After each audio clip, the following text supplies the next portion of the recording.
Chapter 677. The winner is king, and the loser is out. Aegon's eyes lit up and was about to agree. Whoa, Tyrion snapped his fingers and nudged Aegon, and the rest with his shoulder, interrupting him. King Stannis is so brave to challenge Dragon Knight Aegon. Erlu glared at the dwarf and gritted his teeth. When did a knight's duel count as a dragon? Tyrion nodded and smiled. If you are dueling for justice, you naturally have to be fair.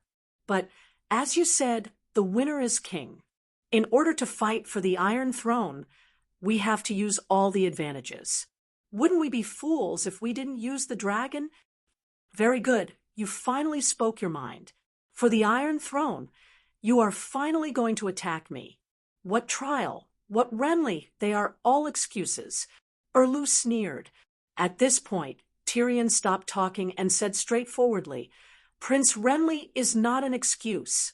Brittany has her own oath and choice. His Majesty Aegon will pay attention to your feud with her, but he will not participate.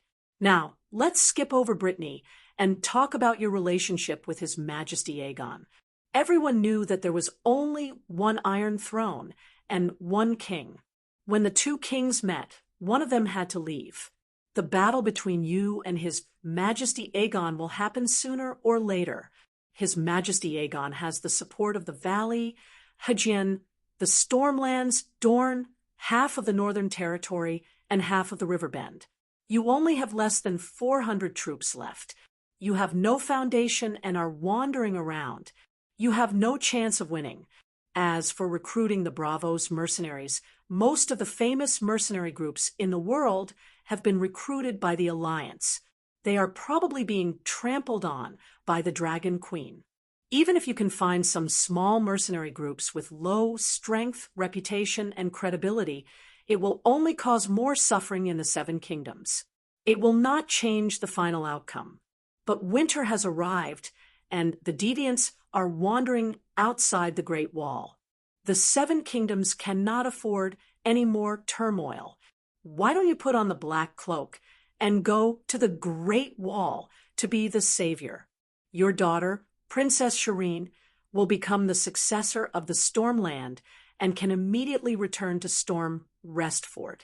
Your wife and subjects will retain their titles and fiefs, and they will be free to choose their future path. They can even continue to believe in the King of Light as long as you don't force them. Aegon's lips wriggled a few times. He really wanted to stop the dwarf from acting on his own. In the end, out of trust and also out of consideration for the dwarf's reputation, he only used a dissatisfied gaze to vaguely glare at him. The dwarf blinked and quietly replied with a message telling him to be patient. Previously, they had not decided to return Storm's End to Theon. Aegon had even told Sansa to give birth to a few more babies and arrange for the second son to inherit Storm's End. Erlu, however, did not hesitate at all. His tone was as firm as iron as he said, I will not give my power to someone of unknown origin. That would be irresponsible to Theon of Bella and the people of the Seven Kingdoms. The silver-haired king's offer is generous enough. Why did you reject it? Big John could not help but ask. No matter how I look at it, you have no chance of winning, Meiji muttered. Even the knights on Erlu's side were greatly moved. They looked at their king, wanting to say something, but hesitating. Their eyes were filled with anticipation. They were once nobles, but they had rebelled with Erlu and had long been stripped of their fiefs and titles by the Iron Throne.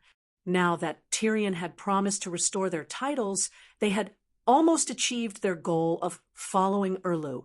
Davos hesitated for a moment. He approached Erlu and whispered in his ear, Your Majesty, don't be rash. You can really consider it. Even the king's hand was moved. The veins on Erlu's forehead throbbed, and his teeth creaked. The anger in his eyes almost cooked onions. I will also wear black clothes. Wherever you go, I will go. Davos smiled bitterly. The anger in Erlu's eyes gradually disappeared. He said calmly, Then accompany me to the end, even if you die in battle." But Princess Shireen, seeing that Erlu and Davos were in a dispute, Jon guessed that the Onion Knight was persuading his king. He glanced at the Red Heart Knights. More than half of them were moved. "Why don't we go to the guest room next door to discuss before making a decision?" "We have no objections," Tyrion quickly said. Erlu narrowed his eyes and stared at Jon's face. He asked, "Does our alliance still count?" "Of course." Jon touched his nose and nodded awkwardly. At this moment, he was regretting that he had boarded Erlu's pirate ship too early. When Dany and Erlu arrived at the Great Wall at the same time, Jon saw the Dragon Queen's bravery, strength, and kindness for giving him an Erlu. He decided to join her. He wanted to use the Dragon Queen's power to take revenge and retake Winterfell. Then, Stark would pledge his loyalty to her. However, Dany had no ill intentions towards Jon and Stark, but she did not like them either. She did not care about the loyalty of the Northerners. Almost at the same time, Erlu extended an olive branch to Jon and offered to uphold justice for Ide and Robb. In the name of the king, he would reinstate Jon's identity as Stark, which meant that he would leave the Night Watchman. Robb did the same thing. In front of these kings, the sacred oath was no different from a chamber pot. They could use it when they needed it and throw it away when they did not need it. At that time, Jon was full of integrity. Although he was tempted, he still refused to give up the Night Watchman's oath. However, he acknowledged the alliance between Stark and Erlu. At that time, Aegon had not even gone to Slaver's Bay. Even when Jon began to lose his integrity and decided to reinstate his identity as Stark, Aegon was still taming dragons at Slaver's Bay and complaining to Aegon. That was why today's awkward situation happened. He wanted to help his brother-in-law for the sake of lumbering. However, the oath was in front of him. He was now Erlu's ally and vassal. Erlu pointed at Aegon and asked Jon, "If I decide to go to war with him, will you fulfill your duties as a vassal?"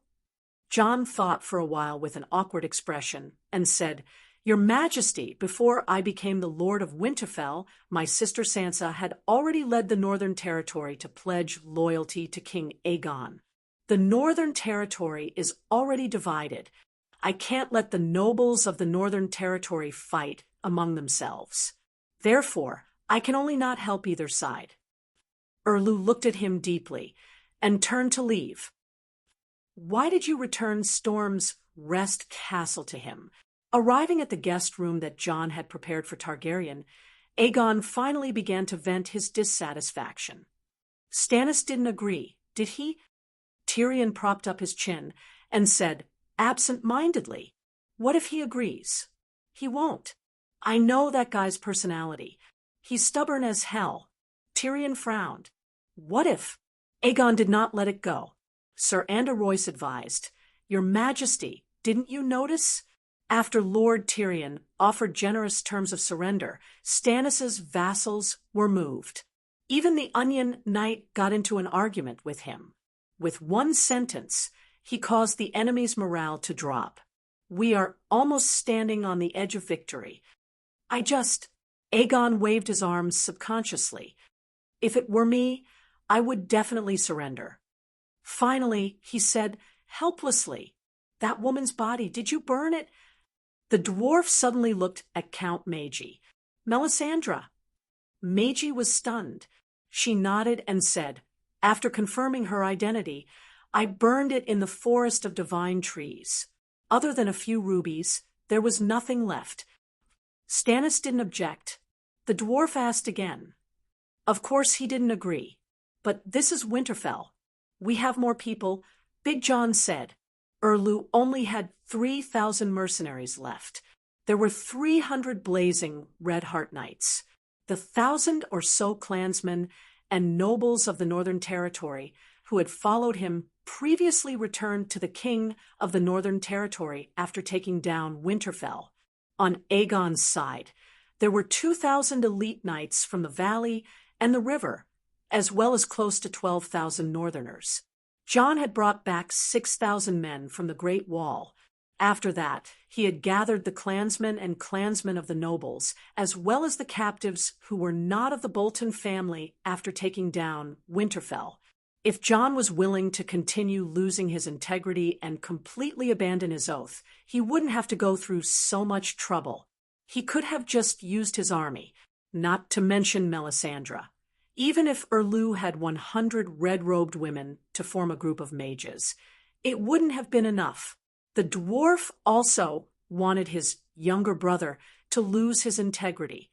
If necessary, John was willing to continue losing his integrity. But now, seeing that his brother-in-law had a 90% chance of winning without his help, he wanted to leave a fig leaf to cover his crotch. Before long, John brought Erlu's decision to his brother-in-law. He's unwilling to surrender. He ordered the entire army to be on alert and seal off West Castle. As for Lady Brittany, if he wins, she'll die. If he loses, she'll reap the glory. Winterfell was a rectangle. The Godswood Forest, the Great Hall, the Lord's Castle, and the guest quarters were separated by the inner wall and the tower, each occupying a corner of the rectangle. Of course, they were an organic whole and could be interconnected under normal circumstances. Erlu's guest quarters not only had a bedroom, but also a drill ground, a stable, a kennel, a blacksmith shop, a kitchen, and a library. It was very large and was separated from the main castle into the east and west castles. At this moment, Erlu had sealed off the entire west castle, intending to defend the city. What's he thinking? He has no chance of winning, Aegon said in disbelief. Stannis is determined. Think about it. He led 3,000 tired and hungry soldiers through thousands of kilometers of rugged mountains and bottomless snowy forests. He had almost no supplies, but he still dared to attack the heavily guarded Winterfell, John said with a sigh. He started to regret saving Erlu. He shouldn't have let Skinner skin him. They wouldn't have been in so much trouble. How's his morale? Andor Royce asked. Poor, very poor. The mercenaries didn't see any hope of victory and started to slack off. Half of the Blazing Knights were disappointed and lost their spirit. Perhaps he's used to it. When he attacked Winterfell, the soldiers were so hungry that they started to kill their comrades for meat. Their morale was 10 times lower than now. But the general is the courage of the soldiers. When they see the king leading the charge, the soldiers' morale will be boosted. Don't be suspicious. Stannis always leads the charge. He's braver than anyone else, John said with a frown. There's such a tenacious person in the world. Aegon was shocked and fearful. You should have known that a normal person would surrender after being defeated at the Blackwater River. Tyrion shook his head and smiled bitterly. You should have let me fight him. I have Vassar steel armor. Aegon looked at him and complained. You don't understand. Stannis may be skinny now, but he has participated in many wars. He's a true veteran and has 100 times more battle experience than you. Have you forgotten about the Radiant Messenger? That sword can end the long night. Don't tell me he can't kill you. Even if he can't kill you, he can roast you. Tyrion raised his head and looked at Jon with a burning gaze. Do you want Winterfell to become a battlefield? You want me to help him expel you? Jon asked. Then let's fight. Aegon stood up and looked through the window at the West Castle with determination. Fight. Let's use the wildfire bullets first. Tyrion gritted his teeth. 2 days later, Aunt Dany received bad news that her nephew was gone. Chapter 678. Aunt Dany, please come back. Sansa's eyes were red and swollen. Her face was as white as a sheet as she sobbed and pleaded. What happened?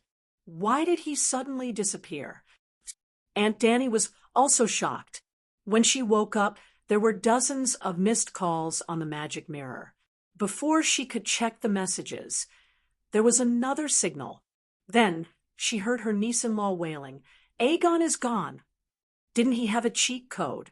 Recently, the 7 Westeros countries, Dorne Valley, the Northern Territory, Hugin, and the Stormlands had all become his base. Even in Riverbend, because of the oath left behind by Old Rose, Aegon could theoretically obtain the loyalty of Riverbend. There were only 7 kingdoms in Westeros, and Aegon had taken care of 6 of them like a whirlwind. He was even more powerful than Aegon, the first king of Westeros. She had thought that Nephew Gu could conquer the world before she could conquer the Alliance army. Then he was gone. Wasn't this too sudden? We fell into a trap. That cunning Stannis set a trap for Aegon. Sansa's tear-stained face was twisted with hatred. You really went to find trouble with Stannis? Are you crazy? You didn't attack King's Landing and went to the Northern Territory to fight with Stannis? Dany said in disbelief. Aunt Dany knew that her nephew was going to attack the Northern Territory. However, it was only a 2,000-man army with only one goal, to help Stark take down Winterfell. Aegon's focus should be on King's Landing. Looking at his 2 main forces at the moment, the 20,000 men from the valley in the north had already passed through the Bloodgate, crossed the Trident River, and entered the King's Landing. Even the vanguard was close to the foot of the King's Landing. The 25,000 men from the Golden Regiment, the Land of Storms, and Dorne had already arrived at the King's Landing half a month ago, crossed the Kingswood, and set up camp by the Blackwater River, looking across the river from the King's Landing. The battle at King's Landing was about to break out. Aegon had the absolute advantage of 45,000 men surrounding King's Landing from the north and south. At King's Landing, there were only 10,000 Lion Army soldiers and 10,000 Riverbend Army soldiers left. If Aunt Dany received the news of her nephew ascending to the Iron Throne, she wouldn't be surprised at all. At this critical moment, that guy actually went to the northern region to cause trouble for Erlu, and he even disappeared. Aunt Dany, Stannis has the support of the Iron Treasury. We can't raise a tiger, so we should get rid of him before the tens of thousands of mercenaries from Bravos arrive. Her niece-in-law rambled on and told her the whole process of how they planned to kill Erlu. When Brittany asked to see Erlu, she wanted to kill him. If she was sure that Erlu really murdered Renly, Brittany would have rushed up and killed him if she had the chance. She wasn't afraid of death. However, although Erlu kept on quibbling, his tone and expression were flawless. Of course, there were no flaws. He really thought that she had nothing to do with Renly's death. Brittany was a little uncertain. Erlu had 5 knights by his side, and he himself wasn't weak, so she turned to Aunt May. The female knight really wanted to avenge Renly.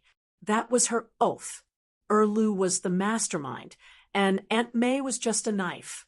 If she wanted to exchange a life for a life, of course she had to exchange Erlu's life. After learning the truth from Aunt May, Brittany didn't hesitate to carry out Tyrion's secret order. Yes, Tyrion was behind all of this.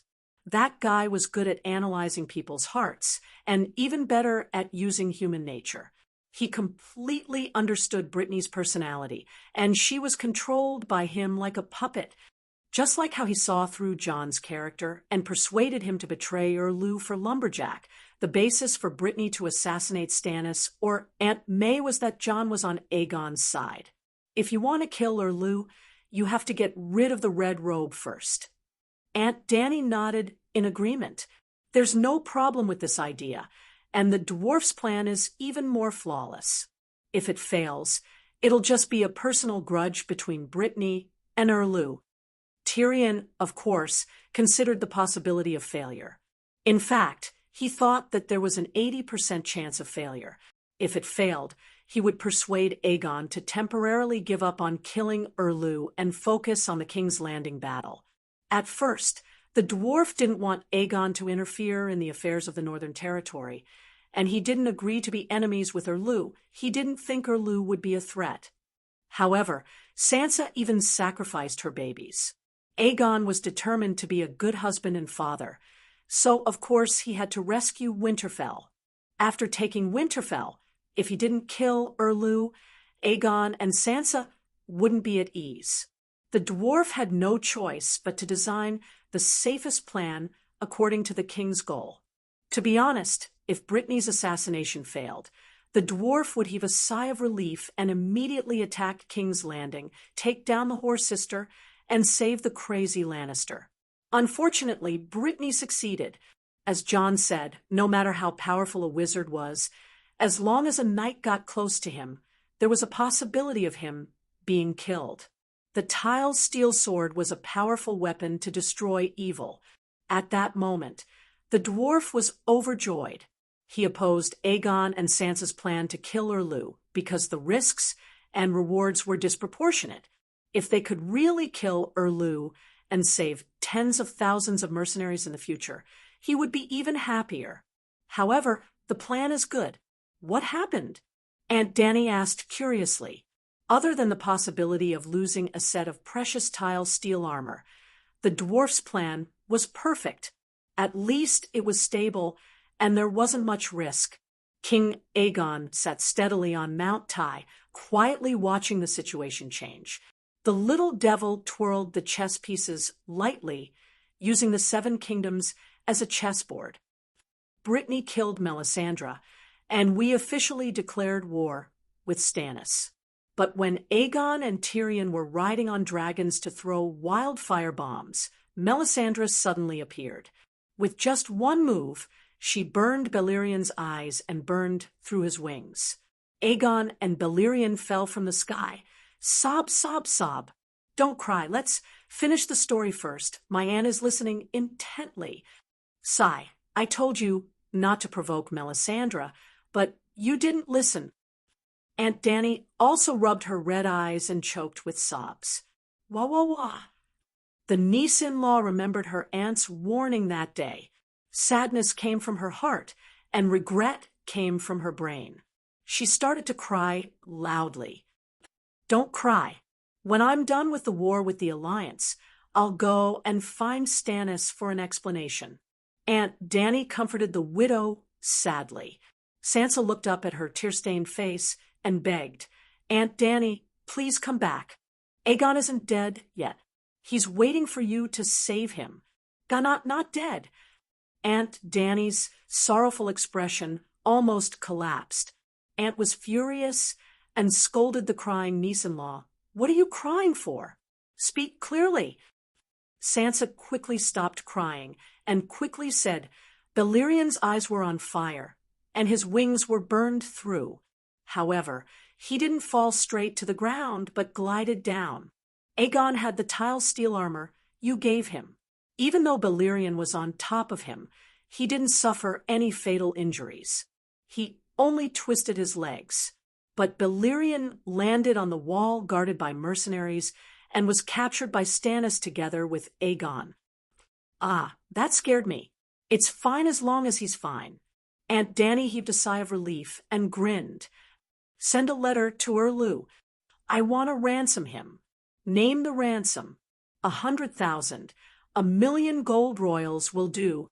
Aunt, Sansa was so touched that she was about to cry again. After being touched for a while, Sansa said, Aunt, this is such a big matter. You should come back personally. Oh, she's going overboard again? Dany didn't say anything. She pulled open the curtains and dragged the magic mirror to the window, pointing it in the direction outside Meereen. The Great Pyramid of Meereen was 240 meters tall. Standing at the top of the pyramid, one could see the plains, rivers, and oceans dozens of kilometers around Meereen. At this time, Sansa could see the camp through the mirror. The flags were fluttering, and the soldiers were like ants. The pressure of 100,000 soldiers made her feel cold even from thousands of miles away. She seemed to smell leather and horse dung. She seemed to hear war drums and the neighing of horses. See, I don't know where the 5,000 elephant soldiers went. I'm looking for them, but it's obvious that there will be a big battle here soon. Sansa said helplessly, "Why don't we send a megalosaurus? A smaller megalosaurus will do. Against Melisandre, a pterosaur won't be able to do anything." Won't be able to do anything? Fire witchcraft must have a distance limit. Even I can't hurt a sheep 100 meters away, let alone a pterosaur. But Aegon was at least 300 meters away from the ground at that time. Isn't that too exaggerated? Dany was horrified. How did that woman do it? I don't know. Sansa shook her head vigorously. I don't even know how she came back to life.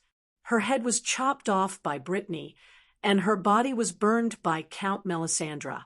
How did she come back to life? If you don't know, let someone who knows tell me. Where's Tyrion? Tyrion is unconscious. I don't know if he can survive. Dany's mouth twitched a few times. This was good news. She wanted to laugh, but she held it back and asked, "Did he also fall into the dragon?" No.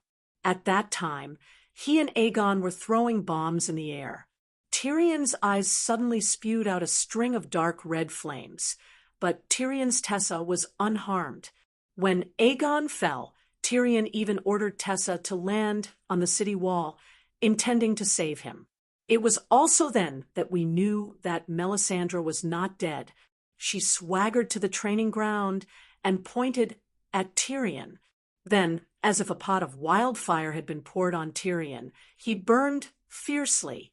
Fortunately, Tessa understood human nature and sensed the danger. She brought the charred Tyrion back to Count Murgy's camp. That's not right. Dany was suspicious. If Melisandre could burn Aegon's pterosaur, there's no reason why she couldn't hurt Tessa. How far away were they at that time? Tyrion and Melisandre, about 20 meters. Being able to burn Tyrion from 20 meters away without burning him to death. This was the effect of a normal fire spell. Burning a pterosaur from 300 meters away was simply a fantasy. A pterosaur's eyes were as big as millstones, and its wings were harder than the oldest cowhide. The elemental flames condensed by a fire spell could at most blacken the wings and sting the eyes, and it had to be at close range. Did Stannis hold a sacrificial ceremony that day? Dany asked seriously. I don't know.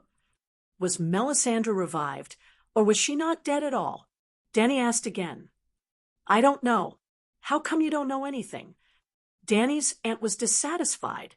Her niece-in-law was also dissatisfied. What's the use of knowing this? Quickly saving Aegon is the right thing to do.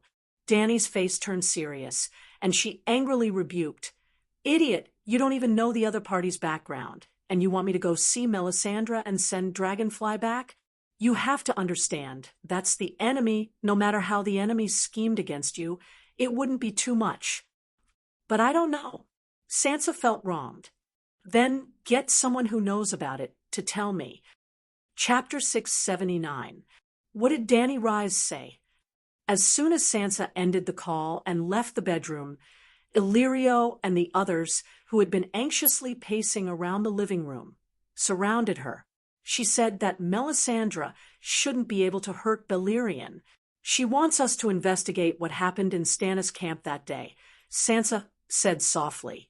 Sigh, what's the point of investigating this at a time like this? When will she come? Illyrio stomped his foot. She doesn't have time. Doesn't have time? Illyrio shouted before the queen could finish. How can she not have time? At a time like this, even if the sky falls, she should hurry back to the north and save His Majesty the King. Is there anything more important in the world than this? Sansa frowned. She was very unhappy with the fatty who was yelling, You're just a marquis without a title. What right do you have to yell in front of the queen? Also, there are many vassals of the valleys, the riverlands, and the stormlands here. Putting aside the etiquette between ruler and vassal, if you keep yelling like your son has died, won't these vassals who are barely united lose their morale? So much so that he even had thoughts of treason? On the surface, The true dragon alliance was under Aegon alone, but its foundation was the Dragon Queen, who dominated the world. No matter how much Aegon emphasized that there were two branches and that his actions did not represent Dany's aunt, he was able to gain the support of Uncle Finger, Prince Dowling, the nobles of the valleys, the Riverlands, and the Riverlands. It was mainly because the Dragon Queen had fought against the whole world alone. It seemed that they had not lost. The first rule of power: don't stand on the side of the losers. The Westeros nobles, who had no moral integrity, naturally did not want to be the losers. It was bad that Aegon had fallen into enemy hands, but it was not the end of the world. The scariest thing was losing Aunt Dany's love. If the vassals of the Alliance misunderstood that the Queen did not care for her nephew at this critical time, what would they think? Thinking of this, a cold light flashed in Sansa's eyes, and she said calmly, "You lost your composure, Marquis Illyrio." Fatty's mind was in a mess before, but when he saw the expressions of the Queen and the other vassals, he immediately regained his usual cleverness. Tears seeped out of the corners of his eyes, and he said sorrowfully, "Your Majesty, this old servant is guilty. I'm just too worried about your Majesty's safety." Seeing his natural, sincere, and loyal expression, Sansa's heart softened. She sighed and said, "I'm also worried and anxious, but it's useless to be anxious. Aunt Dany is indeed unable to free herself. The Allied army has already set up camp at the foot of Meereen City. Who knows, they might have already begun to attack the city." Then her eyes were deep and serene as she secretly swept her gaze over the solemn but different vassals in the hall. A trace of a comforting smile hung on her face as she said, "Aunt Dany was as anxious as I was. When she first heard the bad news, she was so sad that she cried." When the nobles heard this, they couldn't help but exclaim softly. Ever since the Dragon Queen led the centaurs through the Red Purgatory, she gave off the image of a strong, determined, and sharp-edged Iron Lady. But she actually cried for Nephew Gu, this loyalty plus 50, cohesion plus 50. The same notification box seemed to flash above the heads of the nobles from the Riverlands, Valleys, and Stormlands. Sansa saw everything and felt the sudden change in the atmosphere in the hall. A trace of smugness flashed in her big blue eyes as she continued. "Even though the situation at Slave Bay is critical, she still asked me to send a message to Stannis immediately. She is willing to pay a ransom to redeem His Majesty according to the tradition of the Seven Kingdoms. She will pay the ransom, 10,000, 100,000, 1,000,000 gold royals, it doesn't matter. But if she dares to harm even a hair on His Majesty's head, there will only be an inch of land left for Stannis to stand on." Sir Bruce looked down at his large feet and asked curiously, "How can I stand on an inch of land?" This Bruce is not the same person as the Batman at Slave Bay. He is the cousin of Count Buckler from Bronzegate City in the Stormlands. Bronzegate City was on the road from Storm's End Fortress to the King's Landing. It was also very close to Storm's End Fortress, so his family had surrendered to King Aegon long ago. At this moment, Sir Bruce was accompanying the king, trying to get a position in the King's Guard. Sansa was a little disdainful of him, because in the battle with Brittany, Bruce didn't even last 10 rounds. She glanced at him and said calmly, "He was burned to ashes by the dragon flame, and then stored in an inch-large box." Hiss! Everyone sucked in a breath of cold air, and it seemed that the increase of loyalty appeared above their heads again. The limit of loyalty was actually only 100, which showed how low their loyalty was before. The old crab looked at the calm queen and the obedient ministers around him. He was shocked. How old was she? She had just experienced the tragedy of her husband being captured. And now she was like this. The old crab didn't appear here for Aegon. After the 20,000-strong army of the valley entered the king's domain, they started to loot the civilians. Dragonstone Island received several letters of complaint from the nobles of the king's domain. The old crab came to remind Aegon to restrain his soldiers. The Westeros nobles didn't seem to worry about food when they went to war. Dany went to New Guy's next door and transported food to Old Guy's a few months in advance. When Robb led the Northerners south, they didn't bring any food. They ate along the way. Where would they get food? They got food from the ground. They either provided supplies to the nobles along the way, went hunting in the forest, or were accompanied by caravans. But one of the main ways to get supplies was to rob the civilians and the local nobles. This was also why the Brotherhood of No Flag didn't differentiate between lions and wolves when they killed. As long as they encountered soldiers who entered the village, they would kill without mercy. At this moment, Aegon's army was repeating what their ancestors had done countless times. The old crab came to the valley to admonish King Aegon, not to persuade him to love the people. In the Westeros, the cost of loving the people was too high. Even if the king wanted to, he couldn't afford to. But the king had to love the nobles. The old crab advised King Aegon, "It's fine if you rob the civilians, but why do you have to harass the nobles' castles?" King Aegon was helpless. It's said that soldiers are like combs. A few years ago, the land from the Trident River to the king's domain was cleaned up by lions and direwolves. The civilians ran to the king's landing to be sparrows. If I can't get any more out of them, I can only target the nobles. The old crab muttered, "Your Highness, Dragon Queen is proficient in Valeglia's fire witchcraft. She must have her reasons for needing information about Stannis's camp. You should immediately contact Duke Jon. He's the Winterfell Lord and is most suitable to investigate this matter. At the same time, send a letter to Stannis and convey the Queen's intentions to him so that King Aegon won't be mistreated." Sansa looked approvingly at the old crab. This was an experienced strategist. "Count Sedega is right. I'll personally make a trip to Winterfell." "No, Winterfell's situation isn't clear. Your Highness, you can't get involved." A valley noble advised, "My king is in Winterfell. How can I not make sure of his safety? Moreover, Winterfell is Stark's home. Losing a Stark's son-in-law in the House of Stark is a great humiliation. I believe that the entire Northern Territory doesn't want Stark's eldest daughter to be humiliated in Winterfell."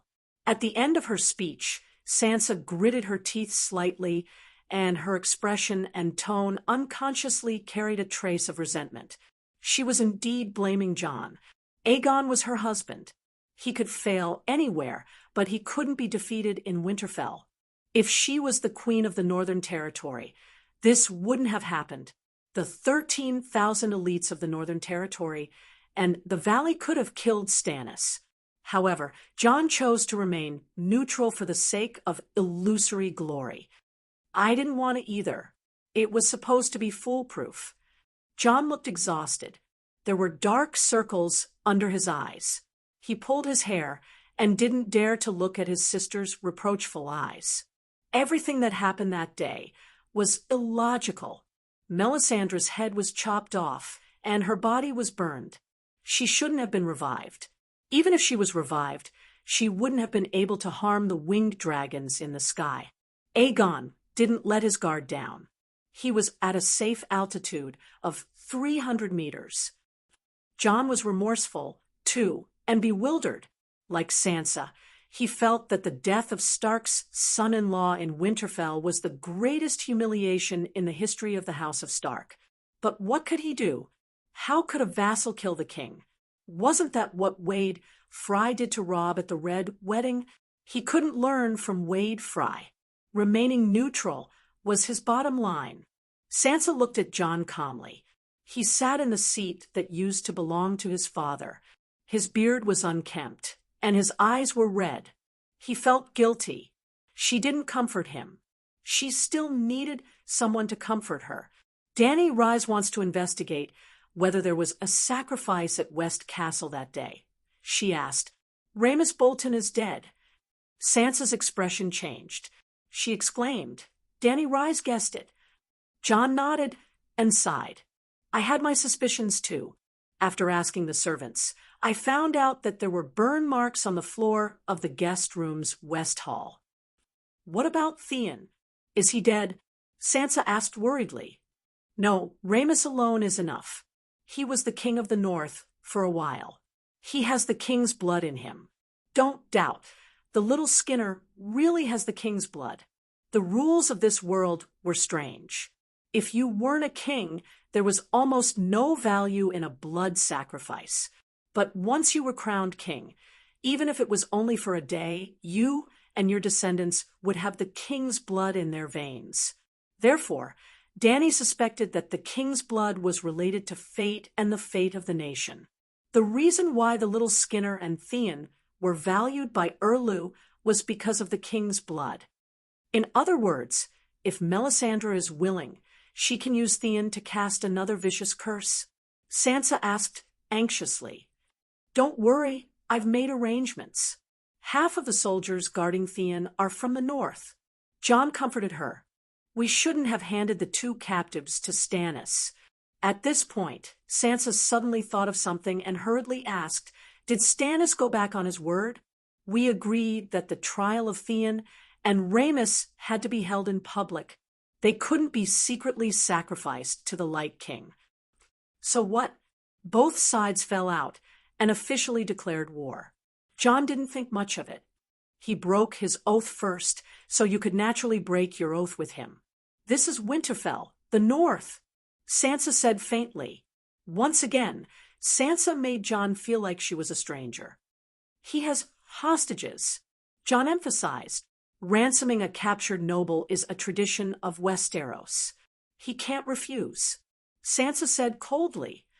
"Then it depends on whether we can satisfy his request. I know that the north is poor, but Targaryen doesn't lack money. Dany Rise is even richer than a kingdom. Even if Stannis wants an overseas kingdom, she will satisfy him." Chapter 680. Since ancient times, there was a rule of not killing captives, but not all generals followed this rule. For example, Bai Qi, the god of slaughter, had cheated 400,000 Zhao soldiers. Then, how many nobles were there among the 400,000 Zhao soldiers? It was said that after the Battle of Chongping, everyone in Handan, from the officials to the commoners, wore mourning clothes. The god of slaughter was indeed the god of slaughter.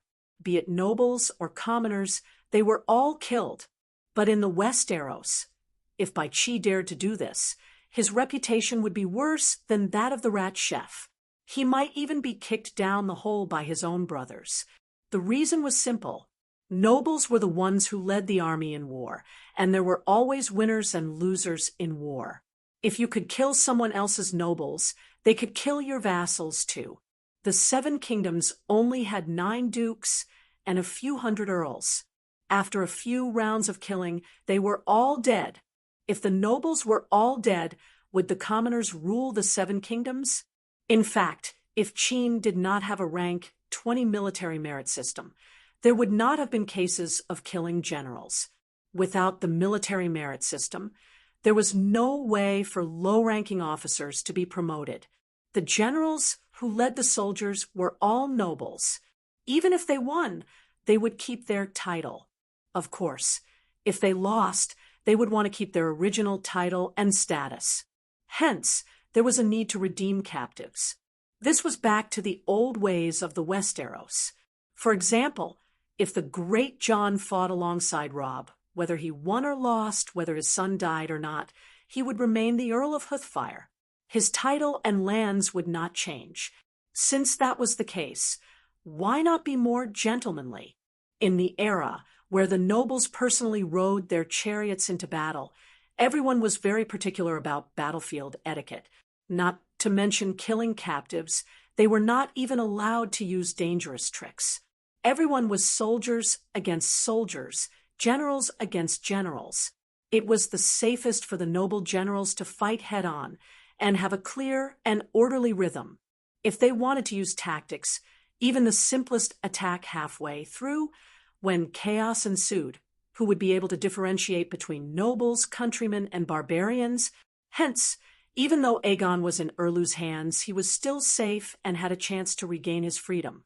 Just like Dany, from the moment she captured Uluin to the subsequent series of wars. Even if she didn't kill every single Lannister she caught on Dragonstone Island, she still allowed his family to ransom him with money. If they were alive, they would ransom them, and if they were dead, they would return their corpses for free.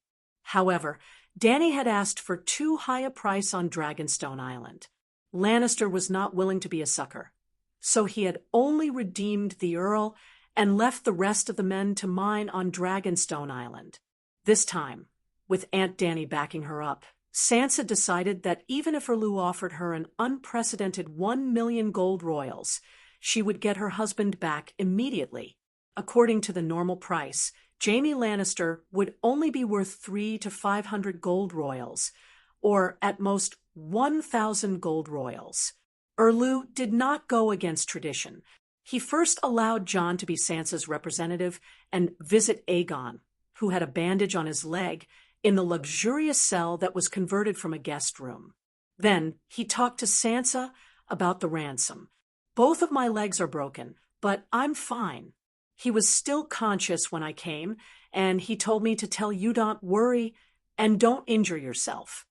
Sansa's eyes reddened when she heard this. She wiped her tears and asked, "Is your leg injury serious?" "It's a little serious. His left leg was only broken, but his right knee was crushed." "Ah!" Sansa exclaimed. 2 streams of tears rolled down her big eyes, leaving 2 wet streaks on her white cheeks. She looked very pitiful. Jon said gently, "Don't worry." Sansa covered her face and cried, "How can I not worry? His knee is crushed. He's the bravest warrior of the 7 kingdoms. Is he going to end up like Villa? Villa? Who's that?" Jon was confused. "Villa Tyrell. He broke his knee in a duel with Prince Dorne Oberyn. Lady Olenna even wanted to arrange for Queen Sansa to marry Sir Villa," Brittany said. Well, Brittany was free, and Aunt May was not dead. The murderer was naturally innocent. Sansa glared at the ignorant White Knight. "You don't have to explain it so clearly." I didn't expect Sansa to have so many boyfriends when she went to the south. Jon thought to himself with a strange expression. First love with Emperor Yora, a crush on the Knight of Flowers according to Janipal, a scandal with Villa. Sansa herself was looking forward to marrying Sir Cripple, a marriage to the imp, and a relationship with the heir Harry. Putting aside these distracting thoughts, he comforted her awkwardly. Aegon said that you don't have to worry. He said that his aunt said that Dany Liss can heal his injury. Yeah, it's different now. There's the 7 gods. Is Dany Liss okay?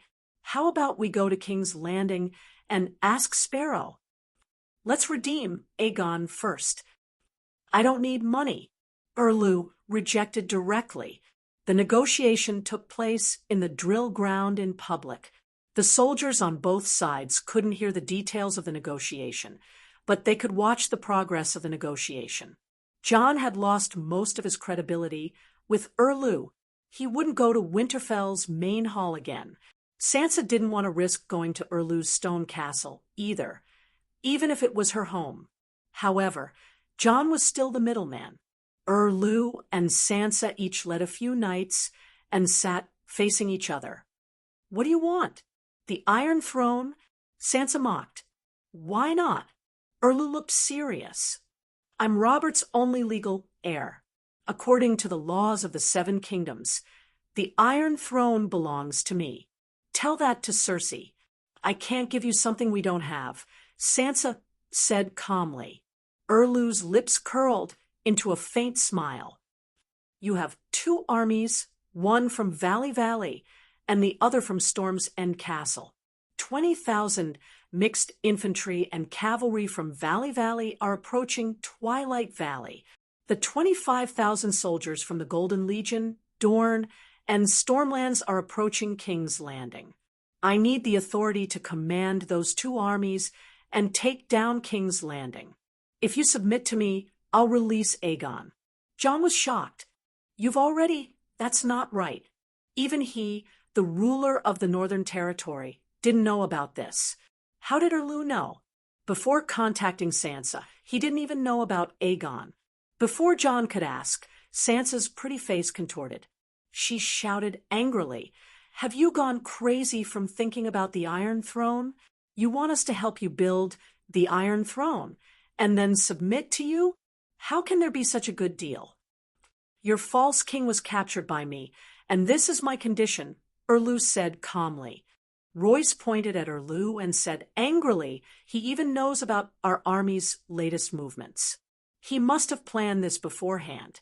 Or perhaps the conflict that day was his scheme. We fell into his trap." Erlu's gaze turned cold. He said mockingly, "When you were plotting against me, you should have known that you would end up like this." Sansa's pupils contracted. He already knew about their plot against him, and he'd beat them at their own game, captured Aegon, and then took advantage of him, who leaked the information. Sansa had a strong urge to look at her trusted aides, and even Jon, suspiciously, but she knew she couldn't do that.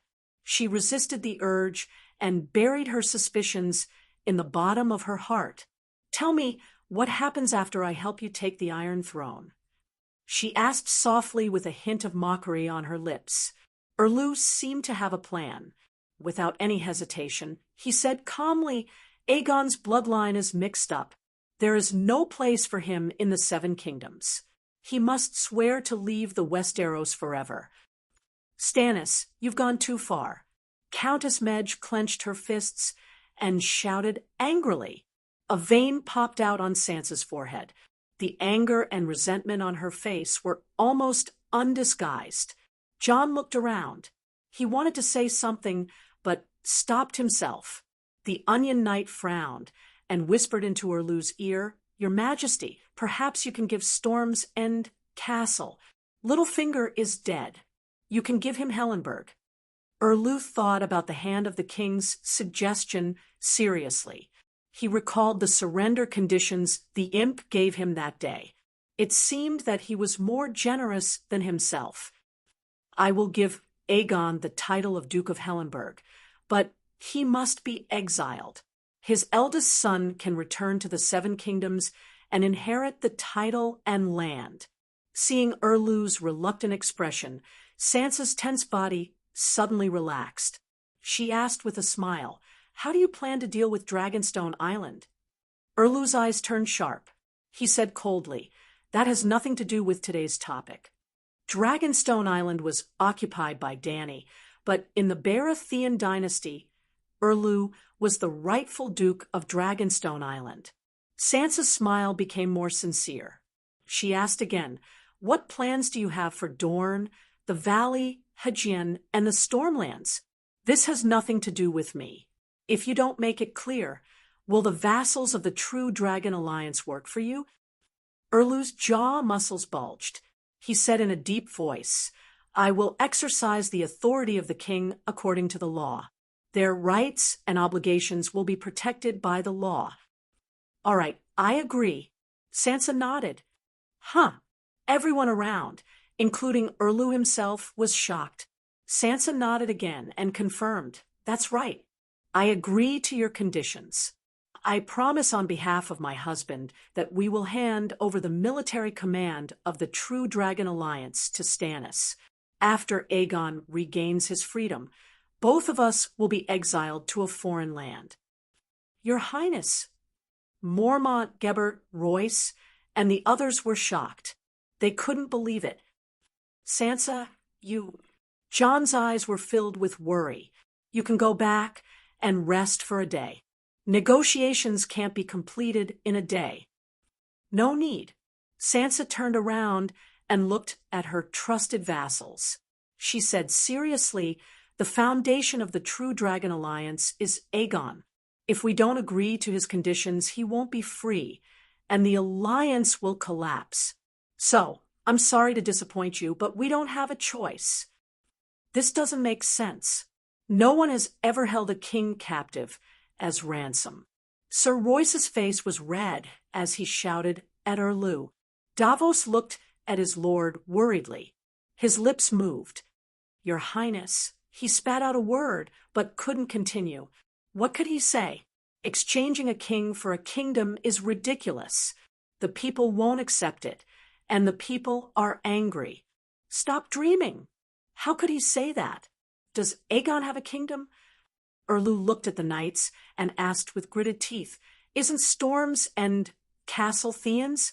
Or is he sitting on the Iron Throne now? He only has an alliance with a loose foundation. How can he be a king? From the moment I captured him, the so-called True Dragon Alliance was destined to be eliminated. As for the vassals of the alliance, you have already raised the banner of justice against Lannister. Now, you only have two choices. Retreat and wait for the Iron Throne to deal with you one by one. Or join me and continue the unfinished crusade. No matter how weak His Highness Aegon's foundation is, with our support, he's 100 times stronger than you. Lannister is detestable, but if we only have two choices left, you and Cersei, we'd rather choose Cersei. Sir Royce couldn't help but say, Crack, crack. Chapter 681. In the Rebellion of the Four Kings, Renly had the support of Highgarden and Stormlands. He also had Taoist Lang watching from the back.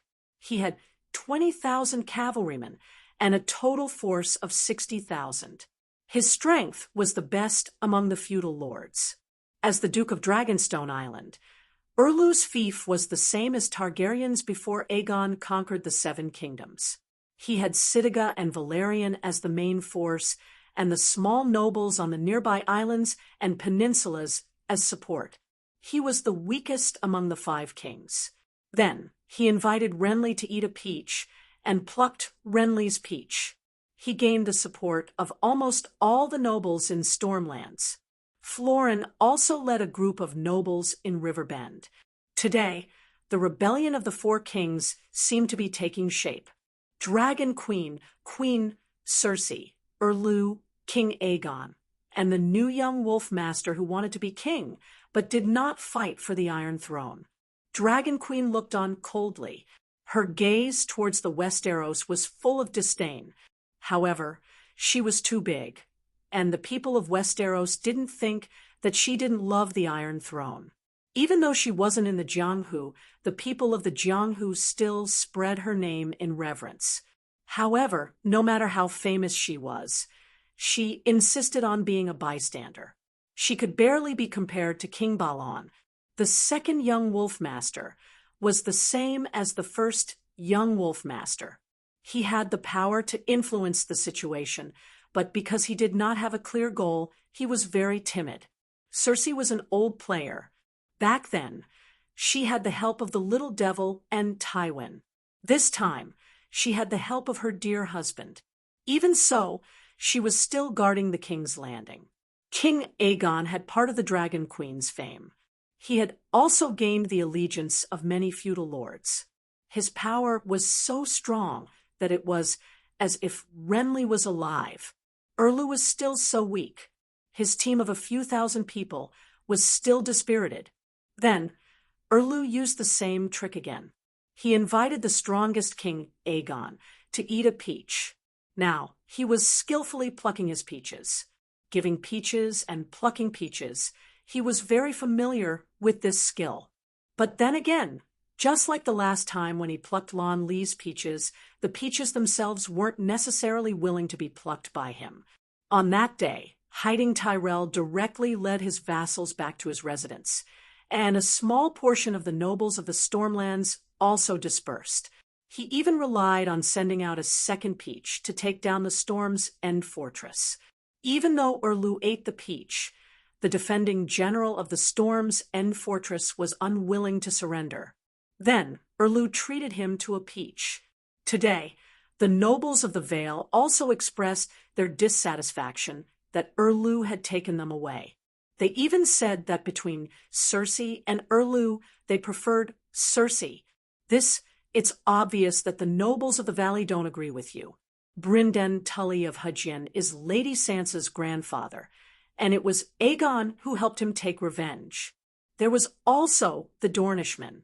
They had helped Aegon because of Princess Elia, and the Golden Legion could not be bribed.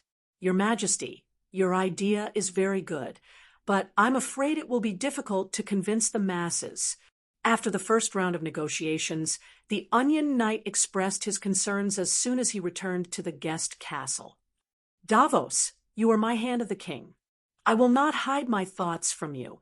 Erlu walked to the window and looked at the huge pterosaur that was nailed to the ground. He sighed and said, "Time waits for no man. The thing that should not have appeared has appeared. Originally, with the support of the Iron Treasury, I could have easily recruited mercenaries, and then with the support of Jon Stark, I would have gone south to the neck. First, I would have taken down River Delta City and seized a large amount of food and wealth as military supplies, just like what Aegon did. I heard that they had obtained millions of gold royals and hundreds of thousands of tons of food from River Delta City. This batch of military supplies is enough to cover the expenses of 100,000 soldiers for 2 years, and it would be more than enough to take down the King's Landing. Judging Walter Frye would also be able to win the hearts of the nobles in Hugin and the northern region, and gain their loyalty. Then my 20,000 mercenaries would disembark from Blackwater Bay. I would definitely win. However, Aegon's sudden appearance not only disrupted my plans, but also directly threatened my life. So this is my only choice, my only chance. Maybe not all of the 45,000 soldiers of the True Dragon Alliance will join me, but if half of them join, it would be enough. Actually, only a third of Renly's inheritance was inherited by Erlu. The rest had all fled. Therefore, Erlu did not want to take all of King Aegon's inheritance. Although the peach was small, it was better than nothing. Your Majesty. Davos looked at the king with a complicated expression. I'm sorry. Finally, the Onion Knight lowered his head. I'm not a qualified hand of the king. I've always hated the red-robed woman and wanted to get rid of your subordinates because she would only lead you into the abyss. But now, I'm not as useful to you as she is to you. No, Davos, it's time for you to show your talent. Erlu turned his head and excitedly placed his right hand on the Prime Minister's shoulder. He sincerely requested, I need your strength. Help me. What can I do? The Onion Knight looked up and saw the anticipation and trust in the king's eyes. He was touched, but also confused. Davos, don't underestimate yourself. You have a very unique charm. You've persuaded me many times when I was angry, and you've persuaded Count Manler when the situation was extremely unfavorable. Even Melisandre was impressed by your courage and integrity. Your eloquence, insight, wisdom, affinity, and noble character are unmatched in the Seven Kingdoms. Upright people will see your merits and be moved by your sincerity. I need you to go to King's Landing and find the leaders of the True Dragon Alliance. Persuade Bronze John, the Golden Group, and Dorne Leen. Seeing the sincerity and trust in Erlu's face, the Onion Knight's eyes became wet. Your Majesty, I'll do my best, but he turned his head and quietly wiped the tears from the corner of his eyes. He said in a muffled voice, If I take a fast ship, it'll take me a month to reach King's Landing. There's not enough time. He didn't say that he could travel 1,000 miles in a day. The Westeros didn't have any official relay stations.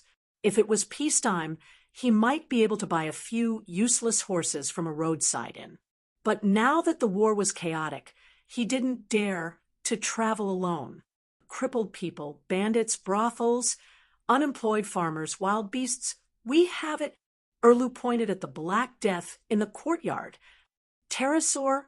Davos exclaimed. I don't have true dragon blood. How can I ride a pterosaur? Also, Balyrion's master isn't dead. How can we take control of it?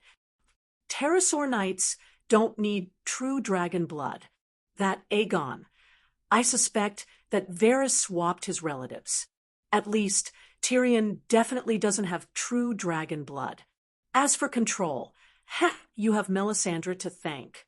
She was able to break Dany and Ryza's Holy Night seal. Erlu smiled proudly. You broke it? Davos asked expectantly. Not yet. I need a sacrifice. Sacrifice?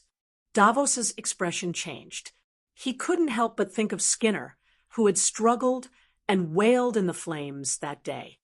Your Majesty, you went back on your promise and secretly burned Theon to death. The people of the Northern Territory are unhappy. If you sacrifice Theon, I'm afraid that even Duke John will be disloyal. Theon is his father's adopted son and his sworn brother, Davos said worriedly. Disloyal? Humph, that ingrate. He's disloyal. Without his consent, would Aegon dare to attack me in Winterfell? The veins on Erlu's neck bulged as he gritted his teeth. Your Majesty, Sansa is his sister. You can't let a vassal betray his family's interests, Davos advised. Are the vassals' vows of loyalty to their king nothing? Erlu said, angrily, Your Majesty, during the War of the Usurpers, you were a vassal of the Mad King. The Mad King even wanted to kill Robert and confer you the title of Duke of Storm's Restfort. But you didn't hesitate to side with your eldest brother.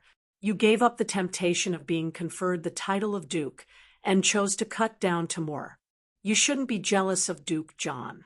Instead, you should understand him, admire him, praise him, and rely on him. He's far more loyal to the king than you were. If you were in Duke John's position and Sansa was replaced by Robert, he would have led the Northern Territory army to attack us. Even if we hit 100 Melisandre, it wouldn't be enough. Erlu widened his eyes and glared murderously at his prime minister. Davos was calm and didn't avert his gaze. Crunch, crunch, Erlu's square jaw trembled as he ground his teeth. After a long while, Erlu turned his head and smiled bitterly. Only you would dare to say that. But you're right. I can't ask my vassal to do something that I can't do. If we don't sacrifice Theon, we can use his sister, Asha. Onion Knight's expression changed again. Your Majesty, Asha is the Duke's daughter. She even used a precious steel dagger to redeem herself. You can't kill her. Then what do you think we should do? Davos's face suddenly turned pale. Can we replace quality with quantity? He asked weakly. Sansa's side was also very lively. As soon as she returned to the main hall of the castle, a group of nobles loyal to Aegon immediately surrounded her and tried to persuade her. Queen Sansa, there's no precedent for this in the Westeros, Countess Medji said. It wasn't easy to form the True Dragon Alliance. The Iron Throne is right in front of us. We can't let a villain get it so easily.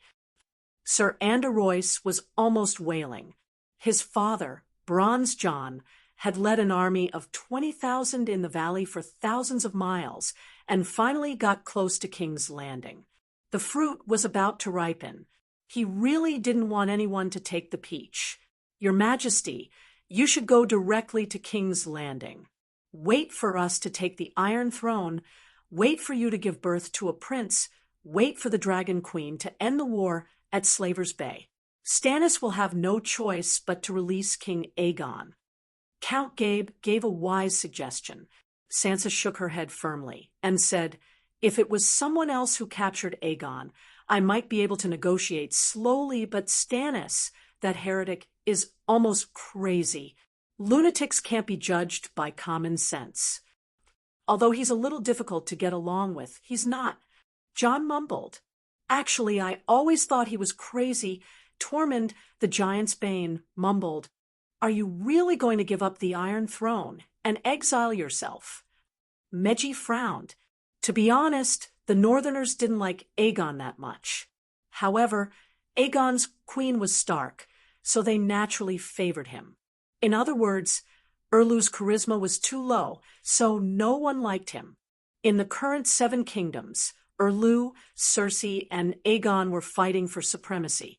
Aegon wasn't doing well, but Erlu and Circe were 2 weirdos who could turn a dog-tail flower into a crimson pearl immortal herb. Sansa glanced at the nobles in the hall and said firmly, "Aegon is not only my king, but also my husband and the father of my children. For him, I can agree to any excessive request from Stannis." The nobles were filled with respect. Besides, Aunt Dany is about to end the war at Slaver's Bay. I don't believe that she won't seek justice for us. Jon and the others' faces twisted. Chapter 682. Roar, the shrill cries of the beasts reverberated throughout Winterfell. Sansa and the others looked at each other in shock. The glass windows rattled, as if the thick brick walls of the main castle were shaking slightly. Pterosaur, it's the roar of a pterosaur. Sansa suddenly stood up and ran to the window. Balerion, it's the Black Death Balerion. What did Stannis do to it? Roar. The pterosaur's angry roar was like the sound of a truck horn. It was deafening, and the people in the main castle hundreds of meters away couldn't help but cover their ears. Following that, a large number of humans began to wail and cry for help. Rumble, caw, caw, caw. The building collapsed, followed by the sound of falling bricks. When Jon and the others reached the entrance of the West City Castle, they had no choice but to stop. The 50-meter-long pterosaur took up almost half of the backyard. Its huge body was like a city wall. No, not a city wall, but a huge stone roller. The pterosaur was covered in blood. No one knew whether it was its own blood or the soldiers who had been crushed to death. Its wings were tattered, and it could not fly. It could only go crazy and roll around the yard like a stone roller. Its wings, which were full of holes, beat the ground and everything around it. The mercenaries that Erlu had placed in the courtyard were like grains on a threshing field, being crushed mercilessly by a huge stone roller. They used swords, spears, and crossbows to attack it, but they were unable to cause any fatal injuries. If the pterosaur touched them, they would either be flattened like mosquitoes that had their fill of blood in the summer, or like dragonflies with broken wings that were thrown into the air by children in the autumn. The blazing red heart cloak was mixed with red minced meat, greenish-brown intestines, and white bone stubble. It was spread out and printed in the black, wet mud. The surrounding buildings were also affected. The stables, warehouses, and other low buildings near the courtyard were like lumps of dirt in front of the stone roller. Even after being jolted by the stone roller, they were still crushed. The huge stone castle was still quite stable. It only shook a few times, causing the glass and tiles to shatter. Cracks appeared on the walls, but it did not collapse. Dust flew in the courtyard, and the noise shook the heavens. It was like a scene from a monster movie turned into reality. 7 levels of hell. Jon's eyes widened, his gray eyeballs trembling slightly. What happened? Ha ha! You bunch of daring clowns, you actually want to steal my Balerion. Aegon! Your Majesty Aegon! Sansa and the other nobles exclaimed, on the balcony of the 3rd floor of the guest room castle. The crippled Aegon was being held down by several knights of red heart of blazing flames. He was facing the pterosaur. No one knew what he was doing. Aegon! Tears welled up in Sansa's eyes. Ignoring the danger in the courtyard, she ran to the balcony and shouted at Aegon. Sansa? Aegon lowered his head and saw his wife. He was happy at first, but then he hurriedly shouted, Sansa, leave this place quickly. Balerion has been driven mad by the red-robed woman. I can't control him either. Leave quickly. Sansa, be careful. Jon, Tormund, Meiji, and the others rushed over with a giant shield, protecting Sansa in the center. Then they quickly rushed into the guest room castle. The giant shield could not block the pterosaur's roller, but it could block the falling bricks, tiles, broken wood. Intestines, organs, and a head that had died with its eyes wide open. Make the pterosaur stop, or we'll kill you. The pockmarked knight was furious. He grabbed Aegon's clothes and roared. Jon, Sansa, and the others rushed to the second floor. Before they could enter Aegon's bedroom, they were blocked by a group of knights of Red Heart of Blazing Flames. Separated by a bedroom that was 40 to 50 square meters, they saw Sir Richard grabbing Aegon's collar and shouting rudely on the balcony opposite. Bastard! Even if he's a regular knight, after being captured, he should be respected as a noble. His Majesty Aegon is the king, and you treat him like this. Big Jon roared. Like an angry lion, he raised his shield and rushed in. Before he charged at the knights of Red Heart of Blazing Flames, he secretly gave Meiji, Gilbert, and the others a look. Meiji and the others were really naive, unlike him, who was picky and did not understand the meaning of the look. On the other hand, Jon and Sansa almost had the same thought as Big Jon, take advantage of the chaos to rescue King Aegon. Jon, on the other hand, saw Big Jon's strange look and saw him shrink his tall body behind the shield and charge with all his might, instead of being angry and beating people randomly. Only then did Jon roughly guess Big Jon's intention. He looked around in confusion, wondering if he should be sneaky for once and steal his brother-in-law out. Then he saw Erlu leading a large group of knights and striding over from the corner. Cough, cough, Count Amber, don't be rash. Report this to King Stannis and let him handle it. He quickly went forward and pulled back Big Jon, who had charged into the bedroom like a bull. Well, Jon Amber was a big man who was more than 1 meter tall. His body was covered with thick muscles, and he looked like a giant bear that was intimidating. He was ferocious and terrifying. He had single-handedly pierced through a team of 20 knights of Red Heart of Blazing Flames. If Erlu had come a few minutes later, he might have been able to rescue Aegon. It was not against tradition for captives to escape from prison or be rescued by their own people. But if they were caught, they would lose the treatment of nobles. If it was light, they would be beaten up.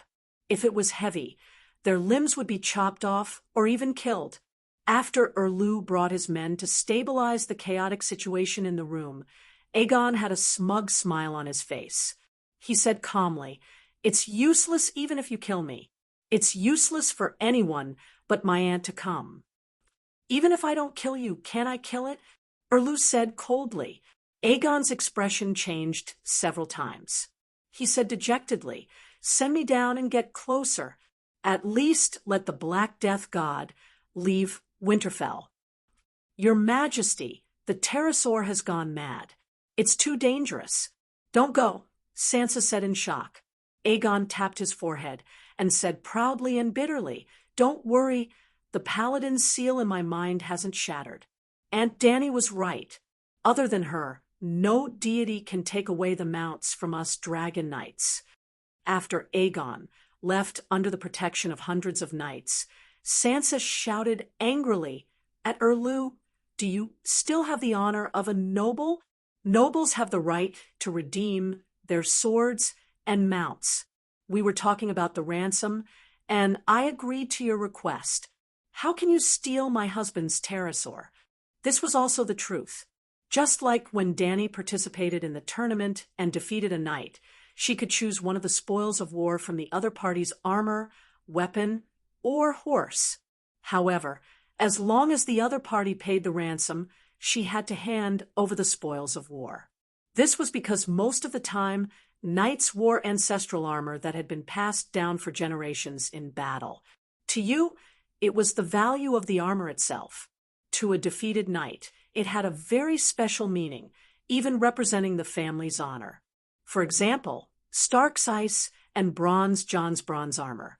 Old John was a traditional knight who loved to participate in tournaments and was brave enough to participate in real wars.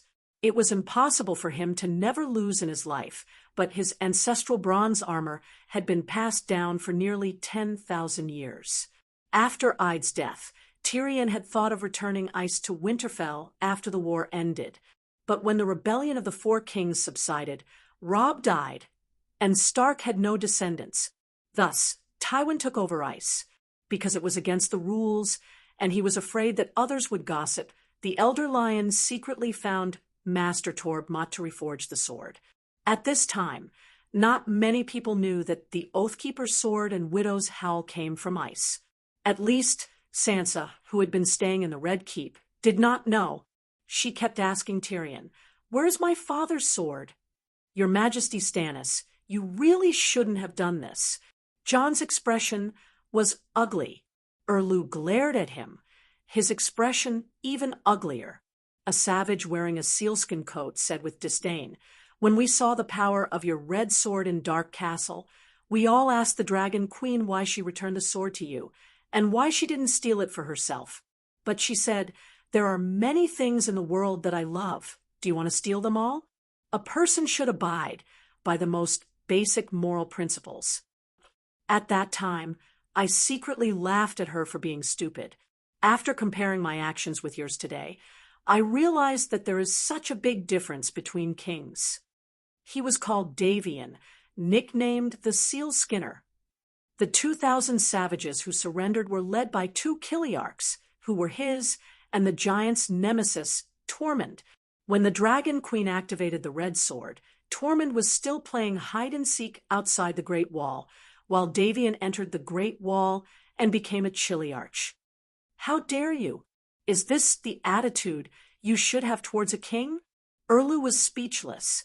His king's hand, Davos, immediately stood up to defend the king's dignity. "Bah, I am a savage from the Great Wall. The king outside the Great Wall is Mance, and the king inside the Great Wall is Dany Rise. That's what we discussed back then." Davian spat and sneered. The Onion Knight ignored the barbarian and turned to the nobles. "Let me ask you, when you are on the march to war and need to kill horses to fill your stomachs, will you pedantically keep the war horses that you captured? How is that the same?" Meiji said, unhappily, "Eating is a must, but will we die if we don't ride dragons?" "Yes, we will die." Davos said seriously, "The news of His Majesty Aegon's capture has not spread yet, but the 2 armies of the True Dragon Alliance are about to attack the King's Landing. If His Majesty Aegon does not arrive, the Alliance's morale will definitely drop. There may even be a risk of disbanding. That is why I must rush to the King's Landing immediately. Becoming a winged dragon knight is the best and most urgent choice." "What does that have to do with us?" "Don't dream of the Iron Throne if you don't have the ability," Sansa said sarcastically. Davos sighed bitterly in his mind, but said seriously, "Don't forget that His Majesty Aegon's ransom is the right to command the 2 armies and your loyalty to him after he ascends the Iron Throne. If I can't complete my mission, your ransom will not be fulfilled and His Majesty Aegon will not be released. What do you take us for? Clay dolls that you can knead as you please?" Sansa's blue eyes flashed with murderous intent. Davos turned his head away, ashamed. His soul felt like it was being boiled in a pot of oil, but his face was as cold as ice. "Stannis is my king, my god. I am willing to give up everything for him. This is his only chance. I will help him grasp it, even if it means losing my honor." "Your Majesty, the foundation of the ransom is profit. If you only have the right to command in name but can't command a single soldier, then the right to command is worth less than a copper coin." Even Jon couldn't help but frown. "You're making things difficult for him, making trouble for no reason. The ransom is only to hand over the right to command. Whether the commanders listen or not, and whether they can take the King's Landing has nothing to do with Sansa and His Majesty Aegon. Because if they hand over the right to command and announce their self-exile, they will no longer be the king and queen of the commanders. How will they command their vassals?" Chapter 683. Like I said, the ES God King is crazy. He wants the iron chair to be placed under his butt. If he did that, the freedman would have become the king of the Northern Territory. In the past few thousand years, many Starks were captured and beheaded by our ancestors. Tormund grumbled loudly, causing Erlu and the surrounding knights of Red Heart to glare at him. Jon and the nobles of the Northern Territory were also enraged. Duke Stark, Queen Sansa, you've misunderstood King Stannis. Davos sighed and said sincerely, Winterfell is thousands of kilometers away from the King's Landing. By the time I obtain King Aegon's signed declaration and find the frontline commanders, they would have returned to Winterfell in a few months.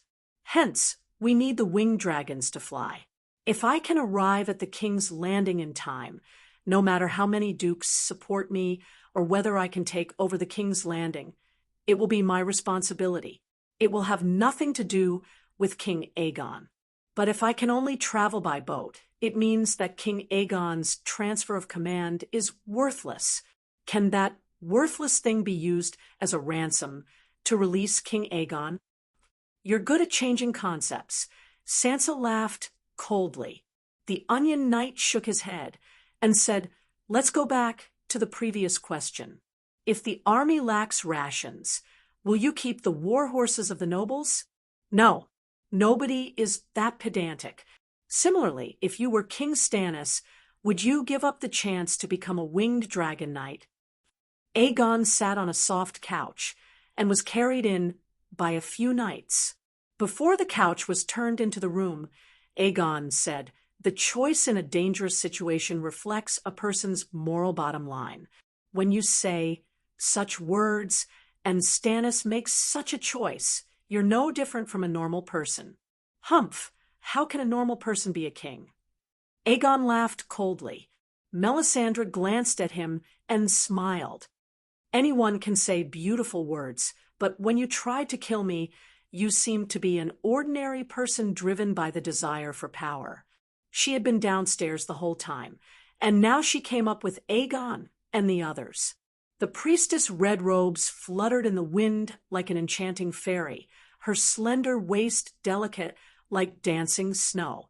However, when she glanced at him and scolded him, Aegon's face turned pale. He didn't even dare to look at her again. Aegon was not the only one who was a little scared. When Aunt May spoke and entered the hall, Sansa and the others were all on guard, and their limbs stiffened. This was a monster that could resurrect even if its head was cut off and turned into ashes. The people who had been arguing fiercely all quieted down in an instant.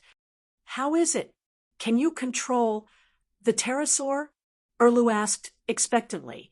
Melisandre's beautiful face had a hint of bewilderment. She shook her head and said, Dany Lilith's Holy Night seal is very powerful. I underestimated it and thought that I could easily destroy it. Indeed, after the sacrifice, with the help of the Great Light King, I destroyed the contract seal in the pterosaur's mind with one blow. However, when I used the Light King's divine power to form a new control rune, the broken seal actually recovered perfectly. Not only did it recover, but it also... The Dragon Queen, who was thousands of miles away, noticed it and gave him a vicious blow. She even destroyed a thought that the Light King had sent down. The magic principle of the contract, pterosaur, came from the sheep's egg.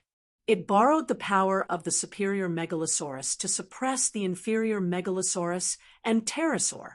Therefore, Aegon's knockoff Balerion had a thought in Blackie's mind. It was not a wandering thought. Instead, it was combined with divine power and imprinted on the pterosaur's soul in the form of runes. It was similar to Kuei-shi leaving a soul fragment on the target and then locating the target's location. Dany could also vaguely sense the pterosaur's direction, north, south, east, west, and not a specific location, through the thought. She could also transmit soul attacks through that thought. However, the sheep's eggs technique was already at its peak. It would not leave behind a flaw similar to Kuei-shi's positioning spell. The target would locate the caster based on the soul fragment on their body and counterattack. Of course, There was no perfect spell. There were only different focuses. Kueishi's positioning spell was precise and could project a soul clone. It was mainly used to support the prophecy spell, so that it could show off in front of the mortal emperor. When Dany was still a muggle, she was so shocked that she thought he was a celestial being. The sheep's egg's contract seal was not precise at all. It was to contract the pterosaur and punish the disobedient pterosaur's soul. To put it simply, when the contract seal was triggered, Dany could detect it and transmit soul attacks to the pterosaur's mind. However, other people could not locate or attack Dany through the contract seal in the pterosaur's mind. Aunt May knew this, so she sacrificed 40 skinners and used Lalo's divine power to instantly annihilate the small contract seal, not giving Dany a chance to counterattack. It was just like what Dany did when she stole the sheep's egg pterosaur. If it was the sheep's egg, the contract seal would disappear, and the pterosaur would become a normal person. Then Lalo would leave a thought to act as the dragon's soul and simulate his own contract seal. Other gods might not be able to do it, but Lalo could definitely do it. After all, the sheep's egg was taught by him. However, Dany's methods were extraordinary. When she stole the sheep's egg pterosaur, she considered the possibility that she might be robbed as well. Therefore, she modified the contract seal and made it have the immortal characteristics of the Green Prophet's soul. After Auntie May's sacrifice, the seal of contract in Aegon's pterodactyl's mind was indeed instantly destroyed. However, when she used one of our Hiller's thoughts to construct the seal of the Red God in the pterodactyl, Dany's seal of contract quietly recovered. Dany in Slave Bay was also alarmed because of this. 5 dragon spirits, the warrior armor of the 7 gods, the soul-extinguishing strike derived from the dragon slayer horn, Dany's own sword god's divinity. In an instant, an extremely bright sword light crossed thousands of miles and slashed on the newly born red god seal. The scene was like Aunt May sneaking into Dany's house to steal something. When she opened the safe, she found a nuclear bomb with a countdown timer inside. Aunt May was not prepared. Blood flowed out of her orifices, and she almost fainted. If she really fainted, she might have been killed by the pterosaur's stone roller. Lalo was a true god, after all. He only used a thought to withstand the nuclear explosion. Then, the second sword light, the third, the battlefield was in the pterosaur's mind. With the 2 bosses doing this, it would be strange if it did not go crazy. Balerian's eyes and wings were injured that day. When he crashed onto the city wall, he was injured again. After that, in order to capture it, Erlu, under Aunt May's instructions, dragged the pterosaur down from the city wall and rolled it in the courtyard. Then he ordered his subordinates to use iron rods, iron wood, and wooden stakes to nail the pterosaur's wings, tail, and feet. He even found an iron chain used to hang an anchor to lock its mouth. With this, they managed to subdue a monster that was 50 meters long. However, when it went berserk, when the iron chain broke, it raised its head and let out a sorrowful howl. The entire Winterfell trembled from the howl. The wooden stakes and iron rods were broken and fell off under the pressure of its flesh and bones. Although it was covered in wounds and dripping with blood, the pain only made it crazier. Then, the knockoff Godzilla movie that Jon, Sansa, and the others had seen before played out. When she thought of the Red God's thought that was destroyed in the end, Aunt May's expression was unprecedentedly serious. Yes, Dany won. Her contract seal could be reborn infinitely. Lalo could do whatever he wanted. However, the damage she inflicted on Lalo's thought was really accumulating. If Aunt May had followed up by sacrificing Theon, allowing Lalo to send down another will and a large amount of god power, Dany would definitely have been expelled. However, Aunt May wanted to burn Theon. Erlu did not want to completely fall out with Jon. Continue. What happened after that? Helplessness could not help but ask. Aunt May was deep in thought. However, John and the others were listening in. After waiting for a long time without any follow-up, they became anxious. "Come and find me tonight. I'll tell you." In front of Erlu, Aunt May gave Helplessness a seductive look. Her words were unusually frivolous. Sansa was stunned. She looked back and forth between Helplessness and Melisandre. Erlu was not angry. He did not even give the two flirting adulterers a warning look. Aegon looked at Aunt May and said proudly, "You suffered a backlash, right? When I went down earlier, I saw you wiping your nosebleed. Take King Aegon away and watch over him. Don't let anything happen to him," Aunt May said calmly. I guessed right. Aegon could not resist being carried away. He was still laughing loudly. "Now, you know how powerful my aunt is? Her strength is not limited to the Megalosaurus. Even in terms of witchcraft, she is stronger than you. So, if you make any risky decisions in the future, you better think twice. Remember, the war at Slaver's Bay will not last forever." Aegon was not a madman who would go around telling people that his aunt was Dany. The main thing was that he was afraid. He was afraid that he would be harmed by the red-robed woman. When he went down to calm Balerion, he heard Aunt May say to the flaming Red Heart Knight, the 40 sacrifices that were burned were of poor quality. They were not as effective as the king's blood. If Aegon could not control the pterosaur, he would bring Theon Greyjoy to the Light King, no matter what. When he heard that, he trembled. If he did not manage to calm Balerion, Theon would have eaten the peach. Aegon did not care whether Theon died or not.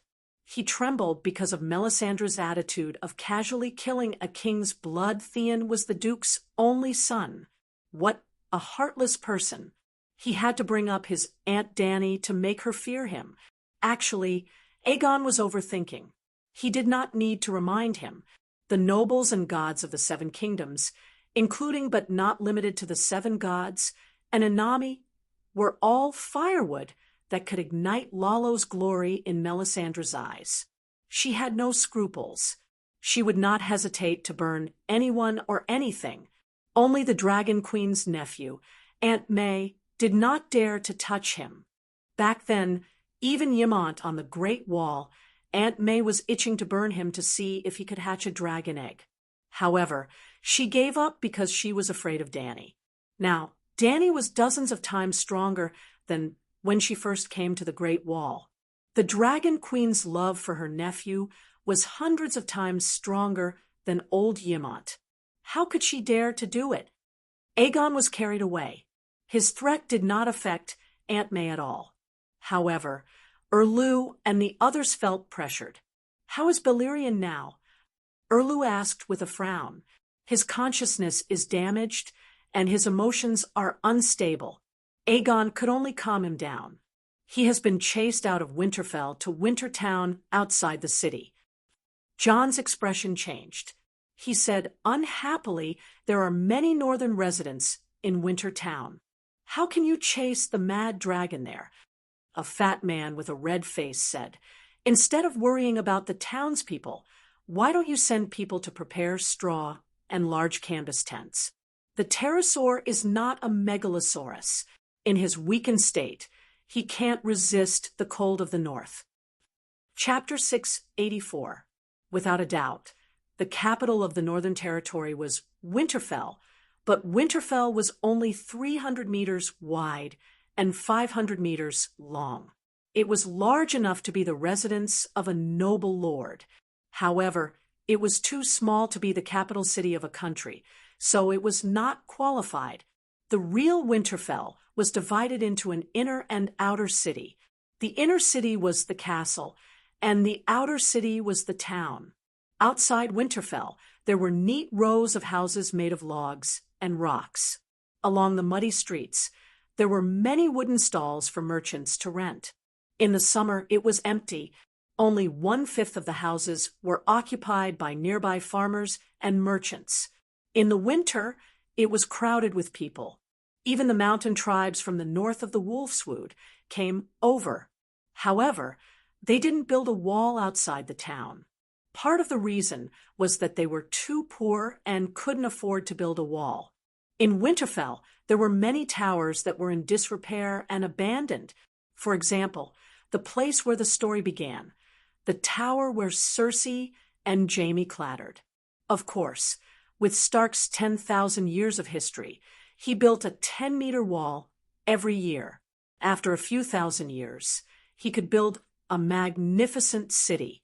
However, the city required a large number of soldiers to guard it. For example, there were 3,000 golden robes at the King's Landing. Winterfell couldn't afford to have so many soldiers. Without a wall, there was no defense.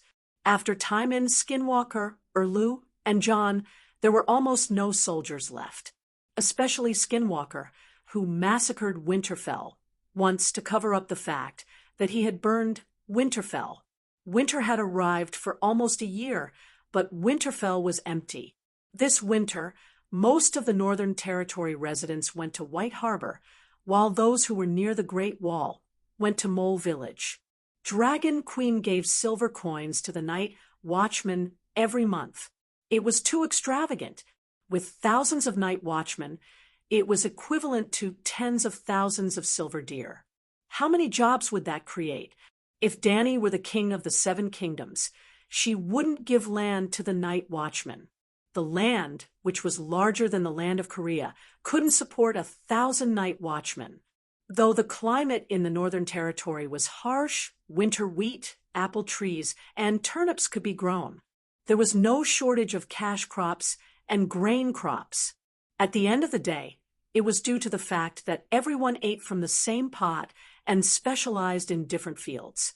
If the night watchers could support themselves by farming, would they still commit crimes and be caught as night watchers? It would be better to raise them with high salaries.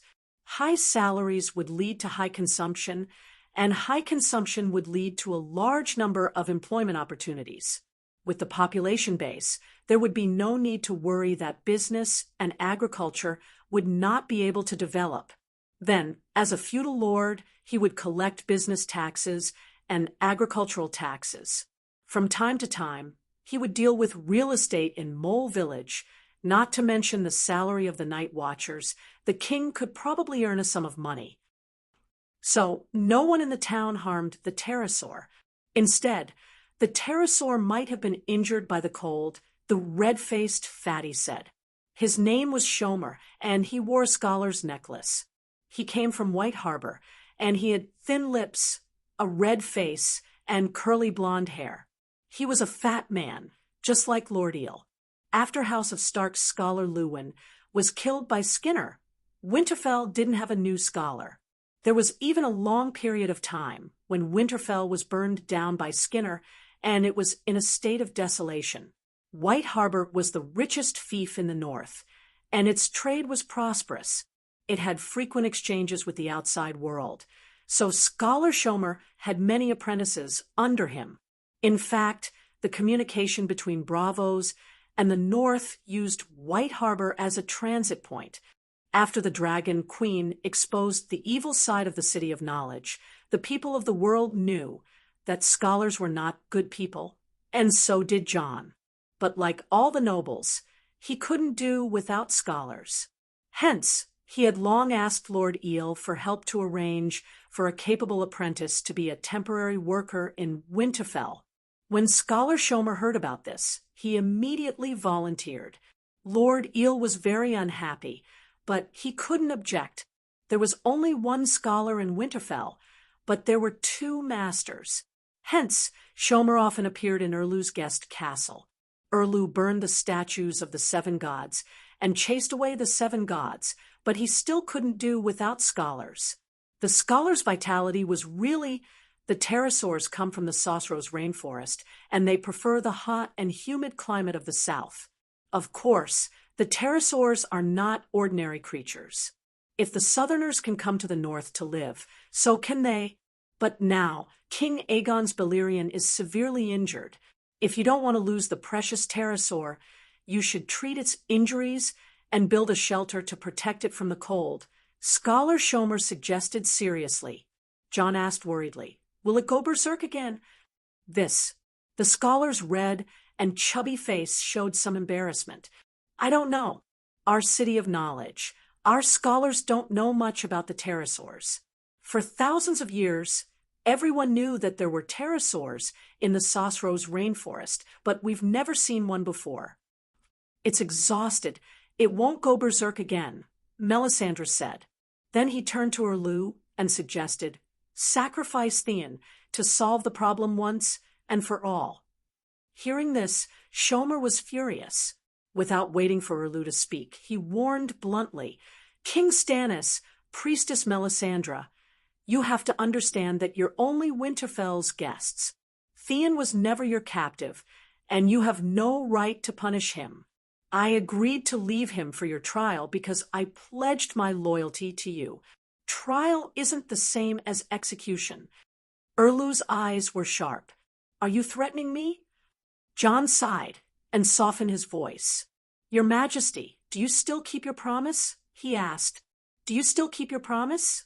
Before entering Winterfell, Tyrion requested you to promise in front of everyone that you wouldn't sacrifice Rhaenys and Theon." Erlu stared helplessly, his jaw clenched, his teeth grinding.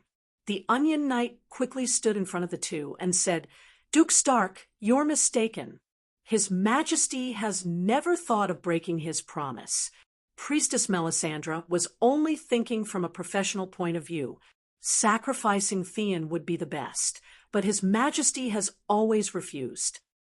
The pterosaur belongs to my husband. Does the ransom only redeem himself, and not the pterosaur, armor, and weapons?" Sansa said, unhappily. Aunt Dany prepared the tile steel armor for Big Nephew, and Illyrio gave the black fire sword to King Aegon. They were all in Erlu's hands. However, Erlu didn't wear armor or the black fire sword. If he wanted to snatch the pterosaur, he could use time as an excuse. If he wore Aegon's armor, he would completely betray the Westeros traditions. Unless he was like Tywin and killed Aegon and Aegon's heir. Without an heir, the armor and weapons naturally didn't have to be returned. Davos looked at the determined Erlu and smiled bitterly in his heart. On the surface, he looked gentle and comforted Sansa. "Your Highness, the pterosaur is too special and precious. Unless you exchange it for another pterosaur, any kind of pterosaur. Dragon Queen doesn't lack one or two pterosaurs, right? Too shameless, too shameless." Sansa's pretty face flushed red with anger. This is also a tradition. Good armor has a high ransom, and the tile steel sword has a higher ransom. Davos's face was red with embarrassment. Indeed, good armor ransom was better. But since ancient times, no one had ever used armor to redeem armor or a tile steel sword to redeem a tile steel sword. Most of the time, out of respect for the defeated, the victor not only did not accept the ransom, but also took the initiative to return the relics and bodies of the deceased to their families. For example, Ned. After Ned killed Arthur Dayne, he obtained the Dayne family's ancestral greatsword, Dawn. Tile steel swords were common, but the white sword of Dawn was unique in the world. Ned never wanted to possess it. Instead, he immediately sent the sword to Dane City and personally reported his death and burial place to Arthur's family. Earl Dane and Ashera didn't resent Ned for killing their brothers on the battlefield. Instead, the two families established a deep friendship. Ned entrusted the mother of his illegitimate son, his lover, to Earl Dane. Earl Dane found a good husband for her, perfectly helped Ide clean up the mess, and even named his son Ned. This was the true path of the Westeros Knights under the teachings of the Seven Gods sect. But now, with an idea, the Onion Knight quickly suggested, "Why don't we use Tyrion's pterosaur to repay the debt?" Sansa shook her head and said, "Tyrion won't agree. Besides, his Tessa also has the Holy Knight's seal. You won't be able to crack it either." Tyrion isn't dead yet, Davos said in surprise. Sansa was stunned for a moment before she realized that she hadn't seen the dwarf for a long time. Is he dead? She looked at Awkward with a searching gaze. Tyrion, Awkward thought for a moment and said hesitantly, he's probably not dead yet. He didn't die at that time. Then Awkward looked at Meiji and the others with an inquiring gaze. Yes, probably. Maybe. Everyone pondered. Meiji scratched her head and said awkwardly, where is Tyrion? I've been so concerned about His Majesty Aegon these past few days that I forgot about him. Mormont was an honest man. Everyone had forgotten, but she was the only one who said it out loud. Poor gnome, the red-faced scholar said, Lord Tyrion has burns all over his body and is recuperating in the small sanctuary. I change his bandages every day. This was the role of a scholar. Everyone was so concerned about King Aegon that they forgot about the dwarf. However, it was the scholar's responsibility to treat the patient. Without the Lord's orders, they would do it automatically. So he's in a small sanctuary. No wonder. Jon smiled awkwardly. How's he? Stark believed in the old gods. A few thousand years ago, Winterfell didn't have a sanctuary. However, Catelyn believed in the seven gods. I'd built a small sanctuary for his wife in a secluded corner behind the main hall of the castle. Catelyn was the only one in Winterfell who believed in the seven gods. At most, little Sansa came with her mother a few times. The location was very secluded. It was no wonder Jon and Meiji had neglected the dwarf.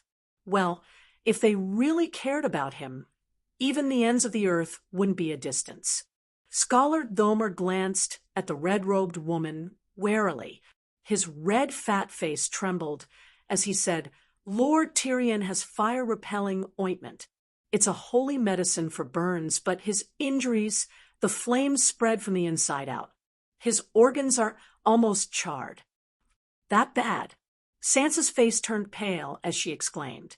Meiji quickly glanced at Aunt May and said fearfully, Tyrion's body was on fire.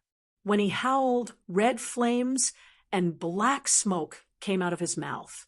I thought he was dead. Melisandre frowned and said doubtfully, he should have died long ago. How did he survive until now? Could it be that his body, the red-robed woman, was never a kind person? Not to mention, Tyrion had countless reasons to die. He was a winged dragon knight, Aegon's strongest subordinate. He was very smart and was heavily relied on by Aegon. He was hostile to Erlu. He destroyed all of Erlu's efforts at the Blackwater River. He was ugly and frustrated, but he often tiptoed and peeked at her big white rabbit with a wretched look. More importantly, he dared to kill her. Chapter 685. There were usually 7 statues in the Temple of 7 Gods, representing the 7 gods of the 7 Gods Church. But Catelyn's small temple was too small to fit all 7 statues. She was a married woman, so like many women in Westeros, she chose to worship the Holy Mother.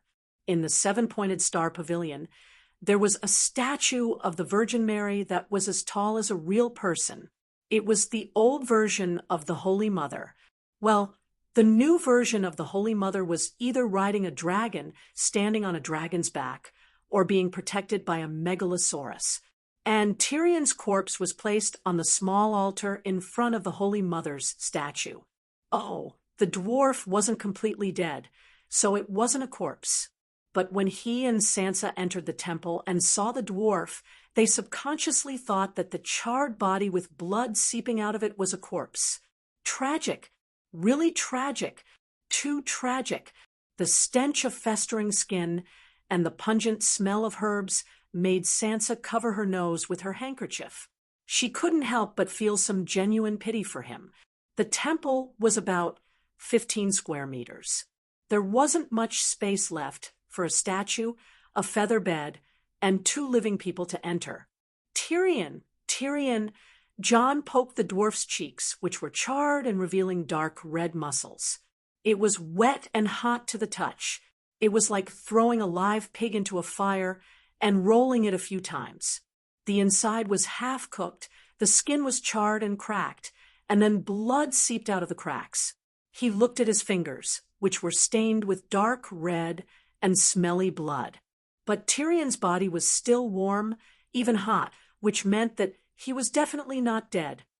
Jon, as expected, he wasn't dead. Tyrion's eyes without eyebrows and eyelashes slowly opened, revealing a pair of dim eyes of different sizes and colors. "Sansa, how do you feel?" Sansa asked with concern. I don't feel good. I think I'm dying." The dwarf's expression was pained. Every word made his facial muscles hurt, as if they were being torn apart. "You won't die. I'll arrange for someone to go to King's Landing and ask Big Sparrow to take a look at you while he's treating Aegon's leg." Sansa comforted. "Aegon!" Tyrion's eyes widened as he muttered, "This is really—" "I was so careful, but I still fell to supernatural power. Looks like the scholar's true world is really necessary. This world is filled with demigods.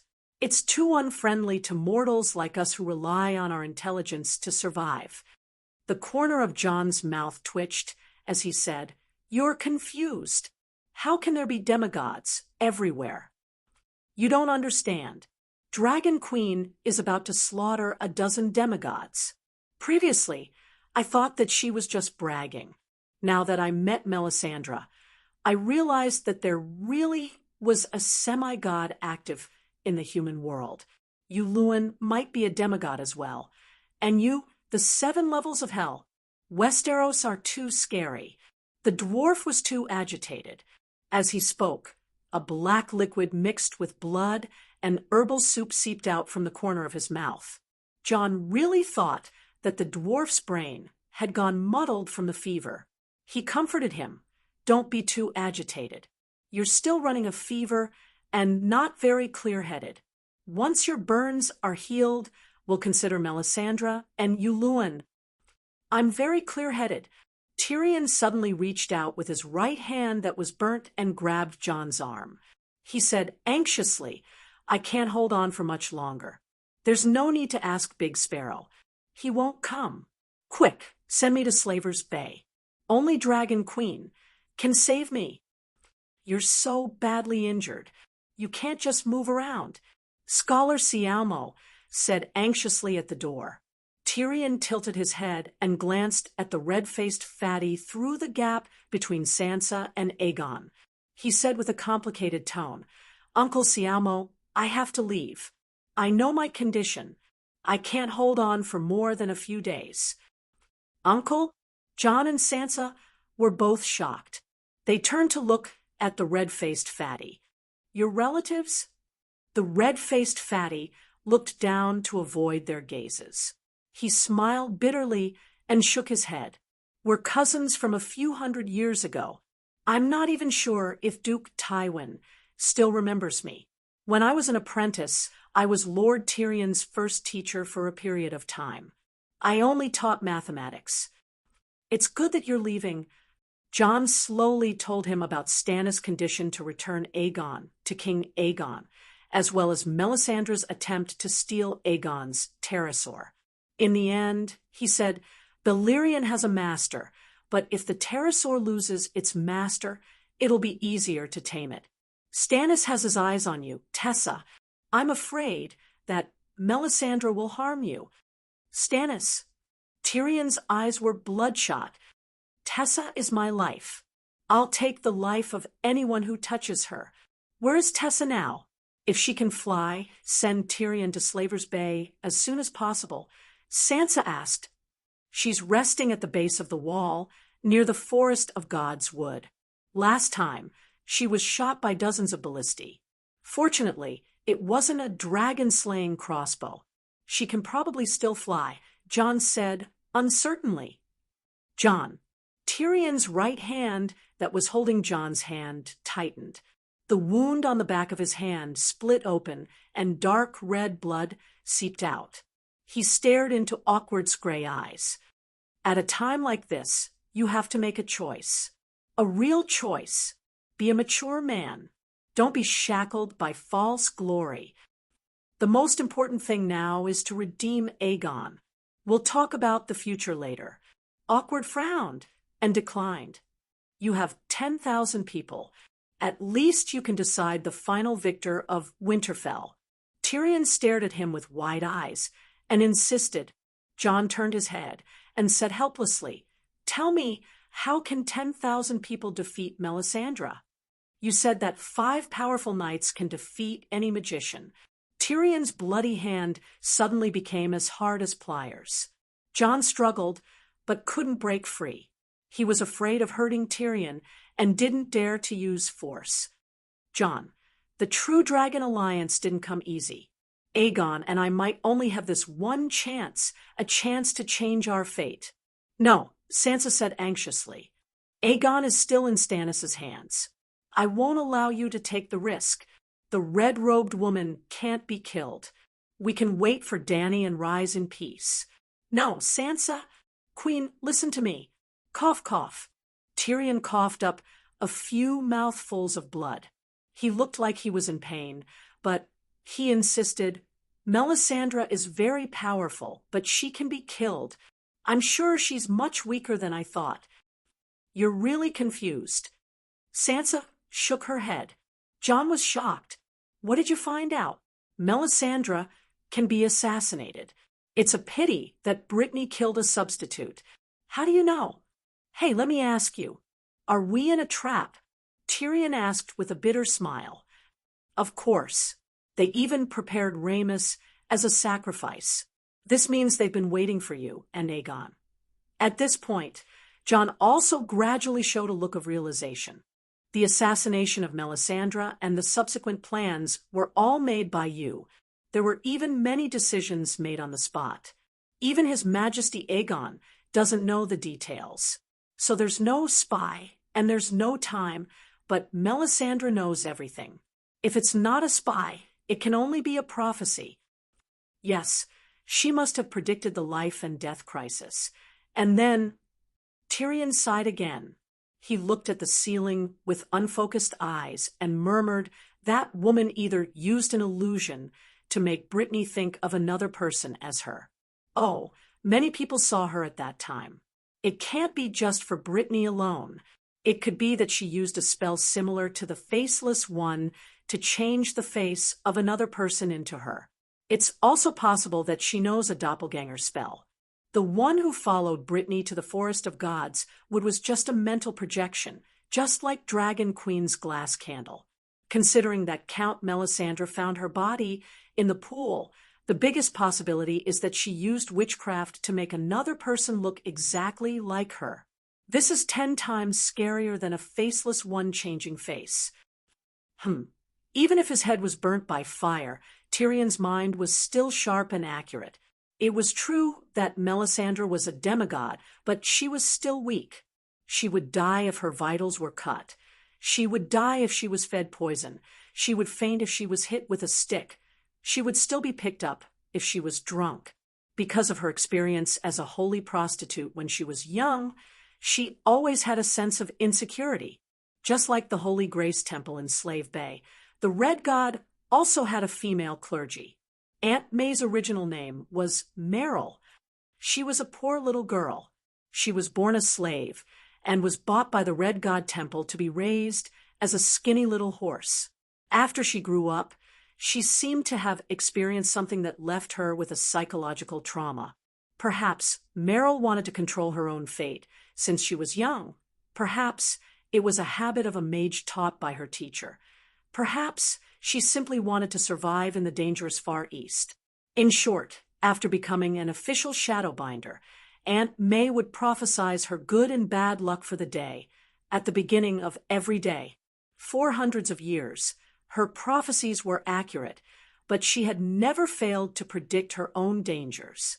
The first time she predicted that she would die, she panicked. Her way of dealing with the crisis might be very crude and clumsy. The second time, the third time, she slowly got used to it. After the umpteenth time, she had already turned it into an art, the art of showing off. For example, Scholar Clarson, who regarded the Erlu brothers as his own son, drank poisoned wine with Aunt May. Aunt May took the antidote in advance. Then, under the desperate and fearful gaze of the old scholar, she elegantly drank the wine in her cup. Aunt May's motto was to act cool in the most relaxed and mysterious way to make others fearful. This wasn't bullshit. She really said it. This time was no exception. Aunt May predicted that Brittany would come looking for her with the intent to kill, so she arranged for a stand-in for her to kill. Then, she made a stunning appearance during the Winterfell internal strife. It was so stunning that Aegon and the dwarf peed their pants. No, they would rather pee their pants. The reality was 1,000,000 times worse than that. Tyrion also accurately guessed Aunt May's stand-in technique. Illusion!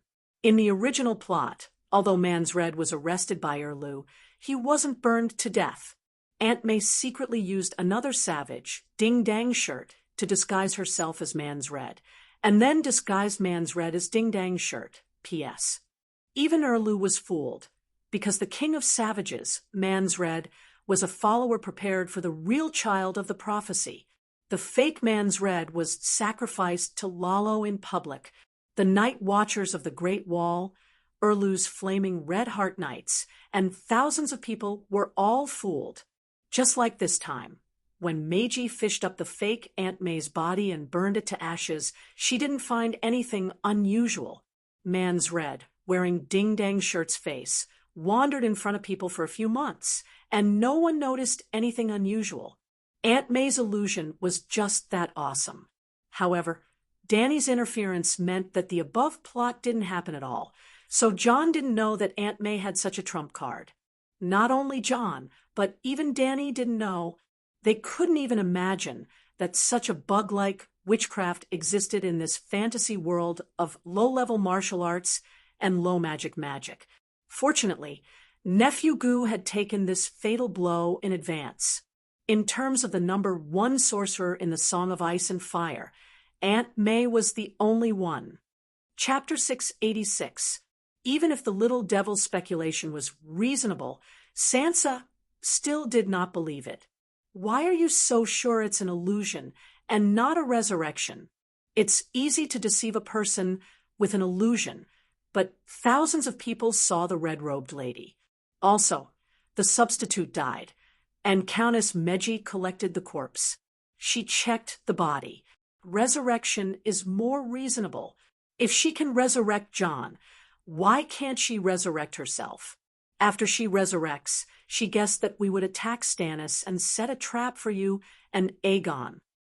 An illusion that can deceive thousands of people is incredible, but a person who has been burned to ashes cannot be resurrected. Tyrion said, "How do you know?" Dragon Queen said so. I also asked Great Wizard Tam. A bitter smile tugged at the corner of Tyrion's mouth. I once asked her if she could bring my father back to life. My father was not burned to ashes, but rotted into a pile of bones. He can't be resurrected. Sansa looked at the dwarf strangely. She wanted to ask, after Tywin is resurrected, do you want me to shoot him with a crossbow again? Or do you want me to slash him to vent my anger? Or do you want the Dragon Queen to spit dragon flames at him? Or do you want Aegon to avenge his sister and mother? Tywin had enemies all over the world. Even if he was resurrected 100 times, it would not be enough to kill him. Jon nodded in agreement. I can confirm that the Red God cannot resurrect a person without a corpse. Tyrion continued, there's one more thing. Balerion fell on the city wall. If he fell outside the city, our people can save him. How big is Winterfell? It's 300 meters wide. West Castle is even smaller, but a pterodactyl fell from a height of 300 meters. This kind of probability was like throwing a copper coin from behind, and it just happened to land on the mouth of a wine bottle 20 meters away. Who would believe that it was not planned in advance? I don't believe it. Then, how can it be planned in advance? It can only be predicted. In truth, if Stannis did not manage to capture Aegon in that 1 in a million chance, he would not have won this game. By then, his knights would have lost their morale.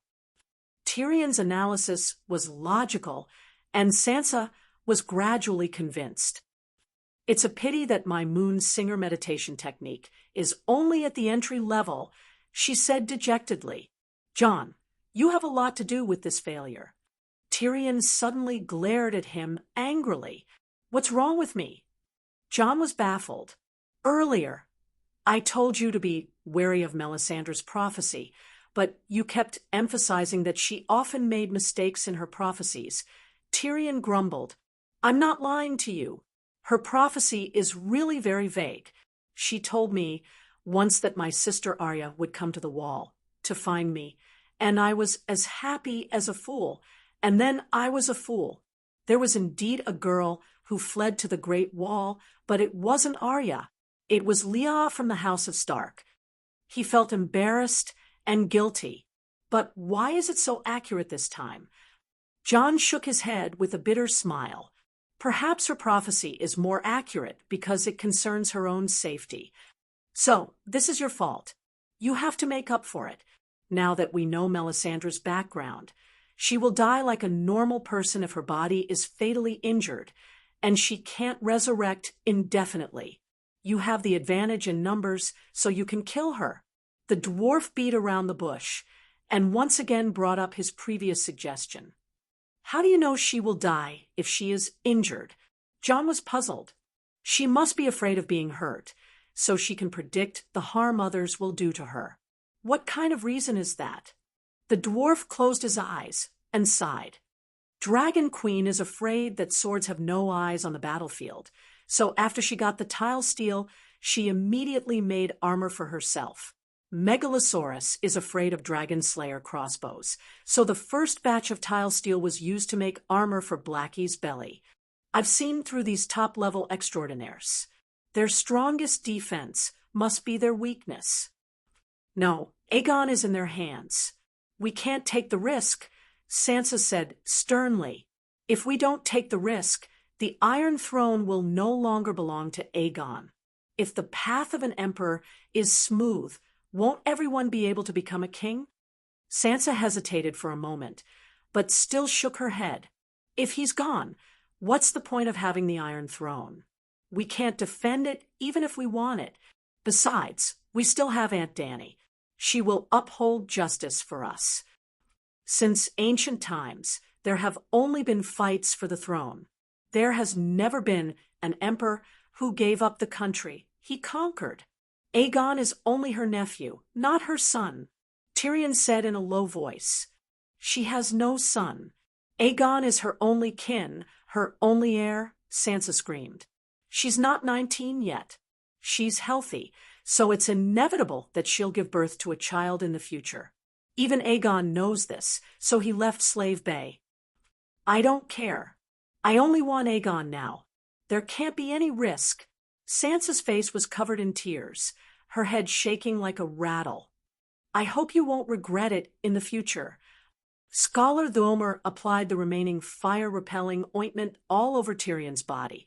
Then he found a servant and wrapped him into a mummy with cotton cloth that had been boiled with strong wine.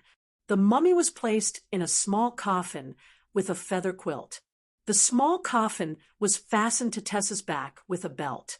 Jon arranged for Maggie, the most loyal and reliable of them all, to escort the dwarf to Slaver's Bay.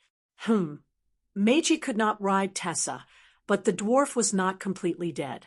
He could give Tessa orders from the coffin.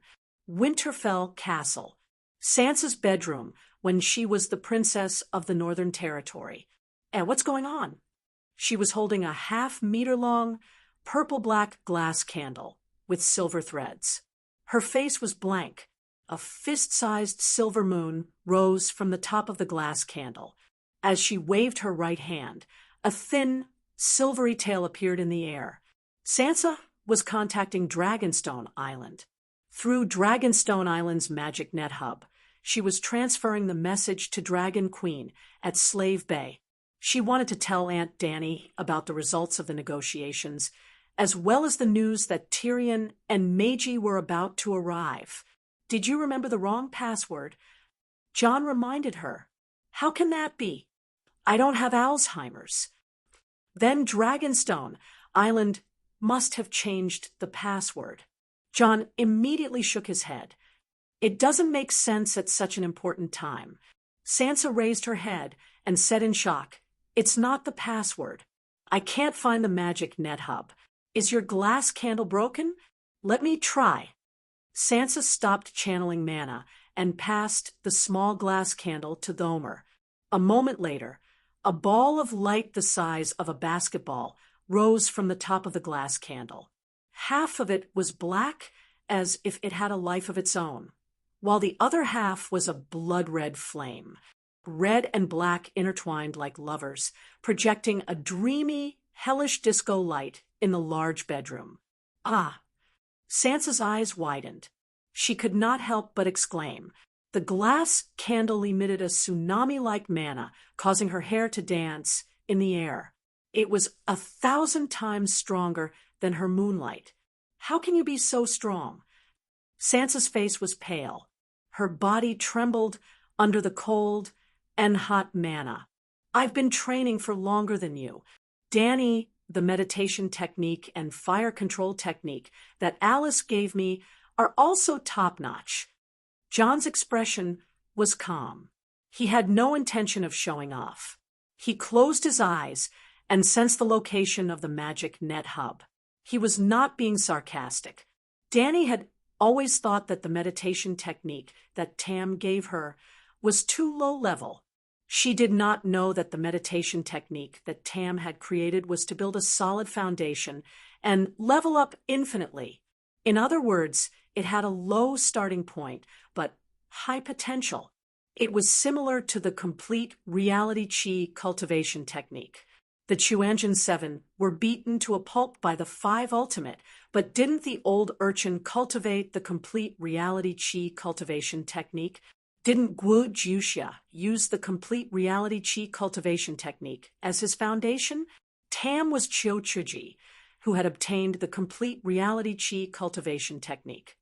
After that, she saw that Dany's innate ability was not bad, so she wanted her to become Guojing.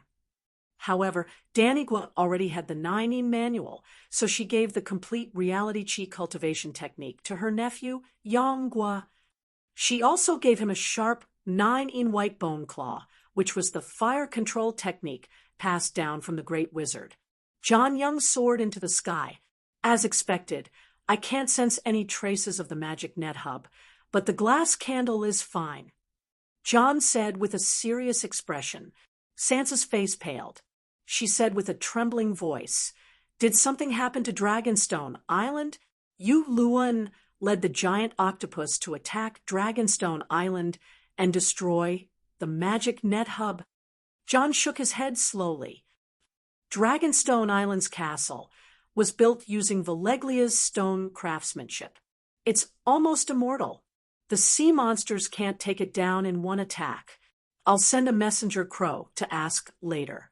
Though he didn't contact Dany's aunt, Tyrion still left Winterfell before dusk. Standing on the tower's balcony, Sansa watched Tessa's figure disappear into the dark clouds. She suddenly turned to John and asked, What's your relationship with Melisandre? She's seducing you. You can find a barbarian spearwoman as a lover, but you can't be seduced by a red-robed woman. It's not what you think. John blushed and shook his head with a bitter smile. Sansa, she's a shadow-binding knight. You're a shadow-binding knight, too. John looked around and dismissed his servants and knights. He said to Sansa, solemnly, I've seen Bran before. In the Weirwood, he became the Green Prophet. Ah, Sansa covered her mouth and exclaimed. Then tears streamed down her face. She wiped her tears and smiled. That's great, that's great. He's not dead. He's still so promising. The Green Prophet, the strongest shapeshifter. Mother will be very happy when she finds out. When we find Arya, our family will be reunited. Yes, when Lady Caitlin knows, she'll be happy for us in heaven with Father and Rob. John gently wiped away the tears on his sister's face. He was sad but hopeful. My mother. Sansa was stunned. She swallowed the matter of Lady Stoneheart back down. Where's Bran? When will he be back? She asked anxiously. Bran is a few thousand kilometers north of the Great Wall in the land of Everwinter. It's his responsibility to guard the world portal. He won't be back for now. It's a pity that you've changed your faith to the 7 gods. You can't communicate with him in the Heart Tree. There's nothing to regret. I wasn't loyal to the old gods before. Sansa knew herself well. She asked again, what does guarding the world portal mean? I don't know. It might be related to deviant ghosts. Can you see him every day in the Heart Tree? He can only look for me.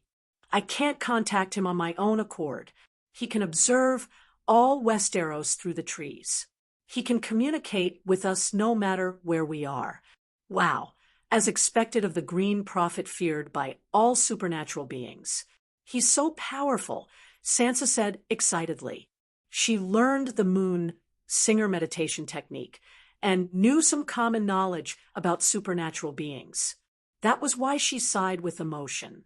However, if she could understand the difference between a 3-eyed crow and an ordinary green prophet, Sansa would realize that her current follower was just a little follower. Jon said with a solemn expression, Bran warned me that Melisandre wanted to steal something from me through intercourse. Even though she revived me, she harbors ill intentions toward me now. Chapter 687. Erlu was unhappy with Tyrion and Tessa's departure. Though the Onion Knight's words sounded unreasonable, he was right about one thing. If he couldn't reach King's Landing quickly, Sansa's promise of command of the True Dragon Alliance wouldn't be of much value to him. Tyrion's battle plan for Aegon was to have a pterosaur. That morning, Aegon was at Storm's Rest Fortress. At noon, he would reach Blackwater River and fly north. He could spend the night at Moongate Castle. Aegon didn't follow the main army to attack from the north and south. He had time to conquer River Delta City and go to Winterfell, but it didn't affect the healthy operations of the frontline command. After receiving Big Crab's warning to not let the army harass the nobles' castles, Aegon and Tyrion would secretly set off from Moongate Castle in the middle of the night. They would drop 4 to 5 tons of cheese, flour, and dried meat to make up for the lack of rations. Balerion and Tessa were the largest pterosaurs in the entire Slave Bay battlefield. They could carry more than 2 tons. If there were 7 or 8 of these pterosaurs, they would make 2 trips a day to drop supplies.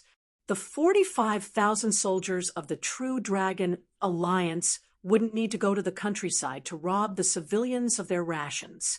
As the pterosaurs were responsible for opening the castle gates, the True Dragon Alliance didn't bring any craftsmen or siege weapons. Hence, Erlu wanted to plunder Aegon, so he had to plunder the pterosaurs as well. Otherwise, both he and Aegon would be severely injured and forced to retreat. Only Cersei at King's Landing would benefit. Do you intend to murder Tyrion in order to plunder his pterosaur? Jon's expression became uglier, and his attitude became more irritable as Erlu questioned him. Erlu gritted his teeth and said, I won't murder anyone, but his organs are burnt and he's dead. Nobody can save him. Let him die in Winterfell and use his pterosaur to redeem Aegon's dragon. It's good for everyone. Who says he's dead?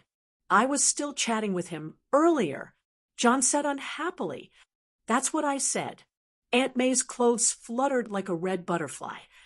Danny Alice may be able to save him, but the price is too high and it will take too long. She may not be willing. Erlu pursed his thin lips and glared at Jon.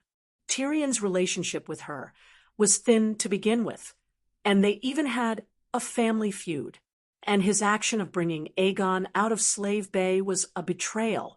If it were me, I would definitely ignore him. Sansa smiled coldly, and pointed at Gordy Farland beside Erlu. If I had my eye on his sword, he would have a chance to live even though he's heavily injured. Will you fulfill my wish and not treat him but let him die, and then say, he's going to die anyway, so it's better for everyone? Tyrion's wealth is a crime, but my sword is worthless. The giant killer mumbled. Erlu stared at Sansa, his nostrils flaring. After a long while, he gritted his teeth and said, if that's the case, I can't give up Aegon's pterosaur. I won't give Theon to you. Jon said irritably. Count Meiji went to Slave Bay to find the Dragon Queen to exchange for the pterosaur. Can't you wait for a few days? Davos looked embarrassed and suggested, Queen Sansa is also a dragon knight. Why don't you want my lady? Sansa's blue eyes widened as she said in disbelief, No, no, no. Davos blushed and waved his hand. How would I dare to make such a rude request? I want to ask, can you use your lady to send me to the front lines and wait for Count Meiji to bring the pterosaur back from Slave Bay? Asking me to be the coachman. Isn't this a rude request? Sansa's eyes were spitting fire. She really wanted to call her lady over and bite this old man to death. Davos looked down to avoid the Queen's death stare and said, I'll sit in the front as the coachman, and you'll sit in the back to control the pterosaur. Sansa's face contorted. Davos persuaded with a sincere expression, if we can take down King's Landing as soon as possible, we can go to the great Cathedral of Baelor and ask the Great Sparrow to heal His Majesty Aegon's injuries. This sentence did not move Sansa, but it reminded her that her husband was still in their hands. I'll only send you to Twilight Valley, and then you can ride on your horse to find General Royce and the others. Sansa's lips curled into a helpless smile. If I sell them to you, how can I face the generals again? You want me to personally persuade the generals to surrender to you? No way. Davos did have such a plan, but the Queen was so pitiful that he could not force it. Thank you. Davos bowed sincerely and then made a promise. Your Majesty, you have paid His Majesty Aegon's ransom. After that, he looked at his monarch with hopeful eyes. Erlu frowned and thought for a while. The Valley Army was near Rosby City, 30 kilometers away from King's Landing. It was only half a day's ride from Twilight Valley. He nodded and acknowledged the Onion Knight's promise. As long as Davos can reach the front line and see General Royce and the other generals, and then Meiji can bring the pterosaur back, I will agree to let Jon participate in supervising Aegon, just like Theon now. When we take down King's Landing, or when I fail at King's Landing, Aegon will be completely free. Of course, he will have to go into self-exile, to Slaver's Bay, to the free cities, anywhere, but he must leave the Westeros. Only his descendants can come back and inherit Harrenburg. Let the other ghosts live in Harrenburg. We will go to Slaver's Bay to find Aunt Dany. Just you wait. Sansa made a decision in her heart and began to summon her striped pterosaur, the second-generation lady. Before going to Twilight Valley, Erlu dictated, Sansa wrote, and Aegon reluctantly signed and stamped. They wrote 3 copies of the surrender letter. King Aegon was captured and has now surrendered to Theon Stannis Barra. All the vassals of the 7 kingdoms who had pledged loyalty to Aegon Targaryen should submit to Theon Stannis Barra. Stannis Prime Minister, Onion Knight Davos, will represent his master and receive vassals who are willing to pledge their loyalty to the front lines. Those who are unwilling can leave with their vassals, but please ensure Sir Davos' safety. Do not make an enemy out of Stannis Barra Theon. Erlu was very realistic. He did not expect to take down Aegon. So all the power of the true Dragon Alliance was under his control. That was impossible. He was not crazy. He would not have such immature delusions. However, Erlu also felt that he was the only legitimate successor to Theon Barra's dynasty. After all, Tommen was dead, and Cersei was married again. If the vassals of the Seven Kingdoms had a little conscience, a little respect for the law, and a little traditional chivalry, they would support Stannis to ascend the Iron Throne. This idea sounded arrogant, but it was very much in line with the traditions of the Westeros. If Dany gathered the nobles of the Seven Kingdoms to participate in the Great Council, Erlu could announce his right to inherit the Iron Throne. In theory, there would be no need to fight or capture Aegon. He could be elected as the legitimate king by all the nobles.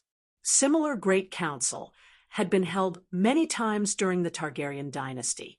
For example, Dany's great-grandfather, Aegon V, competed with Old Ymont and Aerys Blackfyre for the throne. Aegon became the legitimate king through election. According to the traditions of the Targaryen dynasty's Great Council, Erlu would definitely become the king because he had no competitors. He was Theon Bara's only remaining heir. Illegitimate children did not have the right to inherit the throne.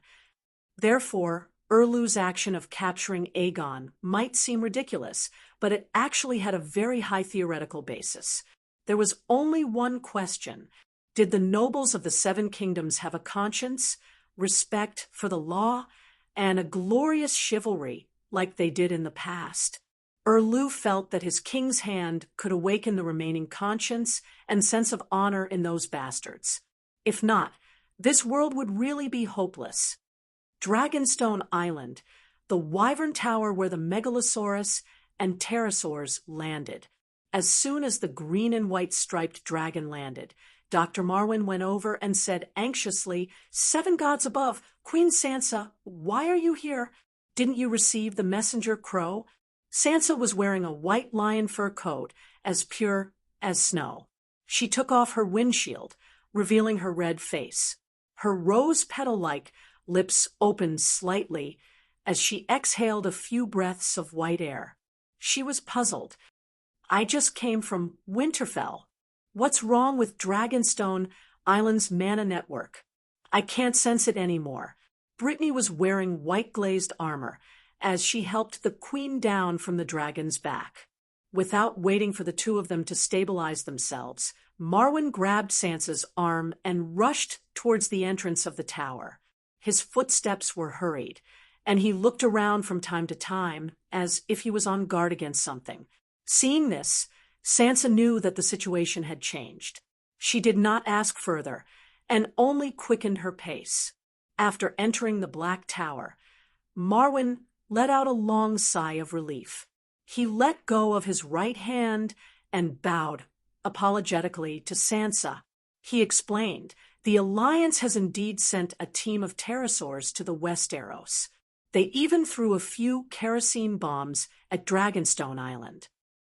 "What?" Sansa was shocked and asked anxiously, "Is the situation in Meereen so disadvantageous for Aunt Dany?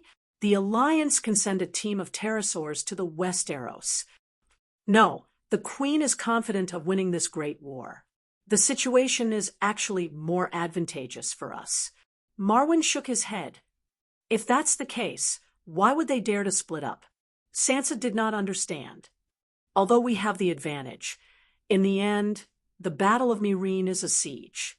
We are surrounded by the Alliance, and the attacking side secretly sent out a team of pterosaurs. Meereen will not notice it." Sansa was even more confused. After entering the hall below, she took off the white lion skin cloak and handed it to the maid. Under Marwyn's signal, she found a soft couch by the fireplace and sat down. She asked again, "The pterosaurs have come to the Westeros. After we know, won't Meereen know? No matter if they send their superior forces to surround them or take advantage of the enemy's weak air force to fight a decisive battle, the Alliance will lose more than they gain. Only 5 pterosaurs came, so it won't affect the situation much. Also, the core of the magic net was attacked by Balerion and is paralyzed. Now, we can only extract the magic power from the Earth's core, but we can't communicate with the outside world.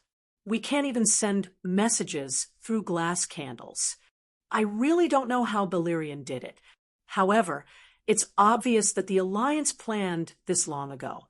We just don't know what their goal is, Marwyn said helplessly. Balerion attacked. Sansa exclaimed in disbelief. Suddenly, she realized that Balerion seemed to be a common name. At least, it was not only Aegon's pterosaurs called Balerion. Balerion, the demigod of Valeglia? She asked tentatively. Yes, we learned the technique of building the core of the magic net from Valeglia. I didn't expect the people of Valeglia to know how to counter the core of the magic net, Marwyn said with a complicated expression. I just contacted Slave Bay 2 days ago, Sansa muttered. The magic net collapsed yesterday morning. Chapter 688. When the magic net collapsed yesterday morning, the bull-necked doctor was even more shocked than Sansa. The magic crystal kept flashing with strange information. When he placed his hand on it, not only was he unable to read the information, his thoughts and memories were also being extracted uncontrollably. In the past, the information flow in the crystal was as gentle as a stream of spring water. Now it had turned into a blue black hole, crazily devouring all the information it came into contact with. It even took the initiative to steal the memories and thoughts of the person who touched the crystal ball. If not for Scholar Pylus, who saw the bull-necked doctor's eyes rolling white and his body twitching like he had been electrocuted, he might have become an idiot. In fact, he felt that he had lost part of his memories, but he could not remember what he was missing. I guess Balerion wants to find the Queen's secret through my memories. Sigh, I don't know how much he sees and how much damage he will cause to the Queen. As expected of the existence that created Valeglia's super magic civilization, Balerion's methods are too terrifying. Marvin said with a lingering fear. Sansa was shocked and afraid. When I contacted Aunt Dany yesterday, I realized that I had lost the connection to the magic net's core. That's why I came to Dragonstone Island to find out the reason. I didn't expect, at this moment, she also understood how much risk she had taken by riding a dragon alone to Dragonstone Island. The Alliance's pterosaur team started attacking Dragonstone Island the moment the magic net collapsed. Then I sent messenger crows to Wind's End Castle, Sun Halberd City, and Moongate Castle to remind you of the pterosaurs.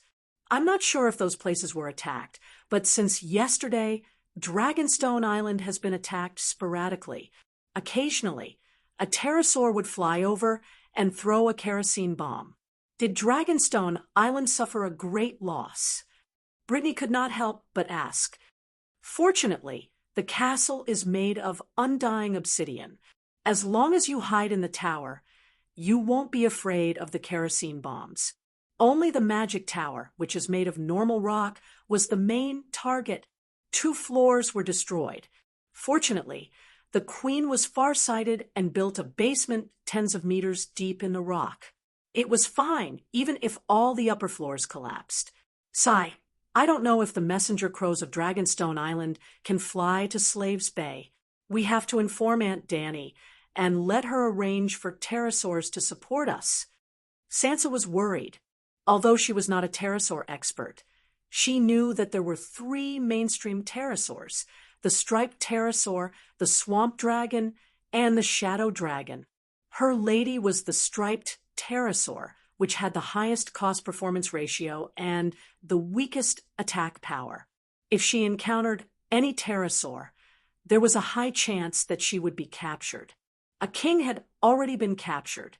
If even the Queen fell into the enemy's hands, then the short-lived dynasty of Aegon VI would be too miserable.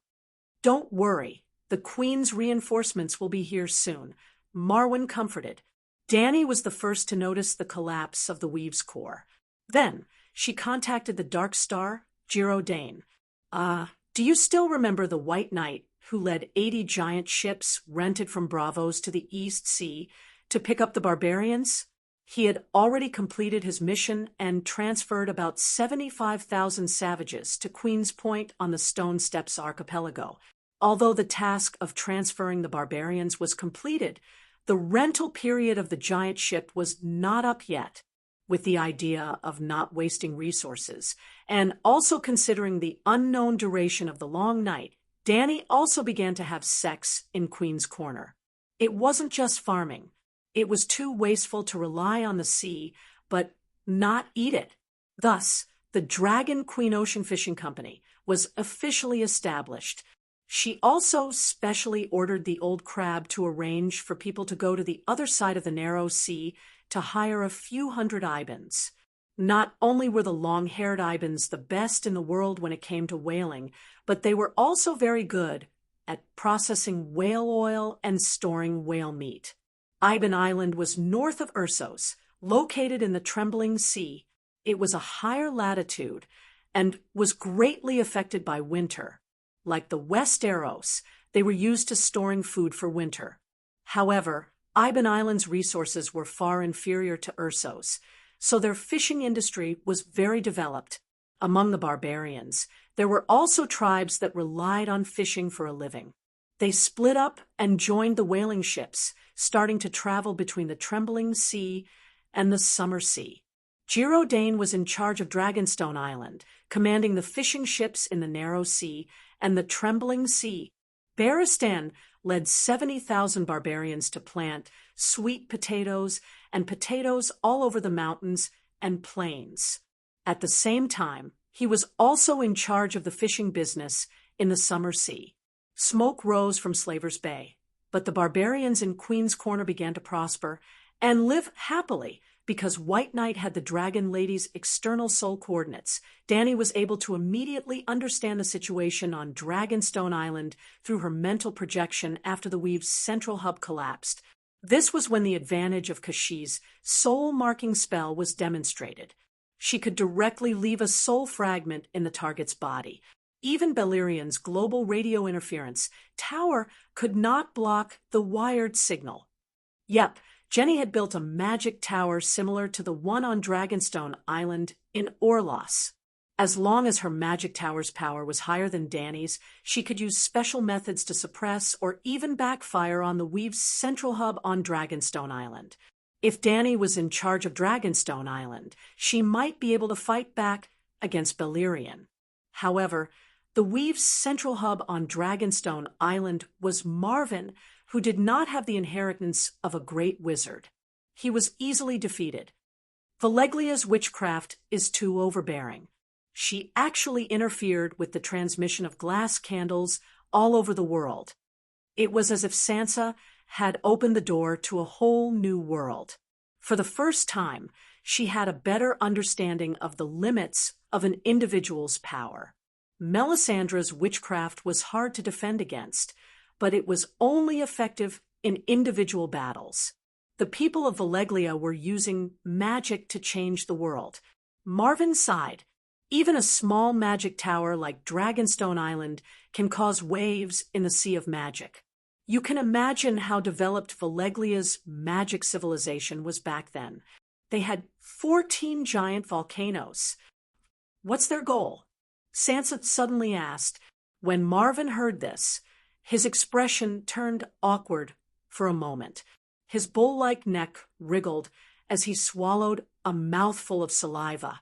He carefully said, "I'm not sure about the effect on Slave Bay, but in the West Aros, they might have two goals. First, to destroy Dragonstone Island's magic tower, and second, to capture the hostages." Capture the hostages? Who? Sansa asked blankly. The next moment, her red face turned as white as paper. She trembled as she said, Could it be Aegon? Perhaps you too. Marvin nodded.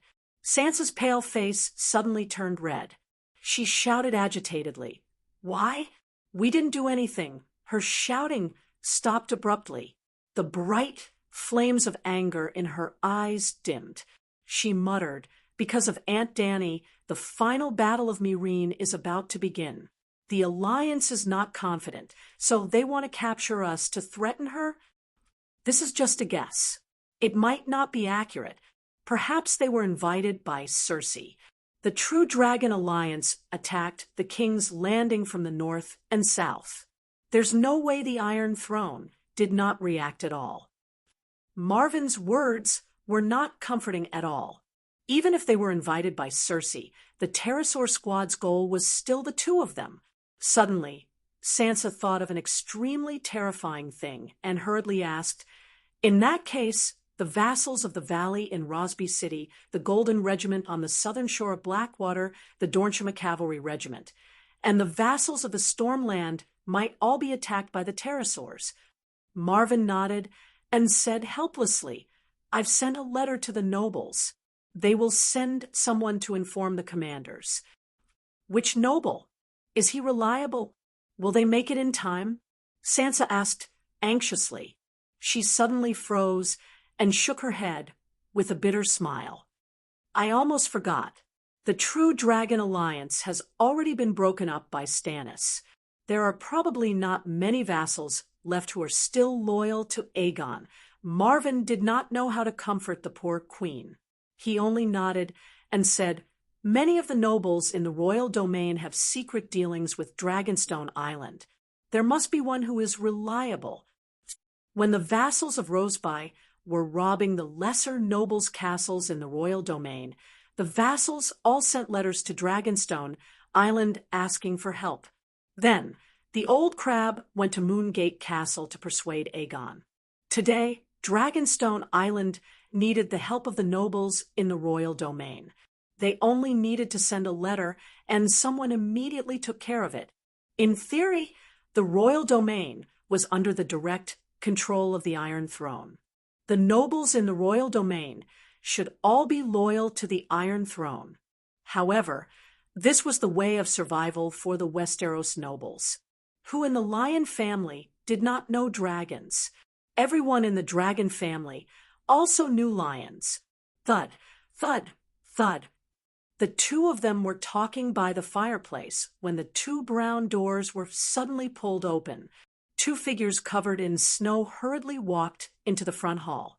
The cold wind that accompanied them blew into the hall, causing the bonfire in the fireplace to roar and burn. Sansa was shocked by the cold wind and could not help but shrink her neck. She looked up and saw the gray-robed scholar Pylus and the black-armored Bronn who should have come to visit her. "Greetings, Your Highness."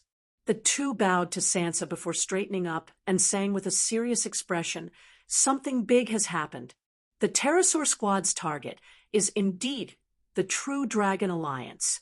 The Golden Knights, the Dornishmen, and the Stormland's army at the southern shore of Blackwater have all been wiped out. The vassals of the valley have not sent any messenger crows yet. I wonder how they are doing."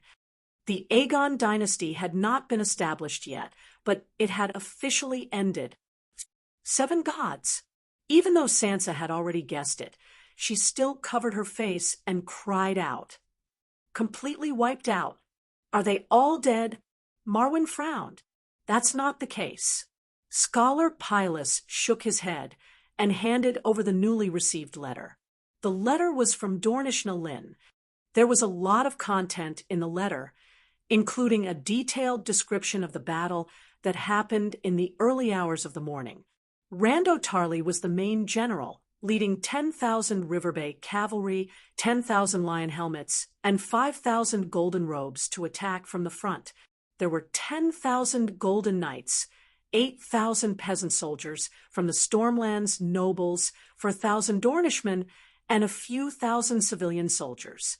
After confirming that Aegon had been captured, the army was in a state of panic. However, the Golden Knights and the Dornishmen's performance was amazing. They did not fear the strongest general of the 7 kingdoms at all. However, the Dornishmen had the advantage in the Dornishmen's desert environment. When they came to the hard plains, they were crushed by the Riverbay colts, who were fast and powerful. After a few clashes, the Dornishmen were not afraid of death, but they also suffered heavy losses. The Dornishmen were not even afraid of the true dragon. The Targaryen dynasty spent more than 100 years and even lost a dragon, but they were not able to conquer it with brute force. However, Dornishmen had plenty of defense, but they were severely lacking in offense. Therefore, Dalor did not expect to take revenge with his own strength. Chapter 689. Your Highness, the striped dragons have the highest cost-performance ratio. They eat half as much as the shadow dragons of the same size, but their wide wings can double their weight ratio. The three types of pterosaurs have their own advantages and disadvantages. The Queen plans to eliminate the small and medium-sized swamp dragons and keep the shadow dragons. The mainstream dragon knights use striped dragons. I don't lack that bit of food. Sansa's brows were still furrowed. What was the meaning of talking about cost-performance ratio with the Queen? Would the regular customers of the luxury shops care about cost-performance ratio? No matter how cold the Northern Territory was, no matter how many people starved to death, Stark would not lack food to feed the dragons. Old Crab immediately said, "You are the Queen, so you don't need to fight the Dragon Knights in close combat. The shadow dragons have sharp teeth, and the swamp dragons are too cumbersome.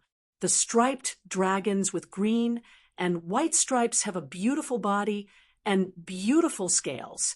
Their speed and reaction are faster than the swamp dragons, and their weight ratio is higher than the shadow dragons. They are the nobles of the pterosaurs." Queen Sansa finally showed a smile. Although she had complained, she actually felt that the green and white striped dragons with wide wings were more beautiful. But soon, the smile on her face disappeared like a snowflake falling into a spring lake. She then pleaded to Old Crab, "Count Settiga, you are Aunt Dany's right-hand man. You are experienced and wise. Can you accompany me to Winterfell and rescue Aegon from Stannis?" What could help her was not his wisdom and steadiness, but his status and the meaning of his participation. The Dragon Queen was officially involved. This, Old Crab understood, so he hesitated. He turned to Blackie and asked, "Is the defense of Dragonstone Island important?" If Dragonstone Island was in danger, he would not be able to go to the Northern Territory. Blackie was naive and was not sensitive to politics. She did not understand Old Crab's hidden meaning. She nodded and said, "It's not a big problem. It's not a big problem. I killed a dragon knight yesterday afternoon. This is the Westeros, and there are no backup knights. One dead knight is one less knight, no matter how tight the defense of Dragonstone Island is. Do you want the right-hand man of the Dragon Queen to ride a dragon and fight them?" Old Crab glared at Blackie and agreed to Sansa's request. Sansa was really pregnant. Running back and forth for thousands of miles made her very tired. They could only rest in the Moongate Castle for 1 day and 2 nights during this period. He also tried his best to pacify the vassals in the valley, barely convincing them to calm down and wait for Aegon to escape. "We will be exiled, but can the exiled prince not return to the kingdom for the rest of his life? Will Aunt Dany allow it?" She even directly hinted to the nobles of the valley.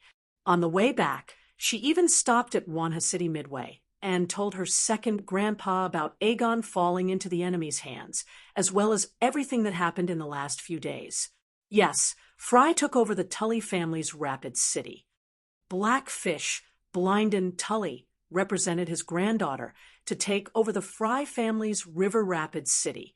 It was hard to say who would gain and who would lose, because River Rapids City was too rich, and it was located at an important transportation route. River Rapids City was a twin city that spanned across both sides of the Green Fork River. There was a stone bridge in the middle that connected to the tower, and it was the only bridge across the Green Fork River. "Sigh, I really regret it." Sansa showed regret for the first time in front of her grandfather. "I should have listened to Tyrion and taken down River Rapids City, then focused on attacking the King's Landing. I should not have clashed with Stannis, who had the help of a demigod. Even the barbaric and foolish centaurs knew to avoid witches and not interact with witches." Now that I think about it, I was really too arrogant. The queen wiped her tears and sobbed. It's not your fault. Who would have thought that there would be such terrifying witchcraft in the world? Resurrection, an illusion that fooled thousands of people, sacrifice and evil gods. It simply Blindon smiled bitterly and shook his head, saying the same words as Tyrion and Littlefinger that day. Now, it seems that the true world of the City of Knowledge is really the friendliest to normal people. Sansa shook her head. If there were no deviant ghosts, that would be the case. Unfortunately, without magic, even the Great Wall could not be built. Humans would definitely go extinct in the long night. Are you sure there is a long night? Blindon frowned. The Dragon Queen, Jon, the barbarians from the Great Wall, and even the red-robed woman said so. I have no choice but to believe it. 7 gods above, we have no food reserves in Hudgian. Blackfish's face was pale as he turned into a white fish. Let's take care of our family first. If something happens to Aegon, there is no difference to me whether there is a long night or not. Sansa said sorrowfully. Blackfish patted his granddaughter's head lovingly and comforted her. Although there was an accident this time, at least he is still alive. No matter how crazy Stannis is, as long as he still wants to ascend the Iron Throne, he will not kill the nobles after getting the ransom. As for Hudgian, don't worry. I will firmly control River Rapids City and continue to rope in the nobles of Hudgian in the name of the Tully family. Other than Aegon, I will not be loyal to anyone. Although Hudgian is in ruins, it will always be your and your wife's support. I have brought Count Sedega over. Aegon should be free soon. Sansa had gotten what she wanted and smiled happily. On the afternoon of the 3rd day, Sansa, Old Crab, and Illyrio returned to Winterfell. When she glanced down, she was shocked to find that Erlu's West Castle was empty. The 2 winged dragons landed on the muddy drill ground. After introducing themselves, they followed Jon into the main castle. The living room was spacious and tall, with bare gray stone walls on all sides. Due to the heat from the hot springs, it was as warm as spring even without a fireplace. After the servant girl served hot milk and red wine to the guests, Jon explained, Stannis said that Winterfell has been recovered and Stark has regained control of the Northern Territory. He has fulfilled his promise to me. Now it is my turn to fulfill my obligation to him to help him ascend the Iron Throne. So, before you left with Sir Davos, he ordered his subordinates to pack his luggage. He has been gone for 3 days. Sansa was surprised. She held the porcelain cup of milk and thought for a while. She felt that Erlu's actions were reasonable. Stannis's goal was the Iron Throne. That had never changed. But obviously, sitting in Winterfell and enjoying the scenery of the Northern Territory would never allow him to ascend the Iron Throne. Unless Cersei was like Aegon and foolishly came to the Northern Territory to mess with him. Jon asked curiously. Stannis's army of thousands traveled along the King's Lane. It was very obvious in the white snow. Why didn't you see them? We didn't travel along the King's Lane. Sansa then briefly told him about the appearance of the Alliance's pterosaur squad and the destruction of the Southern Army. To avoid being ambushed, we traveled at night during the day and tried our best to avoid the main roads. I see. Jon frowned as he thought about the recent events. He felt that it was too much of a coincidence. Where is Stannis right now? Where is Aegon? Sansa asked, seeing the dark circles under his sister's eyes. Jon's gray eyes suddenly brightened. In the closed Northern Territory, the flow of information should be extremely slow. He was the Lord of Winterfell. If he wanted to know about the Dragon Lion battle that happened 5 days ago by the Blackwater River, he had to rely on his sister's tireless travel. How could Stannis, an outsider, know about the Northern Territory so accurately and quickly? He had this question during the negotiation that day, but he didn't have the chance to ask. She-Bear, Alison Mormont, was the Earl of Bear Island, but she had never heard of the Dragon Queen. The nobles of the Northern Territory didn't even know about the famous Marshall Scholar of the Honeywine River. In White Harbor, where information was the best, when the local Northerners heard the Dragon Queen's poem for the first time, they were still puzzled. Wasn't the Mad King's daughter thrown against the wall by Tywin and smashed into a pile of minced meat? Similarly, until now, there were still many Southern nobles who didn't know that Erlu had gone to the Great Wall and even traveled thousands of miles to suppress the Boltons. This was the normal flow of information between the Northern Territory and the Southern Territory. However, during the negotiation that day, not only did Stannis know everything that happened outside the Northern Territory, he even knew about the current situation in the Royal Territory. Otherwise, he wouldn't have directly proposed the condition to ransom Aegon. The command of the two armies by the Blackwater River and near the King's Landing. John, Sansa waved her hand in front of John and asked curiously, "What are you thinking about? Where is Stannis? Is Aegon still in Winterfell?" "Sorry, I was distracted." John smiled awkwardly and quickly said, "It's about 50 kilometers away from Winterfell, just half a day's ride. Aegon went with them to White Harbor.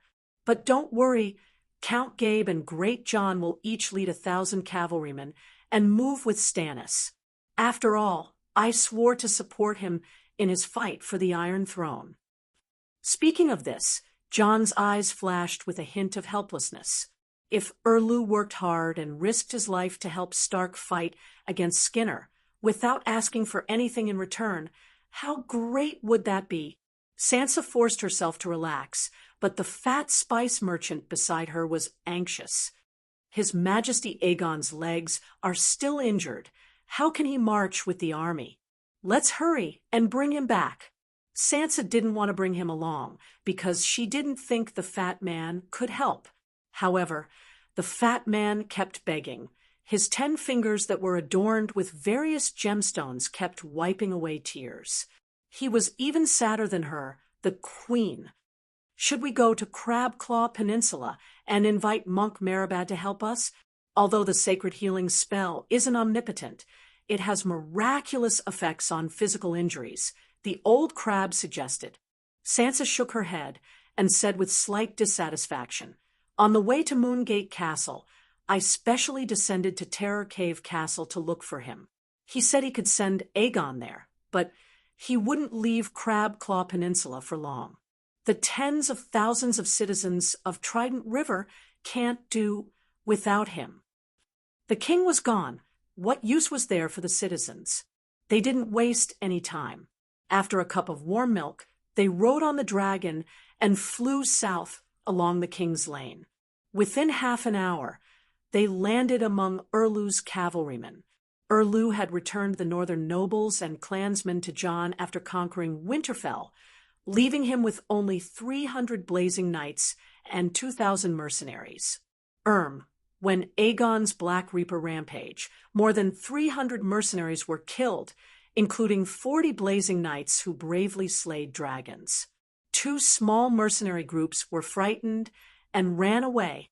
After Erlu left Winterfell, he arranged for 7 or 8 blazing knights to lead 100 mercenaries to guard the dying Black Reaper in Winterfell. After hearing the news of the battle at Blackwater River, Erlu's face darkened. He bit his cheeks and ground his teeth for a while, before saying slowly, "When I receive Davos' reply, I'll give Aegon limited freedom. He'll be allowed to walk freely in the camp and receive guests." Before Sansa and the others could react, Illyrio's blue beard trembled as he shouted angrily, "We've already paid the ransom. Why don't you let him go immediately?" "Who are you?" Erlu's eyes were sharp and suspicious. Chapter 690. After listening to Sansa's introduction of Illyrio, Erlu frowned as he sized up the fatty. "Where is Varys?" Did you participate in his conspiracy to confuse Rhaegar's bloodline? Illyrio was dumbfounded. His fat face turned green, white, and red. He raised a fat finger as thick as a carrot and pointed it at Erlu.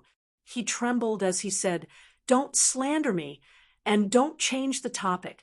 His Majesty Aegon was raised by Sir Clinton and Sister Ashera since he was young. His identity was personally acknowledged by the Dragon Queen and Prince Mikhail. What right do you have to suspect him? Hurry up and hand over His Majesty Aegon. I am the rightful king of the Seven Kingdoms. Erlu's gaze was as sharp as a knife. As for you, you are a foreign merchant. Why are you so actively involved in the affairs of the Seven Kingdoms? What is your relationship with Aegon that you are more anxious than Sansa Stark? I do not deny that I sponsored His Majesty Aegon to obtain a noble title and land. However, I am a righteous merchant and an old friend of the Targaryen family. It is also my dream to uphold justice for the Targaryens. Illyrio's expression was furious. His eyes were clear, and his tone was firm. He looked exactly like a persecuted and misunderstood loyal subject. Don't change the topic. Sansa waved her hand impatiently and questioned Erlu. Why don't you immediately release Aegon? I have already done as you said. The True Dragon Alliance has clearly collapsed and can no longer threaten your throne. Are you forgetful? Erlu's tone was unpleasant. I said that when Davos obtained the military command of the False Dragon Alliance, Aegon would be placed under the supervision of a third party, Jon Stark. When the matter of the King's Landing was over and you all swore to exile yourselves, I would release him. You said so at the time, but you shouldn't have taken Aegon away from Winterfell. If you leave Winterfell, how can Jon guarantee Aegon's treatment and safety? Do you think I'll stay in Winterfell forever? Stannis asked. You can leave a group of creatures in Winterfell to supervise Aegon, just like you did with the Black Death God. Sansa said. Erlu glanced at Jon and said coldly, I'm sorry, but your reputation is not worth the risk. I'm worried about you staying in Winterfell. These words were obviously directed at him. Jon was embarrassed and angry. He blushed and said, Your Majesty Stannis, aren't you going overboard? The Dread Keep has yet to be taken, and I have yet to complete my revenge on Roose Bolton, but I still sent 2,000 cavalry to follow you south. There aren't 3,000 cavalrymen in the entire northern region right now. What else do you want? Erlu said faintly, I want you to use your identity as Robb's successor to gather the nobles in Hajian County. I want 10,000 of your soldiers in the north to follow me to the south. Jon's army was made up of 3 parts, the barbarians on the Great Wall, the rock seeds on Skaggs Island, and the private soldiers of the northern region nobles. The 2,000 cavalrymen he gave to Erlu were all from the various nobles in the northern region. The barbarians, rock seeds, and even the crippled clansmen were all left in Winterfell, according to Erlu's plan. Jon not only had to support him to the south, but he also had to replace Sansa and rebuild the Wolf, Fish, and Eagle alliance. Robb was not only the king of the northern region. The nobles of Hajian County, including his grandfather's Tully family, had all pledged their loyalty to him. Of course, Erlu was not stupid. He had never thought of plucking a complete peach. If Jon could help him gather as many people as possible, it would be a gain. But Jon refused. He refused to send troops to the south with him, and refused to write a letter to Blackfish of River Delta to persuade him to surrender. Jon was an idiot to help Erlu with all his might at this time. Blackfish was Sansa's second grandpa, but he had nothing to do with him. In the silence, Sansa suddenly asked, Where do you intend to bring Aegon to? To the King's Landing at the Red Fort, to judge him in public, and then exile him. It's a pity Erlu's deep blue eyes showed a hint of helplessness, but it disappeared in an instant. He was expressionless, and his voice was flat and rigid as he said, "Go to White Harbor and take a boat to the south. I want to return to Wind's End Fort. That's Theonbella's clan castle. It can't fall into the hands of outsiders." The northern region had never been his destination. He wanted to gain the loyalty of the northern region's people, and then lead Stark to the neck. He wanted to conquer the nobles of Hudson County and the Valley, and rebuild the deer, wolf, fish, and eagle alliance with the Bucks as the center. That was his original and most beautiful wish. Of course, the current situation was not the worst. Aegon had been eliminated, the northern region had pledged their loyalty, and the Iron Treasury had given him an unlimited amount of money. He had recruited 70 to 80,000 mercenaries, and he would be able to fight his way to the King's Landing. After this conversation, both parties parted on bad terms. However, before leaving, Jon stayed alone in Erlu's tent for 15 minutes. "King Stannis, I have a question. Winterfell and the King's Landing are thousands of kilometers apart. How do you know about Aegon's military plans and the exact location of the northern and southern armies?" Jon asked the question that had been bothering him for a long time. "I have my own information channels." Erlu did not seem to want to talk about it. He was vague and evasive. "Is it Scholar Thomer?" Seeing Erlu's pupils constricting, Jon knew that he had guessed correctly. He smiled bitterly and shook his head. Lord Mandelay's warning was right. I should have listened to him and rejected Scholar Theomer's service. I should have chosen an apprentice from the northern region nobles. Even if his abilities were not as good, at least he would have been loyal. "Scholar Thomer is very loyal to the king," Erlu said calmly, "but he is even more loyal to the king on the Iron Throne." Jon rubbed his numb cheeks and lamented, "Have you never thought about where his information comes from?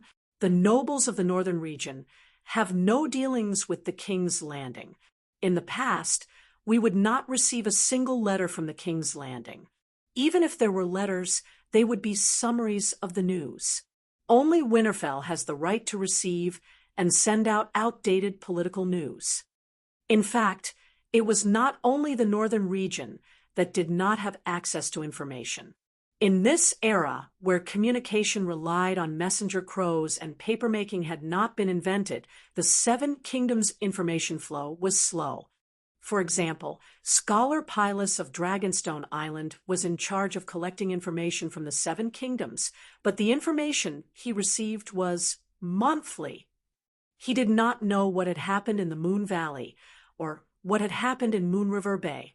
Erlu's eyes flashed. He said nonchalantly, "No matter where he got the information from, as long as it is true and valuable to me, it is enough." Jon's eyes widened. He suddenly realized that Theomer's motive was not simple, but he would rather let Cersei take advantage of him to get rid of Aegon. "That's right. I have been in contact with the King's Landing. The messenger crows of the Red Keep brought news of the True Dragon Alliance. When I saw King Stannis, I told him immediately." Scholar Theomer's chubby red face was calm. After returning to Winterfell, Jon immediately ordered for him to be arrested and brought to the Great Hall for trial. "So it was you." Sansa's expression was complicated. It was obvious that she was in disbelief, but also filled with anger and killing intent. "But you are a scholar. You swore to be loyal to your lord." "I did not betray Count Mandler or Duke Jon," Thomer said calmly. "Colluding with Cersei is not considered betrayal. Queen Cersei is the queen of the Seven Kingdoms. The traitors are Stannis and Aegon. I am helping my lord correct his mistakes." Theomer was not ashamed at all. His voice was steady and loud, without a trace of trembling. But his calmness angered Sansa. She was so angry that her face contorted.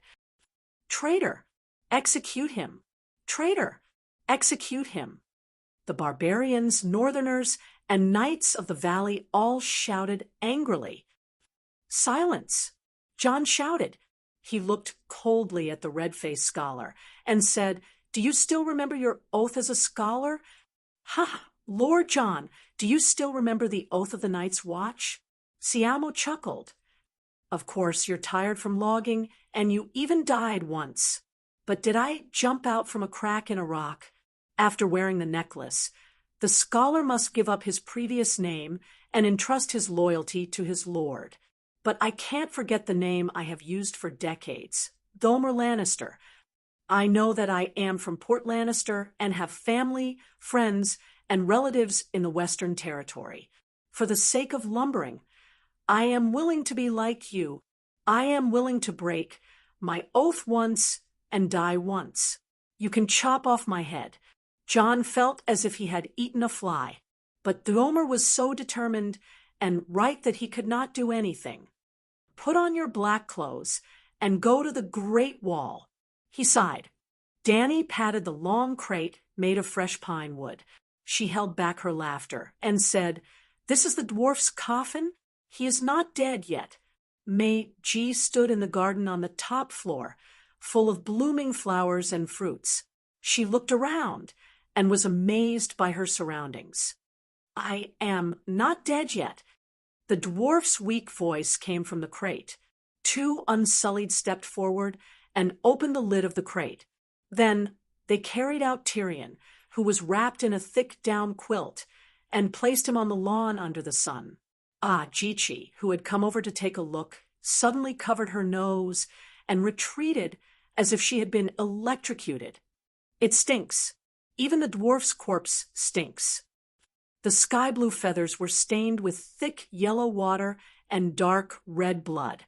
Like the leaves of a rice dumpling, it was sticky, and there were even threads between the quilt and the skin. A fishy and salty smell of rotten meat mixed with herbs immediately spread out. It was so pungent that it made one want to vomit. After flying in the sky for 2 days, Tyrion looked even more miserable. It was like a live chicken that had been thrown into a pot of oil and fried until it was black. Then it was covered in a layer of expired ketchup. It was black and sticky. "Your Majesty, save me. I feel terrible. It's like there is a fire in my stomach." The dwarf's eyes, one dark green and the other dark, were wide open. His pleading and pain almost overflowed from his eyes. After old Yimont stepped forward to measure his temperature, he exclaimed, "7 gods above, his body temperature is over 45 dragon degrees." Then he turned to Dany and said, "Your Majesty, save him. There is no medicine to cure him. We can only use a large-scale saint healing spell." Dany did not comment. She approached the dwarf and carefully felt the active fire magic power in the dwarf's organs. She took off the lobster glove on her right hand and clenched her palm towards her heart. Silently, wisps of pale yellow fire floated out from all parts of the dwarf's body and floated into Dany's palm. In a moment, a dark red fireball the size of a ping-pong ball was condensed. Fire wizard spell plus a curse. Melisandre really wants your life. She squeezed her right hand, and the fireball was extinguished. However, a dark red skull mark was left on Dany's jade-white palm. The skull's mouth was still moving up and down. Dragon spirit plus true dragon roar. The skin on her palm trembled slightly. The skull mark turned into specks of dark red dust and floated down. Before it landed on the grass, it disappeared into the air. Chapter 691. The Golden Knights lived up to their reputation as the world's best mercenary group. Even with the pterosaurs throwing kerosene bombs from the sky, they still managed to defeat the Lion Army with 70% of their HP. Well, the Lion Army in Cersei's era was at least 30% weaker than Tywin's. The Golden Knights were true professional soldiers. They were too familiar with large-scale battles and were especially good at teamwork. With 100 armored elephant soldiers as the vanguard, 500 true knights led 1,500 knight squires to follow closely behind, followed by the swordsmen and shield bearers. Their moves were simple, but they coordinated well as if they were an organic whole. Originally, this was not a sneak attack. The Golden Knights and the Dorneys were not weak. The two sides could have fought for at least 2 or 3 days, and even reached a stalemate. Then Uluin appeared. He led 10,000 iron men and 3,000 newly recruited River Bay iron horsemen to attack from the back of Rose Avenue, breaking the jaws of the Golden Regiment. 38,000 versus 14,000, an absolute advantage in numbers. A two-pronged attack. And the pterosaurs threw kerosene bombs from time to time. How could the True Dragon Alliance's Southern Army withstand it? As for the 8,000 valiant vassals of the Stormlands, they ran away. They started to retreat as soon as the news of Aegon's capture came. When Randolph Tally beat the war drums, the Stormlands vassals threw away their last bit of restraint and ran away. The Stormlands had no loyalty to Aegon.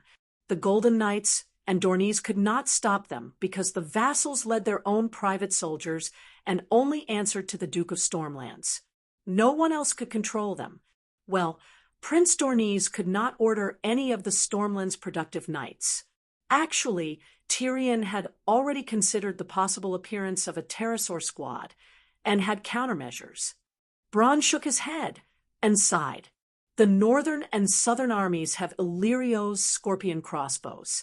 Even if there were 2 squads of 10 pterosaurs, let alone a squad of 5 pterosaurs, with the help of the dragon-slaying crossbows, Tyrion's Tessa and King Aegon's Balerion would be able to protect themselves even if they could not win. Uncle Finger had considered inviting the Alliance to attack Aegon. Sansa knew about this and reminded her husband after their marriage. Actually, even without her reminder, Tyrion had already considered everything that Uncle Finger could think of. He had ridden a dragon to bombard the enemy at Slaves Bay many times, and had also plundered merchant ships at the Maiden of Freedom Strait. His experience was too rich, and Uncle Finger could not compare to him at all. The dwarf knew very well that the pterosaur's greatest threat to the ground forces was the wildfire bombs it threw. The pterosaurs that were carrying wildfire bombs were not as agile, fast, and high-flying as the unloaded pterosaurs. It was just like how fighter jets would lose their auxiliary fuel tanks when they participated in official battles. As long as they had the same air force, even if they did not have the numbers and could not win the aerial battle, the threat of the pterosaurs' bombs would be reduced by at least 80%. With Tessa and Balerion attacking the pterosaurs, the ground troops could hold on for at least half a month before the number of casualties reached the psychological limit of the soldiers. Not to mention half a month, with the Weave's central hub sending messages, Dragon Queen's Megalosaurus could arrive within a day. Even if she sent a team of pterosaurs, it would only take 2 days. Therefore, under the premise that they were prepared, Aegon and Tyrion were not afraid of the king's landing colluding with the Alliance. On the contrary, they were looking forward to it.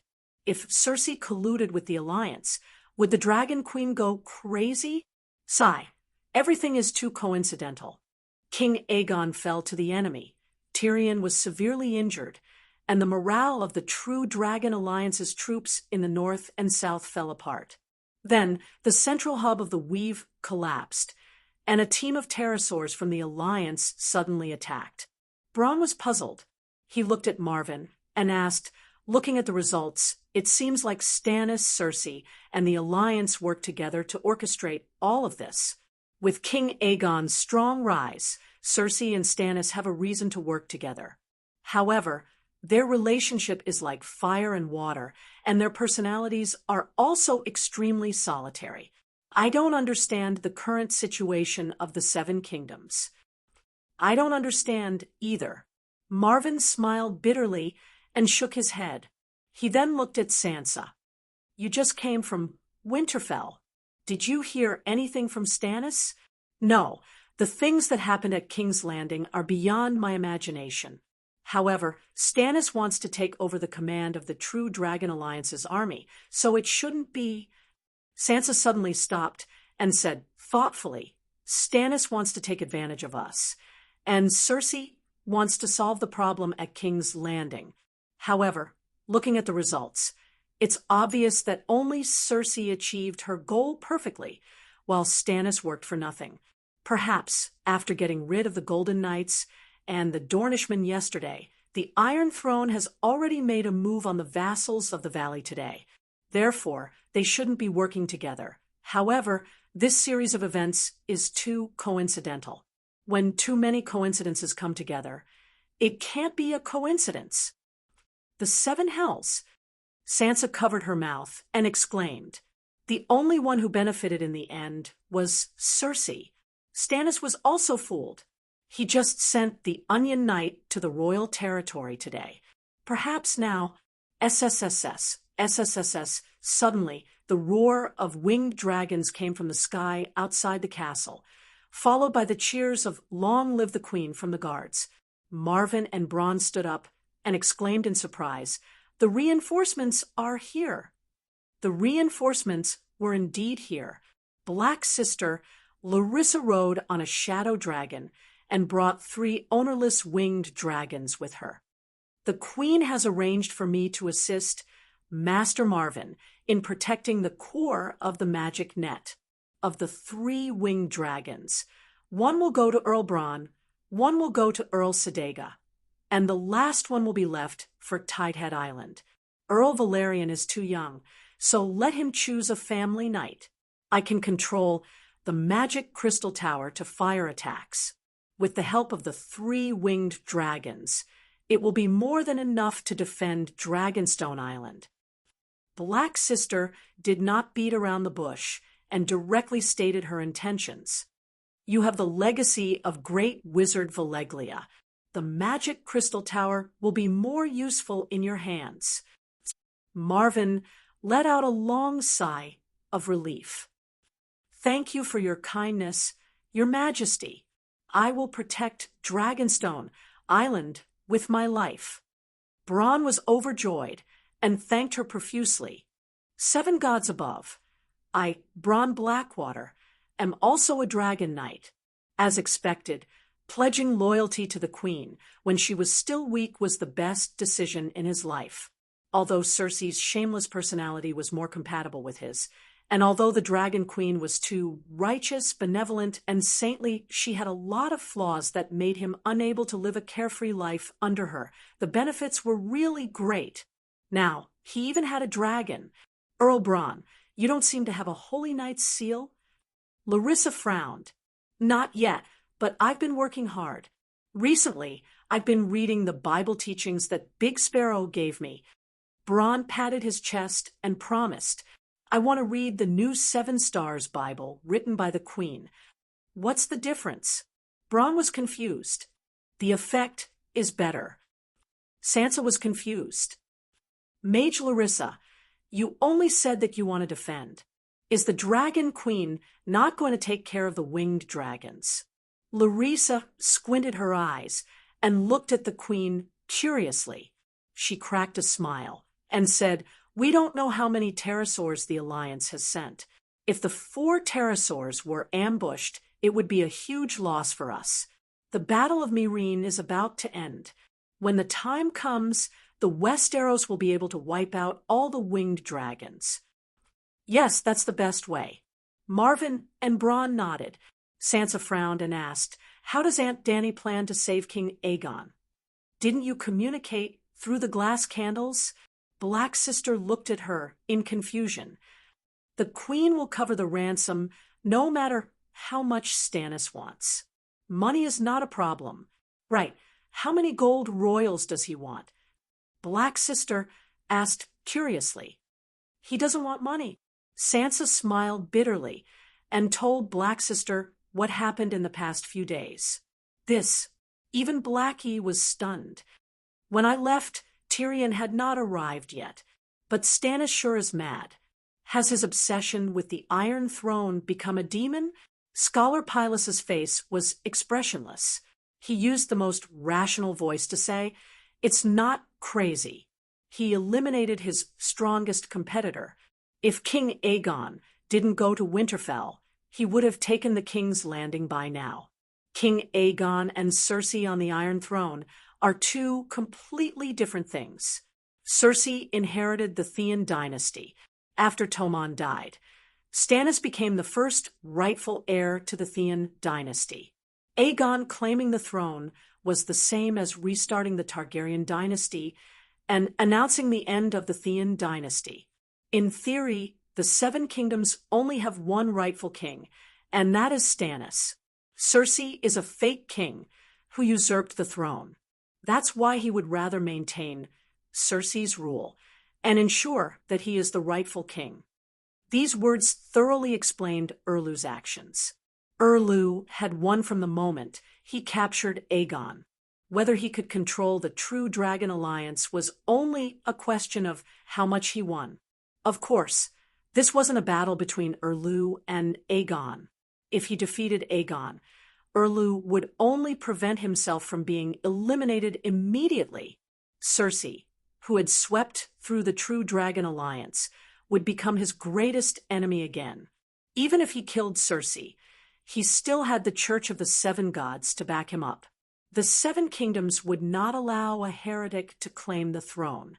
That's why Erlu was the only rightful king, but he was the furthest away from the Iron Throne, unless he could really save the world from the Long Night.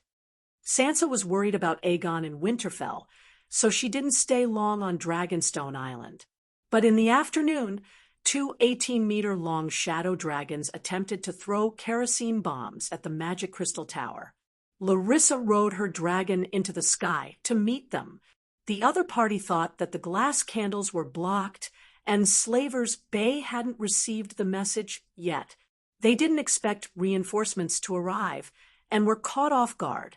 One of the winged dragon knights was shot in the back by Blackie with an arrow. The other knight immediately fled with the winged dragon that had lost its master. Just like that, Sansa was delayed for a while. When the sky turned dark, Sansa left the flying dragon tower under the starlight. To prevent the queen from being captured by the dragon knights, Blackie even brought a winged dragon to escort her to the Moongate Castle. Old Crab was still at the Moongate Castle. Although he was a sly old fox, he was a true believer of the Seven Gods. When Erlu burned the statues of the Seven Gods on Dragonstone Island, Old Crab even purposely covered his face with a veil to express his silent protest. Those who protested were all burned by Erlu. Hence, Old Crab could immediately form the Holy Knight's seal in front of the great guardian statue and become a dragon knight. Bless the Seven Gods. Long live the Dragon Queen. Old Crab stroked the shadow dragon's shiny black scales. His eyes were red with excitement. I didn't think that I could become a dragon knight at such an old age. The Allied army has at least 5 winged dragons in the Westeros. It's best if Count Sedega hides during the day and travels at night. Blackie warned and prepared to leave before the sun rose. Wizard Larissa, why are you all shadow dragons? My striped dragon seems to be much slower. Sansa wanted to ask this question when she was on Dragonstone Island.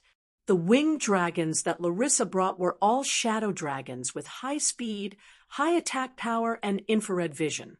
This meant that the Dragon Queen didn't lack shadow dragons. But why did she give her niece a striped dragon? Chapter 692. Are you afraid of death? No, we paladins are not afraid of death. Cora waved his hand and explained with a red face, but we can't die so easily. For example, in addition to my identity as a dragon knight, I also have the position of a white knight, the Queen's Guard Cavalry Commander, Meereen City Defense Commander, and so on. If I die, it's equivalent to the Queen losing a dragon knight, a white knight, a cavalry commander, a city defense commander, and the other party's dragon knight is just a simple dragon knight with no more important military or political positions. What's worse is that in a one-on-one Dragon Knight battle, my winning rate is not as high as the other parties. If there is a big battle, our side will be at a disadvantage. Meiji was stunned. It seemed to make sense. However, since you can't fight, why were you chosen as Dragon Knights? She only thought about this in her heart and did not ask, because she knew the answer herself. Of course, the nobles had to choose first when it came to something as good as a pterosaur. Why can't you beat the other party? She was conflicted. Nobles should have preferential treatment. This is reasonable, but nobles should also be better at fighting. Cora said, helplessly, my training time is not as long as the other parties. They are professional Dragon Knights, and we are just Dragon Knights. They gather together every day, train for at least 12 hours, and take half a day off every 10 days. We have to work a lot of the time and have no time to train, nor do we have the opportunity to gather people together for group training. Originally, we had an advantage in weapons Tyrion's crossbow, but it didn't take long for the other party to learn. In the beginning, Dany did not find any problems with her system of selecting Dragon Knights. She was not a nepotistic person. At this time, the foundation of the empire had just been established. Under the fair and just military merit promotion and reward system, every noble who could obtain a noble title must have outstanding contributions, and were all elites that were picked out of 100. Which dynasty did not have a gathering of generals and strategists at the beginning of the country? Every noble who obtained the seal of the Paladin in Slave Bay lived up to their name, without any exaggeration. But here was the problem. Although Dragon Knights sounded high and mighty, in fact, they were soldiers who could be consumed. High-level soldiers. But no matter how high-level a soldier was, he was still a soldier. The Alliance's Dragon Knights came from a higher background than the Knights of Slave Bay. Many of the Dragon Knights on Dany's side had been slaves before, but the Dragon Knights of the Alliance were all descendants of Valeglia. In terms of status, they were not far from Targaryen. However, those knights were of noble birth and did not hold any important positions in the military. Even if they died, it would not affect the normal operations of the Alliance's command system. Dany's Dragon Knights all had important positions. If 7 or 8 Dragon Knights died, then, at first, Dany didn't notice the problem, but after fighting 7 or 8 small-scale dragon battles, she suddenly realized that she had been attending too many funerals recently. After careful consideration, 5 regimental commanders were sacrificed, and 3 of them were captured by the Alliance army. Dany was alarmed, angry, and at a loss. This king swept through Slaver's Bay, ambushed Tolos, and even bombed New Gis before finally occupying New Gis. After roaming the world for so many years, not a single Chiliarch had died. However, ever since they had the pterosaur and established the pterosaur Knight Regiment, in just 2 months, their generals had fallen one after another. Then why did I come all the way to the Sosrith continent to find the pterosaur? So, our strategy is to fight with numbers and use the Megalosaurus to suppress the pterosaur. We are determined to avoid a chaotic battle and avoid one-on-one battles. We are only using the pterosaur's advantage in rapid movement and aerial bombardment, Cora said helplessly. In other words, they were giving up on the fighter jets and transforming the pterosaur into transport planes and bombers.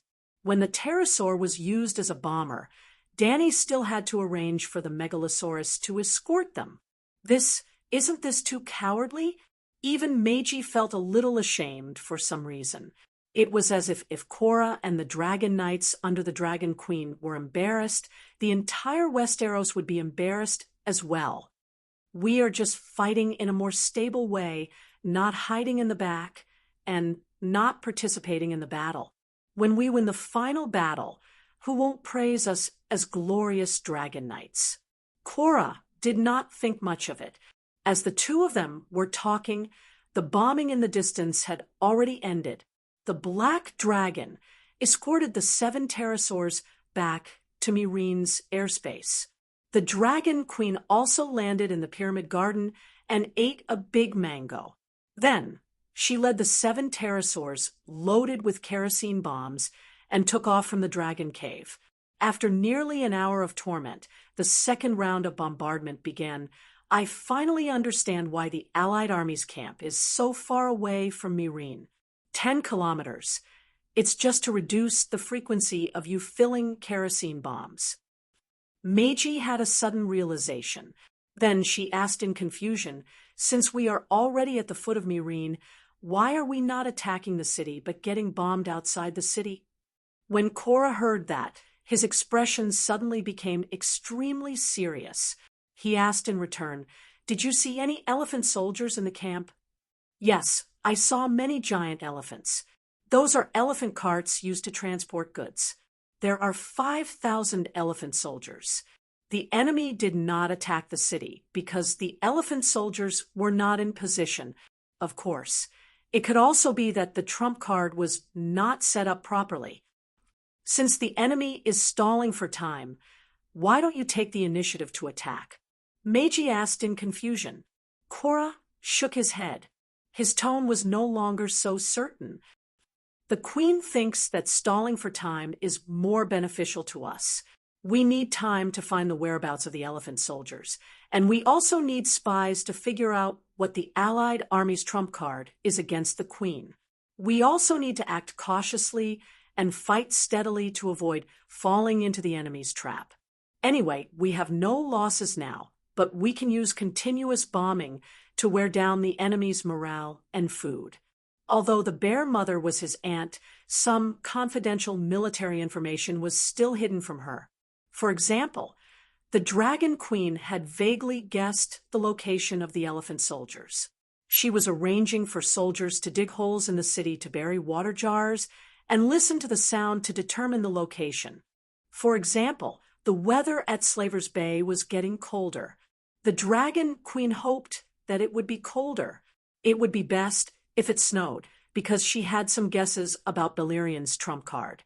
For example, the Dragon Queen was sure that as long as she was not disrupted by the enemy, as long as the Allied Army arrived at Myreen City, she would definitely win. That was because she also had a trump card. Confidential information could not be revealed, but Deshiong still introduced the well-known information to the bear mother. For example, Balerian and Jenny, the dozen or so city-states that formed the Allied Army, and the true strength of the Allied Army. No wonder His Majesty Aegon was captured, and the Dragon Queen did not return to the Westeros. The war here is simply beyond my imagination. Compared to the Dragon Queen's war, our war in the north is really like a small skirmish. The bear mother sighed and felt inexplicably disappointed. Korra shook his head and said, "The war in the Westeros is at most fighting for the Iron Throne, but this is a battle to determine the king of the world. The two are completely incomparable." The bear mother was even more disappointed. It turned out that the Westeros were not the center of the world, and the Iron Throne was not the first throne in the world. She no longer looked at the disheartening battle outside the city. Instead, she began to look at the garden in the sky that was more than 200 meters above the ground. There was a swimming pool, a lawn, a garden, and half a circle of small trees around the perimeter. There were persimmon trees, mango trees, pomegranates. The garden was 30 meters long and wide. It was simply too big. It was hard to imagine how much stone, labor, and time were used to build this pyramid. When I was young, I had a class with a scholar. He said that there was a great pyramid in the Far East. I asked him how big it was, and he said it was very, very big, even bigger than Winterfell. I did not believe him, but now the bear mother was amazed and started to feel inferior. The pyramid was 240 meters tall, and its foundation was definitely more than 300 meters wide. However, Winterfell was only 300 meters wide and 500 meters long. Not to mention the castle in Winterfell Even the Forest of Gods would not be as big as this stone tower. There was more than one great pyramid at Slaves Bay. Myrene alone had more than 20 pyramids. Is the King's Landing as big as Myrene? The Bear Mother asked. The Earl of Bear Island was more than 50 years old, but he had never been to the King's Landing.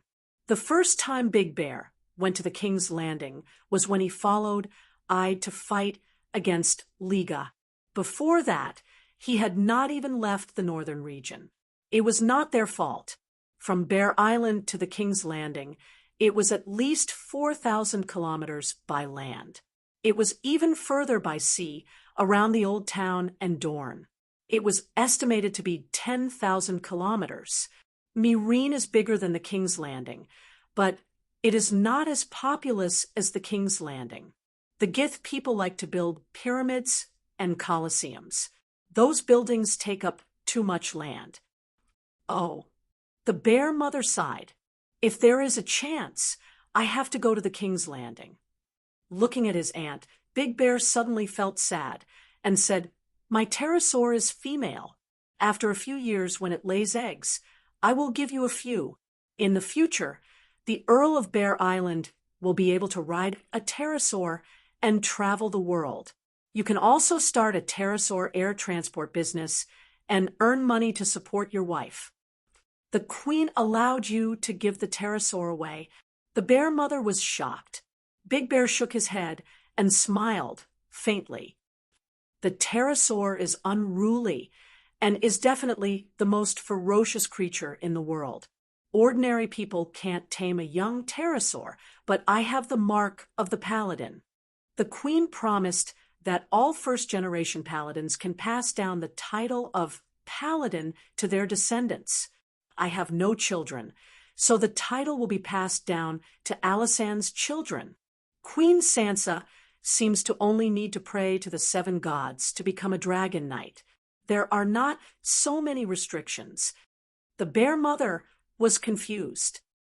That is because Big Black, the great guardian of light, responded to her prayers, but not everyone can get an answer in their prayers.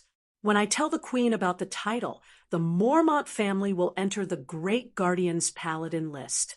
In the future, as long as the direct descendants of the Mormont family have enough faith, they can get the mark of the Paladin from their prayers. That will be the inheritance. Faith, believe in the 7 gods. Our family has believed in the old gods for thousands of years. The Bear Mother frowned. Let the children choose voluntarily. Didn't Sansa Stark believe in the 7 gods, with a dragon knight to inherit, who would still believe in the old gods? The Bear Mother sighed. Actually, there are benefits to believing in the old gods. The Bear Mother frowned again and said hesitantly, After becoming a dragon knight, don't we have to be loyal to the Dragon Queen's descendants? Of course, just like how the vassals wear their ancestral armor to answer the call of their lord, if the Queen's heir needs a dragon knight to participate in battle, we will all ride a dragon and rush over. This was the dragon knight system that Dany really wanted to establish. The pterosaurs with their big bellies could almost make any king poor, but it was different if they were distributed to the vassals. The vassals would receive honor and the convenience of swift action, the king would reduce financial expenses, and there would be a stable source of dragon knights. Because the mark of the paladin came from Big Black, the loyalty of the dragon knights could also be guaranteed. A win-win situation. This was actually a fake version of Valeglia. But Bear Island has been loyal to Stark for generations. The Bear Mother's expression was conflicted. Chapter 693. Mormont on horseback is loyal to Stark, while Mormont on winged dragon serves Targaryen. What if they clash? The Bear Mother asked again. Then it's a civil war, as long as the 2 Mormons don't meet. I don't think that's a good idea. The Bear Mother was conflicted. Then, do you want my title of Holy Knight? The Bear Mother was a little impatient. He didn't have any sons or daughters, but he didn't want to see Count Mormont's wife run away because he was poor. so he decided to let Meiji's descendants inherit his gift. If Meiji wasn't willing, then forget it. Yes, of course. It was easy to reject the bear mother's inheritance, just a sentence, but it was almost impossible to encounter such a good thing again. Meiji wasn't stupid. Of course she wouldn't reject. Do you have any other titles? She asked. What do you mean? The bear mother was puzzled. Let's split the family into two. Bear Island will continue to be loyal to Stark, and choose one of my daughters to inherit your winged dragon and fief. The bear mother was stunned. The bear mother was a little embarrassed by the stare. Her sallow old face flushed red, and she stammered. A loyal subject doesn't serve two masters. Stark and Targaryen had a blood feud more than 10 years ago. Who knows when they'll fight again? Besides, I have 4 daughters, and the remaining 3 don't have the right to inherit. Bear Island is too poor, and the good people look down on us, unwilling to marry us. Bear Island was too poor and too remote, and in terms of marriage, both men and women were miserable. Not to mention the bear mother. It was difficult for the Bear Island's daughters to marry. The bear mother herself didn't have a husband, and her 5 children were all born with wild men. Her eldest daughter, Daisy, was almost 20 years old, and she died unmarried. The second daughter, the she-bear, also had a few children, but like the bear mother, she didn't marry and went to Bear Island's wild men to have children. Not all of the Bear Island's daughters looked like she-bears. Daisy Mormont, for example, was tall, strong, and charming, and graceful, and well-bred as the heir to an earl. The daughters of great aristocrats were often engaged before they reached adulthood.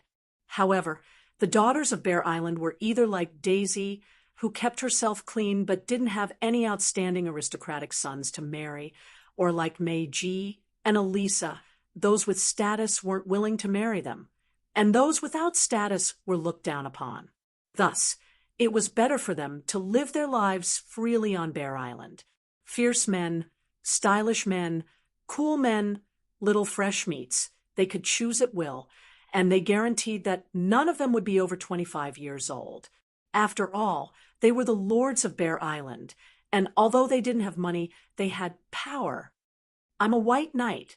I don't have any land, but I can ask the queen. It should be possible. Of course, Dany had no objections. I have a lot of Westeros nobles here.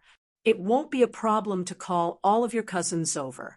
They will first take the oath to become knights, and then follow me to conquer the world. I guarantee that in the future, each of them will have a noble title and a fief. Dragon Queen is unusually forthright. How could she refuse a subordinate who was qualified in terms of technical and tactical skills and also had loyal and devoted genes? Last time, when she conquered Biasabad by the Jade Sea, she felt that she didn't have enough subordinates to use. In the future, when she conquered Queers, Jade Sea, Volantis, and other city-states, there would be a shortage of talent if she only arranged for one confidant to be the lord of each city. Moreover, Big Bear belonged to the oldest group of officials, so Dany was happy to give him some rewards. When Meiji received this reply, she happily stayed in the pyramid. That night, Dany held a small banquet for Meiji in the Great Pyramid. She didn't invite many guests, but gathered the generals and nobles who lived in the Great Pyramid together to have a sumptuous dinner. After the banquet, Dany began to treat the dwarf's injuries. In a 30-square-meter stone room, the walls were pasted with snow-white dragon paper. More than 20 candles were lit in the chandelier, and the room looked bright and magnificent. In the middle of the room, there was a single bed with a straw mat, and on the bed lay a charred dwarf wearing only a pair of white underpants. How is it? Looking at Dany's changing expression under the light, old Yemont was worried. How is it? The dwarf also widened his heterochromatic eyes and looked at Dany nervously. Dany was silent for a while before she said, Tyrion, First, tell me a reason why you want me to save you." The dwarf blurted out, "I'm willing to go through fire and water for Targaryen." "Ha!" Dany sneered. "I will lead Casterly Rock to surrender to you. Ha! I can give you my sister's head as a ball. Sigh, looks like you're dead for sure today." Dany sighed. "Your Majesty, other than loyalty, I really can't think of anything else to give you." The dwarf wailed. "Loyalty? Don't ruin this beautiful word. Then tell me, what do you want?" Tyrion closed his eyes and said directly, "Since you didn't throw me out, it means that there's still a possibility of saving me. I'll agree to whatever you say." Dany turned to Aegon, pointed at the dwarf, and asked, "What other value does he have?" Ymont frowned and said, awkwardly, "Even a nail or a straw mat can have some effect. No matter how bad Tyrion is, he's still better than a nail or a straw mat. Perhaps it can be used in the future." The dwarf opened his eyes and shouted, "Master Ymont, I swear I won't let you down. I'll be 1,000,000 times more useful than a nail or a straw mat." Dany smiled and said, "If that's the case, then sell your life to me. Every time you buy a life, we'll calculate the value. How about that?" "You mean, if you save me once, I'll have to work for you a lot?" The dwarf asked hesitantly. "There are 3 plans to save you."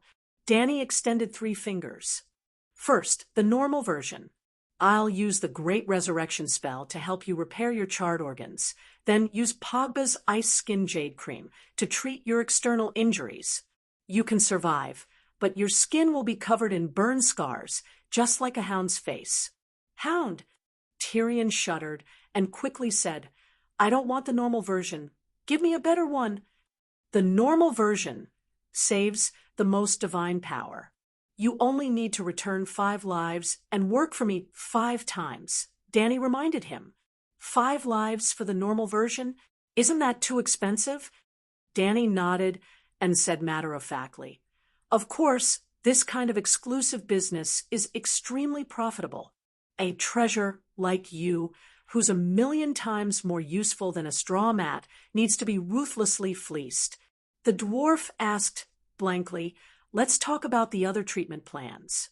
"For the VIP version, that's above the normal version, I'll make a great vow to the Holy Mother and use 1,000,000 powers of faith to reshape your life."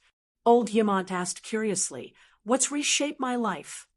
"Above the holy healing spell is the resurrection spell.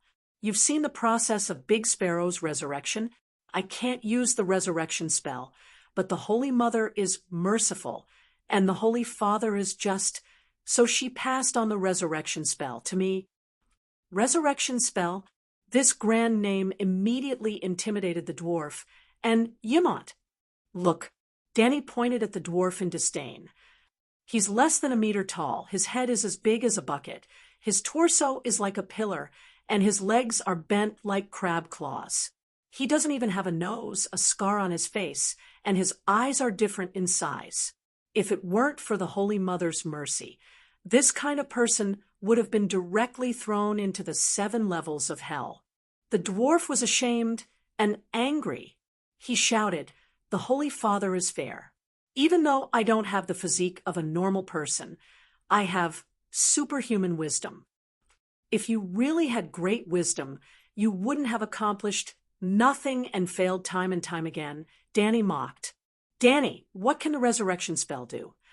Ymont quickly changed the topic. "The resurrection spell, as the name suggests, can make a dwarf a new man.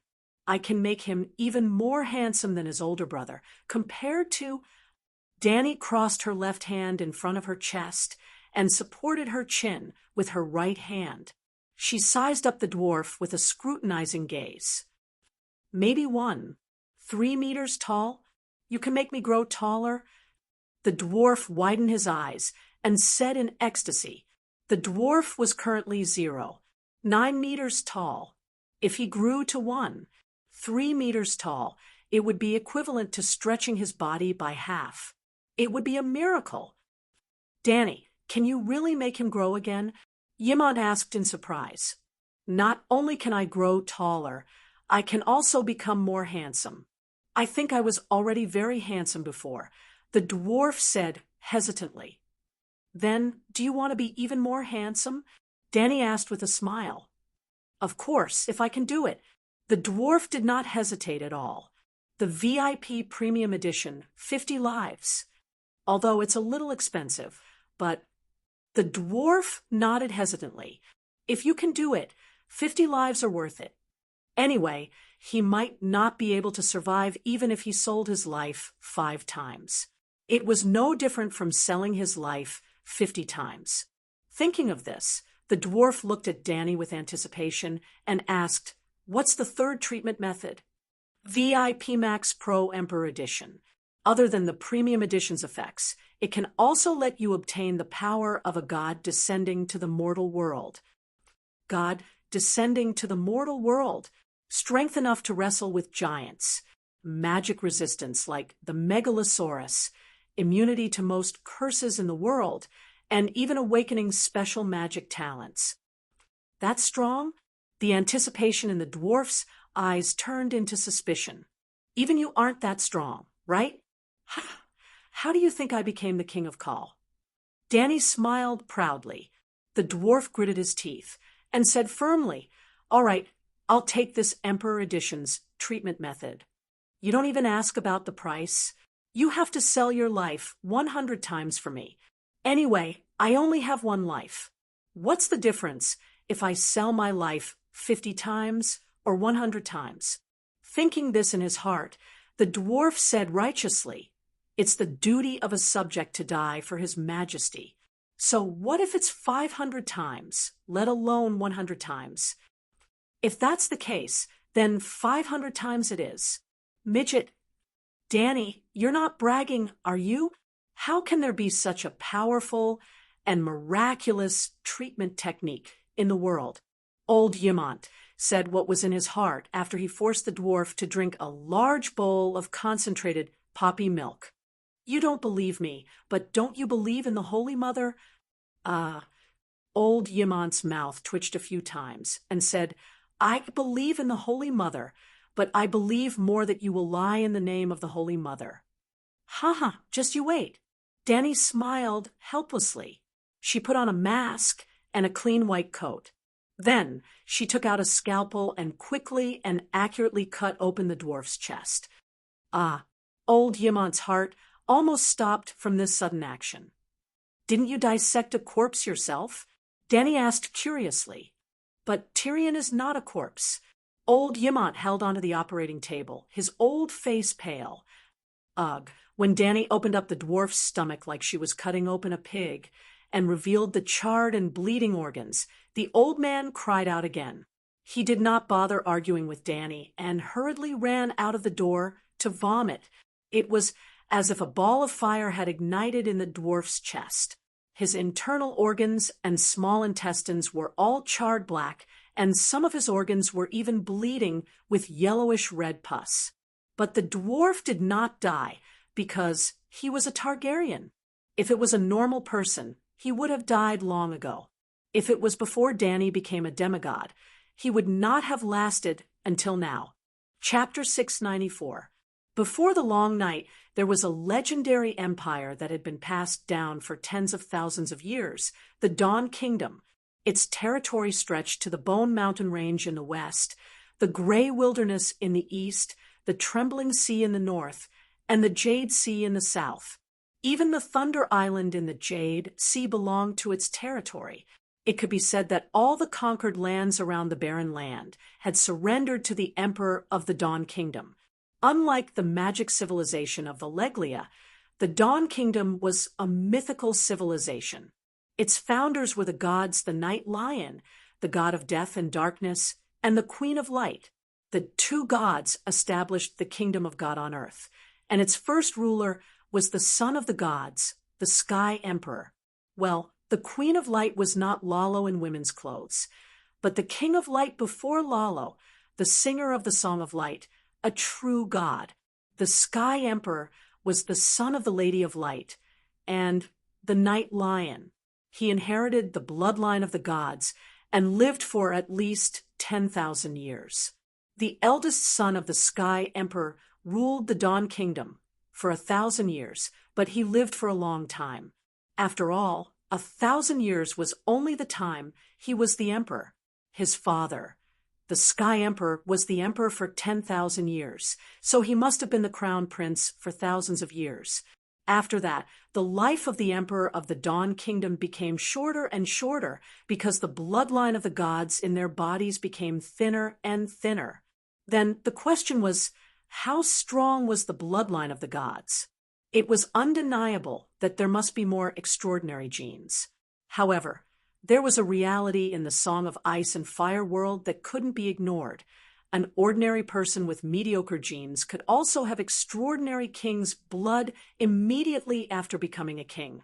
This showed that genes were not the only reason for the strength of the bloodline. There was a more important reason: the compatibility between the bloodline and the law of the world. If Zhu Yuanzhang was placed in the world of the Song of Ice and Fire, his genes could be said to be extremely mediocre. When he became the Hongwu Great Emperor, his genes did not change, but his bloodline suddenly became tens of thousands of times higher, becoming the noblest bloodline in the world. If Zhu Yuanzhang's blood was used to cast a curse, even Danny would not be able to withstand it. Why was that? Zhu Yuanzhang's genes did not change, but because he became the emperor, the master of the world changed. And the law of the world also changed, becoming more compatible with the master of the world, which was Zhu Yuanzhang's family. Zhu Yuanzhang's family became the noble blood of the royal family. Any one of them could be used by Aunt May to draw blood to create a shadow assassin. A single person had promoted the bloodline of the entire clan. In the past, the little devil had also envied dragon queens, witchcraft, and had once held a glass candle and stayed up all night. Unfortunately, he did not have the talent and could not light a candle, so he could not learn the meditation technique. However, the situation changed later on.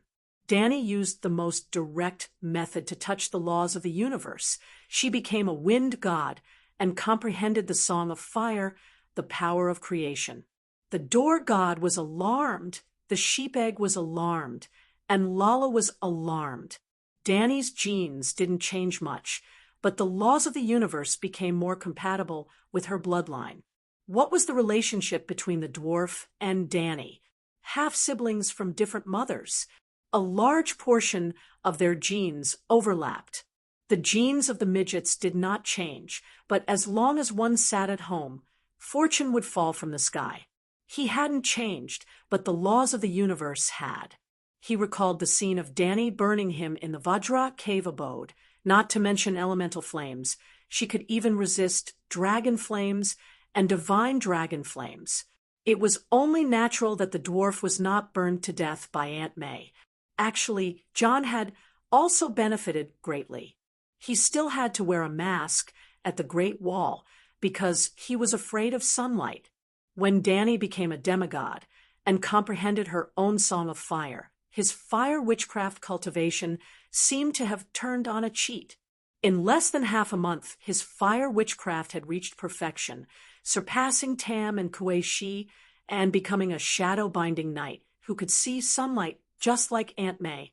Of course, the biggest beneficiary was neither John's nephew nor the dwarf, but the stable boy Simba.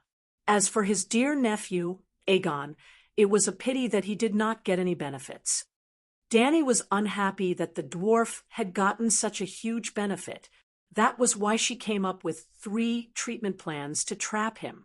The dwarf thought there's no difference between working for the Dragon Queen 10 times and working for her 50 times.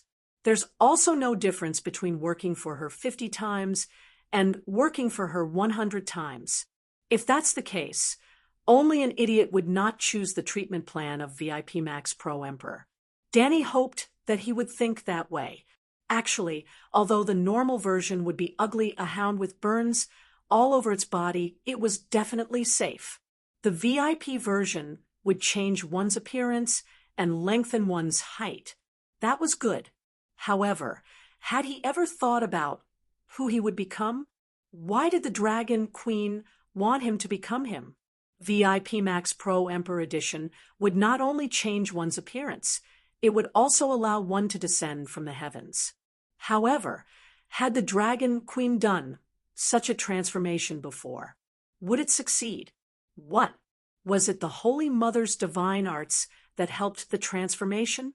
The Holy Mother was currently focused on carving mysterious and profound runes on the dwarf's organs and spine. Back in the Sosrath continent, at the Spider Spirit's burial ground, Dani had fulfilled her promise and bestowed the Song of Power to the Vajra. In the Vajra's mind, she had seen a set of strange golden runes appear on the surface of the Vajra's soul. On the forehead, chest, back, and forelimbs of the soul Vajra, there were huge golden runes. Dani had always kept that set of runes in mind, because she suspected that the set of runes was related to the Song of Power. After a few months of research, Dani still could not turn the set of runes that she named Vajra Song of Power into a meditation technique. She even suspected that she could not comprehend the Song of Power through meditation. Then she thought of an idea. Could she brand the runes of the Vajra Song of Power on the surface of the body to stimulate the mysterious power? Unfortunately, she had tested tattoo pigments made of many kinds of magic materials. She had tested them many times on unsullied volunteers, but none of them had succeeded. When she saw the dwarf and discovered that he had inexplicably activated his witchcraft talent, Dani had a new idea. Could she use the fire creation power to help him shape his organs, and then brand the runes of the Vajra Song of Power on the organs during the process of creating the organs? There were two difficulties involved. First, she had to use the fire creation power to shape the organs. Previously, she had created complete lives. Recently, although the divinity of the fire creation power had been increasing, she was not confident that she could use the flames to create organs. If the dwarf had not survived being roasted by Aunt May, Dani would not have thought of this at all. The second difficulty was that if the organs could be created, then how could she ensure that the organs branded with the runes would not reject the body? Obviously, she would encounter danger during the experiment. However, the dwarf had betrayed her and taken advantage of Dani. He had activated his fire creation power, and now he wanted her to save his life. Why? Dani also had a legitimate reason. The dwarf swore that as long as she was willing to save him, he would work for her 500 times in the future. Being a lab rat was the first time he worked for her. Ouch! The unconscious dwarf suddenly opened his eyes and let out an inhuman cry of pain. The thick oak door could not stop his voice from spreading outside. "What's going on?" Before old Yimont, who had just rushed in, could ask in detail, he widened his eyes and let out a cry of horror that was as loud as the dwarf's, but with a different emotion. The dwarf was in pain to the bone, while Yimont was in shock and horror. The dwarf was like a fat pig whose stomach had been cut open. His stomach was open, revealing the organs inside. At this moment, his organs were burning in a bright red fire. There was even oil that was being refined, making a sizzling sound. The smell was even more. Ugh! Yimont knelt on the ground and vomited puddles of clear water. He had already vomited his dinner outside. "Old man, don't be agitated. Hurry up and get a bottle of concentrated poppy milk and make Tyrion drink it. His cries are as unpleasant as a pig being slaughtered. It's so noisy." Dani's grumbling voice came from under the thick mask. Yimont's face was distorted. "It hurts! It hurts! Your Majesty, what are you doing?" The dwarf howled in heart-wrenching pain. His head, neck, and limbs were all fastened to the operating table by straps, so he could not see his dissected stomach. After a while, old Yimont poured a liter of concentrated poppy milk into the dwarf's mouth with trembling hands. The sounds of pigs being slaughtered in the room gradually weakened and finally quieted down completely. "Dani, what are you doing?" The old man asked with a trembling voice as he wiped the cold sweat off his forehead. Tyrion has activated his fire wizard bloodline. Dany did not stop moving and concisely recounted how the dwarf had taken advantage of her. That's a good thing, old Ymon exclaimed in surprise. It's a good thing. Tyrion's fire resistance has increased by quite a bit. Dany nodded in agreement. The muscles on Ymon's old face twitched a few times, and he advised, I know you don't like his actions, but he doesn't know about his past. Everything he does is for the sake of his family, and not for his own selfish desires. He's a good person, the old man emphasized. He's also a good experimental subject, very resistant to fire. Without waiting for the old man to persuade her again, Dany immediately said, Don't worry, he won't die. It's just some physical pain. If my deity's descent blood wizard spell can be successfully modified, my abilities will be greatly improved. Can it be popularized? Ymont asked. It should be possible, but however, the greater benefit was that her fire creation divinity would be upgraded again. To put it bluntly, divinity was a kind of professional knowledge, and knowledge could be improved through research and practice. Transforming the fog into a fire spirit was practice. The blood wizard transformation on the dwarf was also practice and could increase divinity. If divinity grew into a divine position or even a song of laws, then she could truly become the goddess of fire life. This benefit was the true reward for saving the dwarf.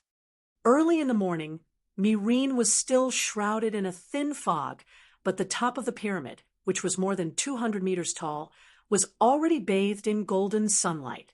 A long table was placed on the dewy green lawn. Dany sat at the head of the table, and the officials who lived in the pyramid sat on both sides. However, Meereen had long entered a state of war, and most of the generals were on duty at the front lines. At this time, there were only 7 or 8 people who accompanied the queen to eat. I heard Tyrion screaming last night.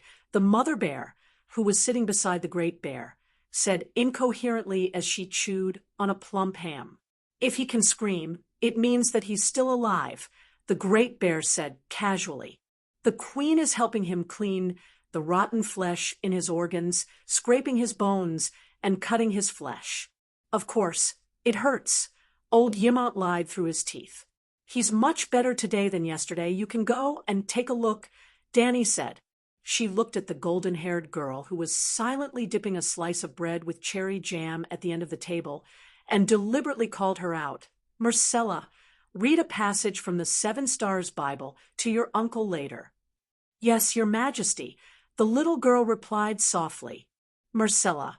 Meiji turned around and looked at the daughter of the Kingslayer and Cersei with a scrutinizing gaze. She had milk-white skin, a head of thick golden curly hair, delicate facial features, and a gentle and quiet temperament. Chapter 695.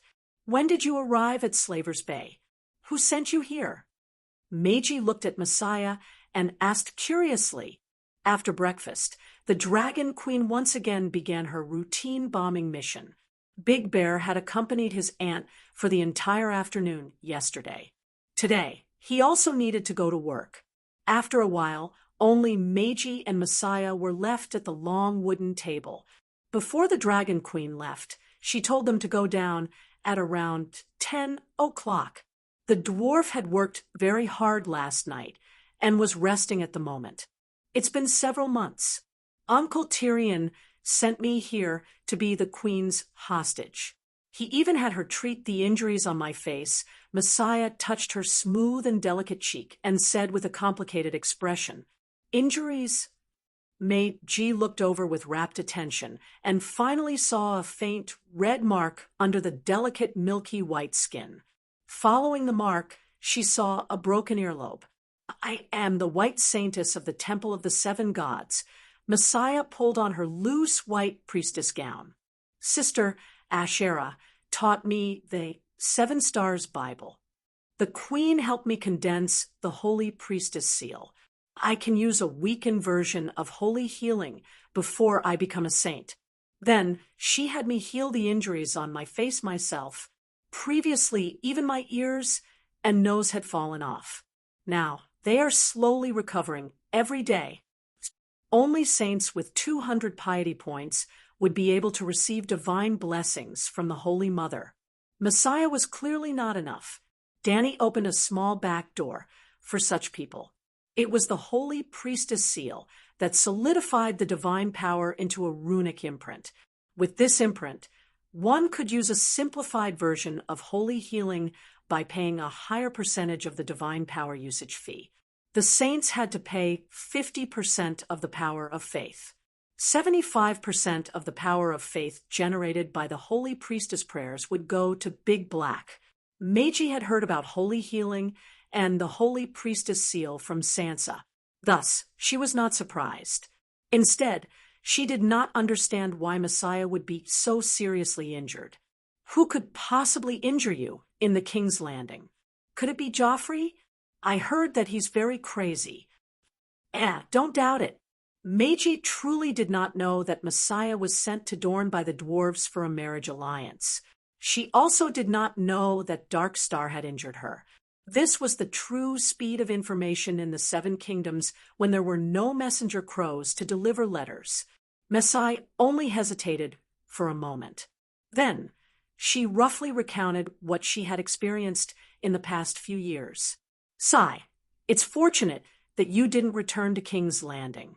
The Dark Star is just an exception. Now, King's Landing is, your brother Tommen is dead, you know?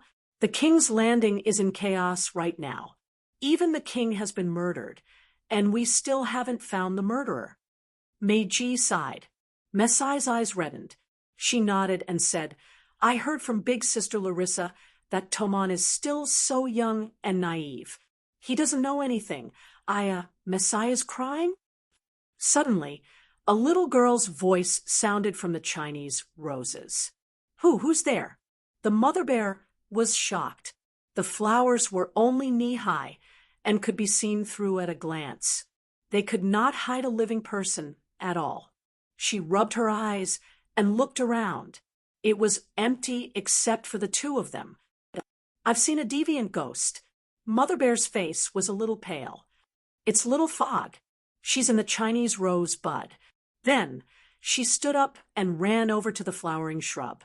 She extended her finger and gently poked an egg yolk-sized pink flower bud. Bam! The flower bud suddenly bloomed. A small ball of red smoke flew out from the stamen and quickly expanded to the size of a sunflower. A little girl's face was revealed in the center. I'm listening to the language of flowers. Why are you disturbing me? Meiji exclaimed. She pointed at the face formed by the fire mist and said in shock, What kind of fairy is this? She can even speak human language. She's called Little Fog. She's not a fairy. She can be considered a fairy. She's a tree fairy that the queen picked up in the Sosros rainforest. Messiah said, I'm not. Bam! The fire fairy suddenly shrunk into a ball and then exploded, revealing a 60-centimeter long little girl. Her fiery red hair flowed like seaweed. She had a porcelain doll-like face. She wore a dress made of green leaves and flower petals. There was also a pair of transparent wings flashing with red light on her back. I'm not picked up from the rainforest. Little Fog tilted her head and looked at Meiji. She seemed to have seen something that ordinary people could not see. Suddenly, she clapped her hands and said with a smile, I know you're a believer of Mother Goddess. Mother Goddess? Who? You can turn into a human. That's strange. Are you one of the legendary spirits? Meiji was at a loss. It was as if she had heard a legendary story told by her nanny. Look at her. Little Fog flew 3 meters into the air and pointed at the corner of the garden. There was a 3-foot-tall tree stump mixed in a patch of orchid grass. She's your Mother Goddess. Meiji looked over in confusion. Her eyes widened. she said in disbelief. Weirwood? There's still living weirwood in Slave Bay. The tree trunk was as thick as a person's wrist. Its skin was as white as bone. There were a few red spores on its bumpy top. There were even 3 to 5 leaves that looked like blood palms. It was the weirwood tree trunk that Danny had obtained in the stone room where the weirwood seeds grew. She had brought over a dozen weirwood saplings from beyond the Great Wall. However, none of them had survived. On the other hand, the tree trunk that she was going to use to make a sword hilt and staff did not die. At first, it did not wither. It was half dead, until one day, Little Fog carried a small kettle to water it. Then she sat on it and sang in the original language. The spores on the tree trunk hardened. Then a small blood-red palm leaf unfolded. Danny was stunned when she knew about it. What made her even more surprised was that this weirwood tree trunk had a special effect on practicing the Song of Wind. Danny sat by the tree trunk and listened to the Song of Wind. It was 100 times more efficient than anywhere else. This was not cheating. It was as if the tree trunk was teaching her its own Song of Wind. Sheep-Egg's Song of Fire was more advanced than Lalo's. Sheep-Egg took away Lalo's Song of Fire. Danny's Song of Fire was more advanced than Sheep-Egg's. She had shaken his sole control of the Song of Fire. However, Danny could condense the Song of Wind, not because her Song of Wind was more advanced than the Door God, but because the Door God had died. The world needed a singer to sing the Song of Wind. In fact, the world had been born for billions of years.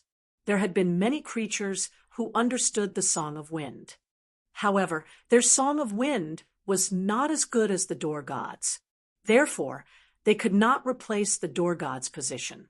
Little Fog's original language, song, seemed to awaken the Door God's memory of the Song of Wind. Danny did not know. However, she was sure that the tree trunk did not have any consciousness because she had entered it before.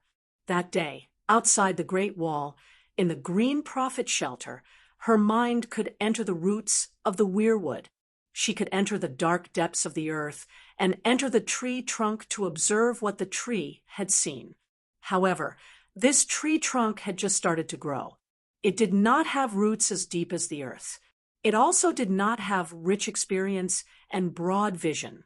Danny could only see what was happening within a 10-meter radius. She could only trace it back to the moment when Little Fog woke it up with her song. Meiji walked to the tree trunk and squatted down. She asked in confusion, "Weirwood can't leave the Westeros.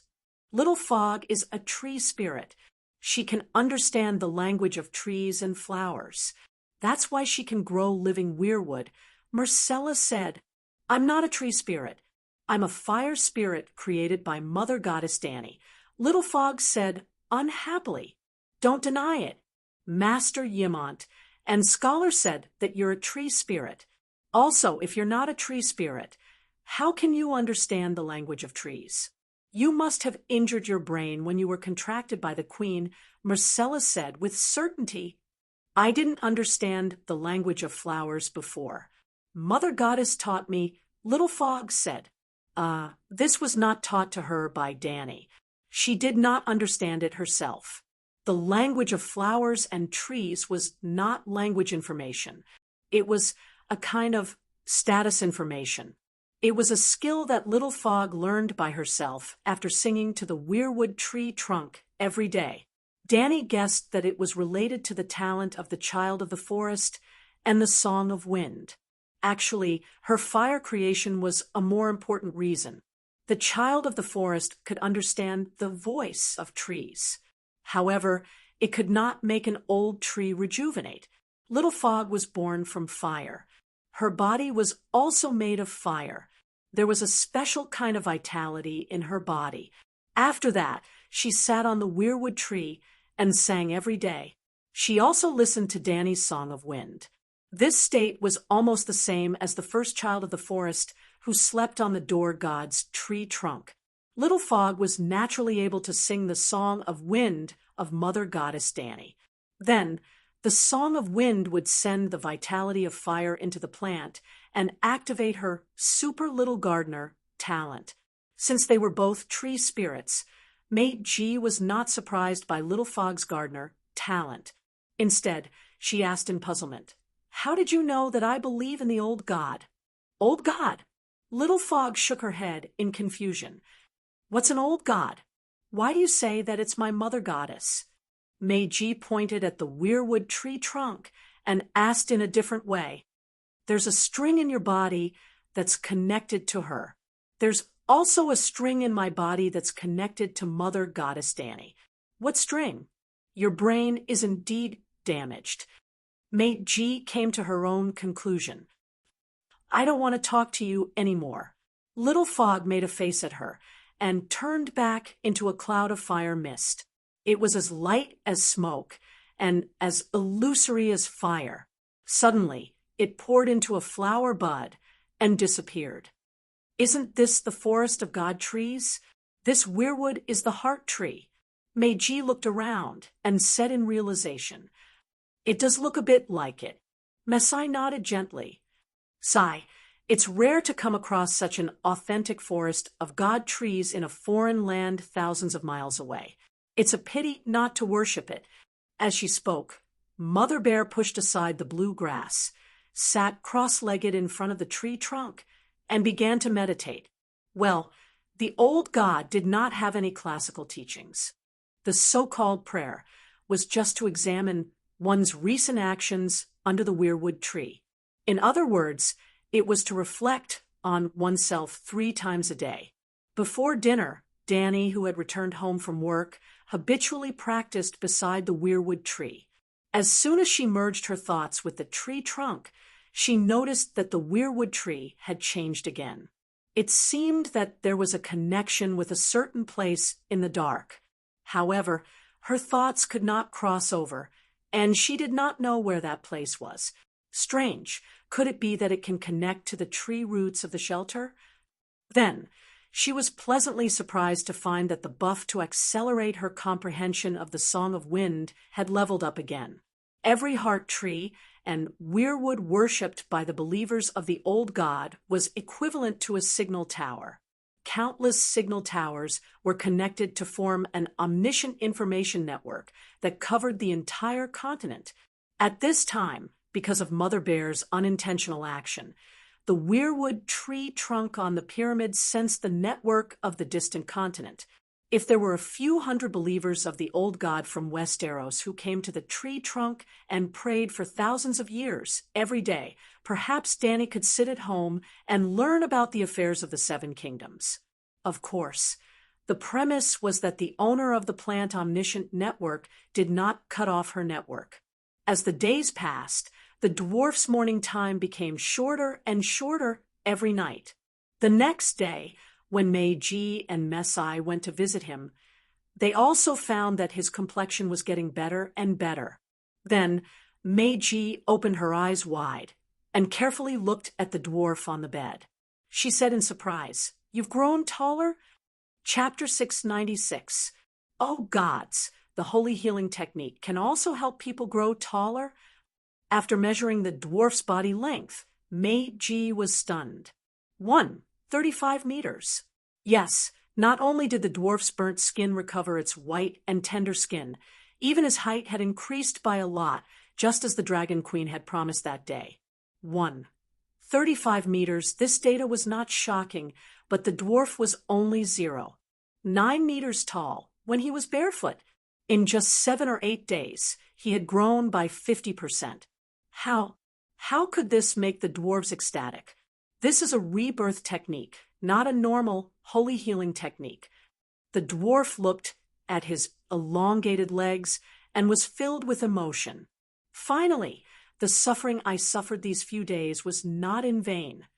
If I use this rebirth technique on Korra, won't he become a giant?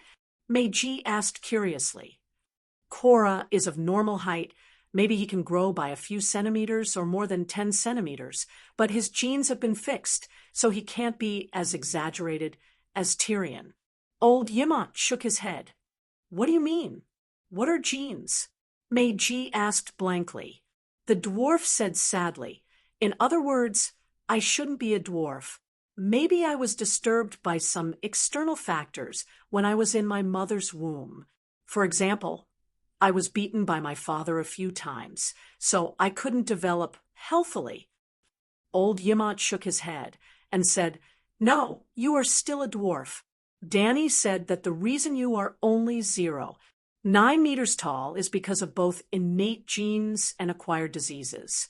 She just adjusted your deformed and distorted bones and let them return to their original length, but no matter what, you can't grow to the height of a normal person." The so-called rebirth technique was nothing more than breaking the dwarf's deformed legs, which were twisted like fried dough twists from the ankle to the pelvis. Then, they would regrow under the treatment technique that was rich in type B active spirituality. It did not change the genes, and it could not grow excessively. If a gecko's tail was broken, it would only grow the same tail as before, and it would not become longer. Before this, the dwarf was 90 centimeters tall, and his legs were only 35 centimeters long. His penis hung down almost to the knees, and he was severely deformed. Of course, his spine also needed to be polished and regrown. Danny just returned him to his original appearance, a body that was genetically grown in the most perfect state. Sigh 1. 35 meters is enough. At least if I stand on my tiptoes. It's enough to cover the bride with a cloak. The dwarf was both happy and regretful. Old Yimot shook his head again and said, "No, your highest height is 1. For meters, but Danny purposely made you 1. 35 meters tall." "Why?" the dwarf asked doubtfully. "Because you're about to help me complete a mission. I need you to maintain a height of 1.35 meters. That night, in the stone room, Danny brought a young man with black eyes and yellow hair with a big nose. Tyrion noticed that the young man's clothes were very neat, but his expression was dispirited. His eyes were filled with fear as he looked at the dragon queen. His nose was still very big, like a sarcoma. He was also very short. Although he wasn't fat, he looked no different from a dwarf. "What mission?" Tyrion swallowed his saliva, feeling a chill run down his spine. Danny pointed at the young man with a big nose and introduced Lionel Andres, nicknamed Leo, the 4th prince of the Jade, Walrus Island. But everyone knows that he's actually the illegitimate son of the long-nosed king and the king's second consort. This big nose is too obvious. "Jade, Walrus Island, the long-nosed king?" The dwarf was confused. "You don't know about the Jade, Walrus Island?" The king of Jade, Walrus Island declared war on Slave Bay and is part of the Allied army. They sent 5,000 of their most elite elephant soldiers to join the Allied army, led by the king's younger brother, the long-nosed king. "I know about the long-nosed king. I know that he commands 5,000 elephant soldiers. But what does that have to do with me?"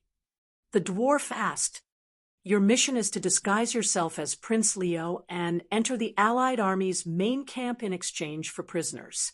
Find the long-nosed king first, then act according to the situation, and at least find the 5,000 elephant soldiers underground. If possible, use your specialty and assassinate a few generals." "What?" The dwarf cried out in disbelief. "How do I disguise myself? Is the long-nosed king an idiot? Can't he recognize his illegitimate son? Not to mention the long-nosed king. I guarantee that even his mother won't be able to tell," Danny said confidently. "Could it be?" Tyrion was shocked. He remembered that he was the same height as Prince Leo, and then he thought of the Faceless One. "Did you secretly learn the Faceless One's face-changing skill?" he asked in horror. Hearing this, the 4th prince of Jade, Walrus Island, immediately collapsed to the ground, his pants wet. He cried and begged, "No, don't skin my face. I'm a noble captive. Your Majesty, you can't murder a noble captive. Don't be agitated. I won't skin you or kill you. How can I murder a captive?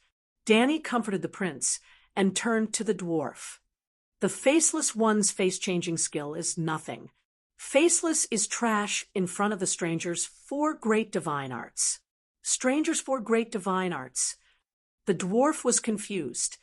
The Holy Mother has the holy healing skill. The blacksmith has the holy flame of forging. Doesn't the stranger have any divine arts? That makes sense, the dwarf asked dizzily. Then, what are the stranger's 4 great divine arts? The Han's face-changing skill, the sun's face-changing skill, the tie's shape-shifting skill, and the sky's illusion skill. What are these things? Prince Leo murmured. Danny's eyes lit up like a thunderbolt. She activated the Requiem strike. Leo's eyes turned white, and he fell to the ground with yellow liquid flowing out of his body. I'm a person who abides by tradition. I will never kill a noble captive without trial. So, if I can't kill him, I can't let him know some secrets. Oh, the dwarf replied.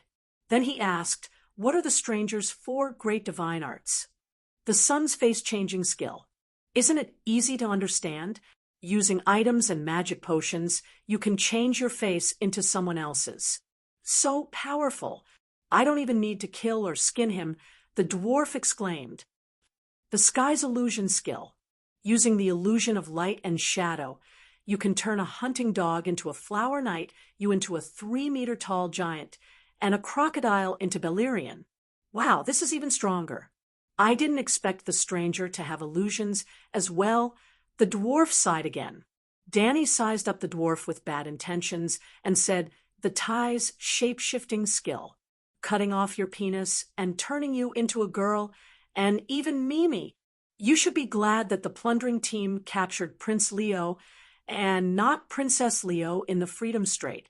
Gah, the dwarf's face suddenly turned white. He tightened his legs and said in horror, this isn't a divine art, it's an evil art. You dare to blaspheme the 7 gods? Dragon Queen's voice was gloomy, and her eyes became dangerous. No, I'm a devout believer of the 7 gods. I was wrong. I repent. The stranger should be so mysterious and evil. The dwarf hurriedly said, Your Majesty, please continue. There's also Hanji's plastic surgery. Plastic surgery is what I want to do to you. Without changing your skin, you can change your face. You will have the same face as Prince Leo. Even faceless, one won't be able to distinguish the real from the fake. The 7 gods above. The stranger's 4 great divine arts. Obtaining one of them is enough to surpass Faceless One. The dwarf muttered in shock. The stranger's 4 great divine arts were Asia's 4 great evil arts, but Danny only knew Korean plastic surgery. Shape-shifting, she had no experience and lacked non-healing potions, so she couldn't do it. Makeup, her skills were relatively poor, and she lacked a large amount of cosmetics made from chemical materials. Photoshop, she didn't even have a computer, so how could she Photoshop? Only plastic surgery. As a surgeon, she had the foundation of using a knife. She condensed the sword god's divinity, and her swordsmanship entered the realm of God. Swordsmanship, knife skills, and scalpel skills were all mastered. In fact, after the first assassination attempt by the female Faceless One, she had the idea of recreating the Asian divine arts in the other world. But at that time, she didn't know how to use holy healing, so she couldn't solve the problem of healing wounds without leaving a trace.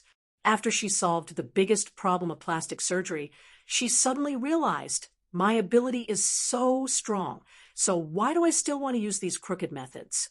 I have a shape-shifting animal companion, a magical spiritual projection, and Danny's whisper. Is there a need for plastic surgery? No need. Until I met Jenny.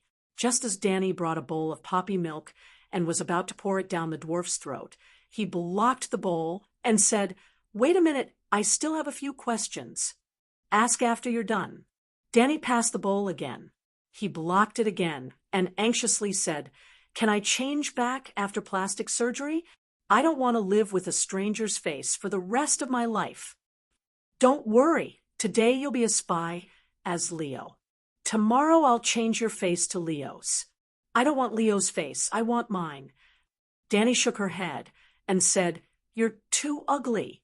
I promised that the Emperor's version of healing will not only make you taller, but also make you more handsome than your brother and prettier than your sister. Targaryen, your words are like a mountain. No matter how ugly it is, it's still my face. We'll talk about it when the time comes. Danny passed the bowl again.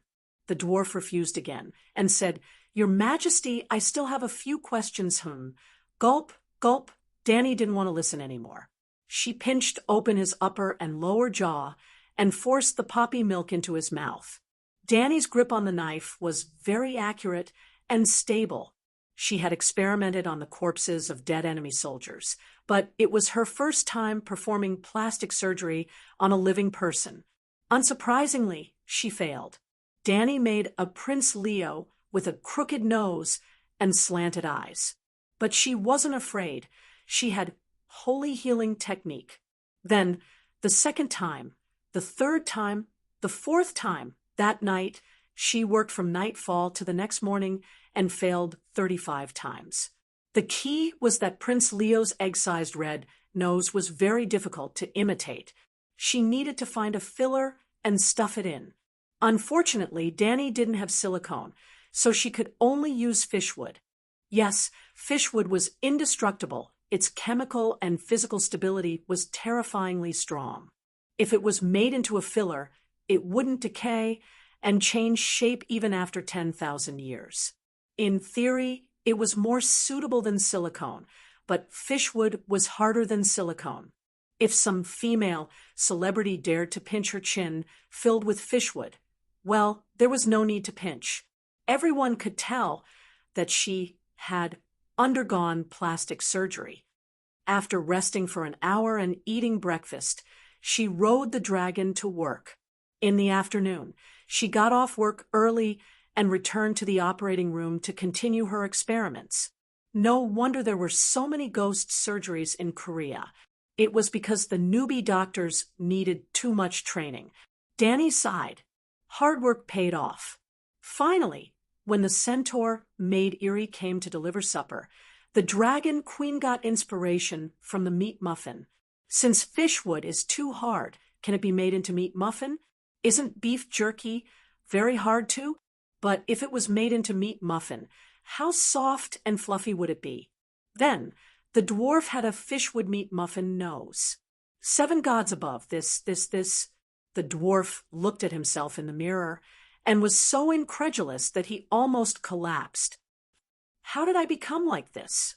The dwarf pinched his soft big nose and cried. Chapter 697. The dwarf touched his own face and rubbed the face of the unconscious Prince Leo. Finally, he put his face next to Leo's face and compared them in the mirror. Amazing! This is really amazing. Humph! Stranger's 4 great divine arts are not just for show. Danny was wearing a white coat, and her silver hair was tied into a ponytail. She crossed her arms in front of her chest and raised her chin slightly, smiling proudly. The dwarf pinched his Adam's apple and said in disbelief, Even my voice has changed. Stranger's divine arts, Hanji's facial surgery, is really scary. I was worried about my voice and eyes, but I didn't expect. Your Majesty is really meticulous. Tyrion exclaimed, sincerely. Before drinking the milk of Poppy, he had already noticed a few problems. First, his voice was not right. Second, he had heterochromatic pupils, one blue and one black, while Prince Leo's pupils were black. Third, their skin color. Both of them were white, but the dwarf was an undull, so his skin color was whiter, while Leo was a native of the tropical islands, so his skin color was darker. When he woke up, all his problems were solved by the Dragon Queen. Danny slit open the dwarf's and Leo's throats, carefully comparing the length and thickness of their vocal cords and even the tightness of their surrounding muscles. She slowly adjusted, roughly making the dwarf's voice 60% similar to Leo's. 60% was enough. The heterochromatic pupils were even easier. She just needed to make the dwarf a one-eyed man. Without Danny's explanation, the dwarf knew how to cry to his new father. During the battle, my eyes were hit by a ferocious raider team, and I became blind. It was difficult to make skin white, but it was too easy to make skin black. She contacted Kuei Shi and used a potion she recommended, which could even make the dwarf a native of the Summer Islands. My appearance has changed, but what about my memory and language? The dwarf asked worriedly. Bam! Danny threw a thick stack of documents in front of the dwarf. Leo only knows advanced Phileglia. He is the illegitimate son of the long-nosed king. The king didn't kill him because of his brother's power, but he didn't like him. The long-nosed king did not pay much attention to this illegitimate son. After all, he was still the king's son in name. Therefore, the long-nosed king and the nobles of Ko-Chang Island around him don't know more about Leo than you do after reading this document. Also, Prince Leo's talents were mediocre. Since he was 12 years old, he had been living in brothels and lived a life of debauchery. Before he grew up, his body was damaged. Even though he wasn't a dwarf, he looked like one. His life path is very simple. With your wisdom and your experience as the King's Landing's prime minister, you should be able to fool him easily, right? Of course. I hope and will do my best to fool them. Otherwise, I will lose my life. The dwarf looked up from the document and smiled bitterly. Danny nodded in satisfaction and said, "Very good. Now, let's talk about your goal. First, you have to meet King Longnose. Leo must be tired of living this time. After being instigated by a few young masters, he came all the way to Slaves Bay, wanting to make a name for himself on the battlefield. Second, you have to follow King Longnose into the underground military camp. The dwarf said incredulously, "Did the Alliance army dig an underground city outside the city? 5,000 elephant soldiers, 5,000 giant elephants." I also think it's unbelievable, but we've searched the surrounding 100 kilometers. The 5,000 elephant soldiers disappeared overnight. I can't think of any other place to hide that army other than underground. The dwarf said in shock, "How did they do it?" If they dug to the city of Myrene, and the 5,000 elephant soldiers suddenly went on a rampage. Hiss. Danny looked at him deeply and said with a smile, "Actually, the 5,000 elephant soldiers are not the scariest thing.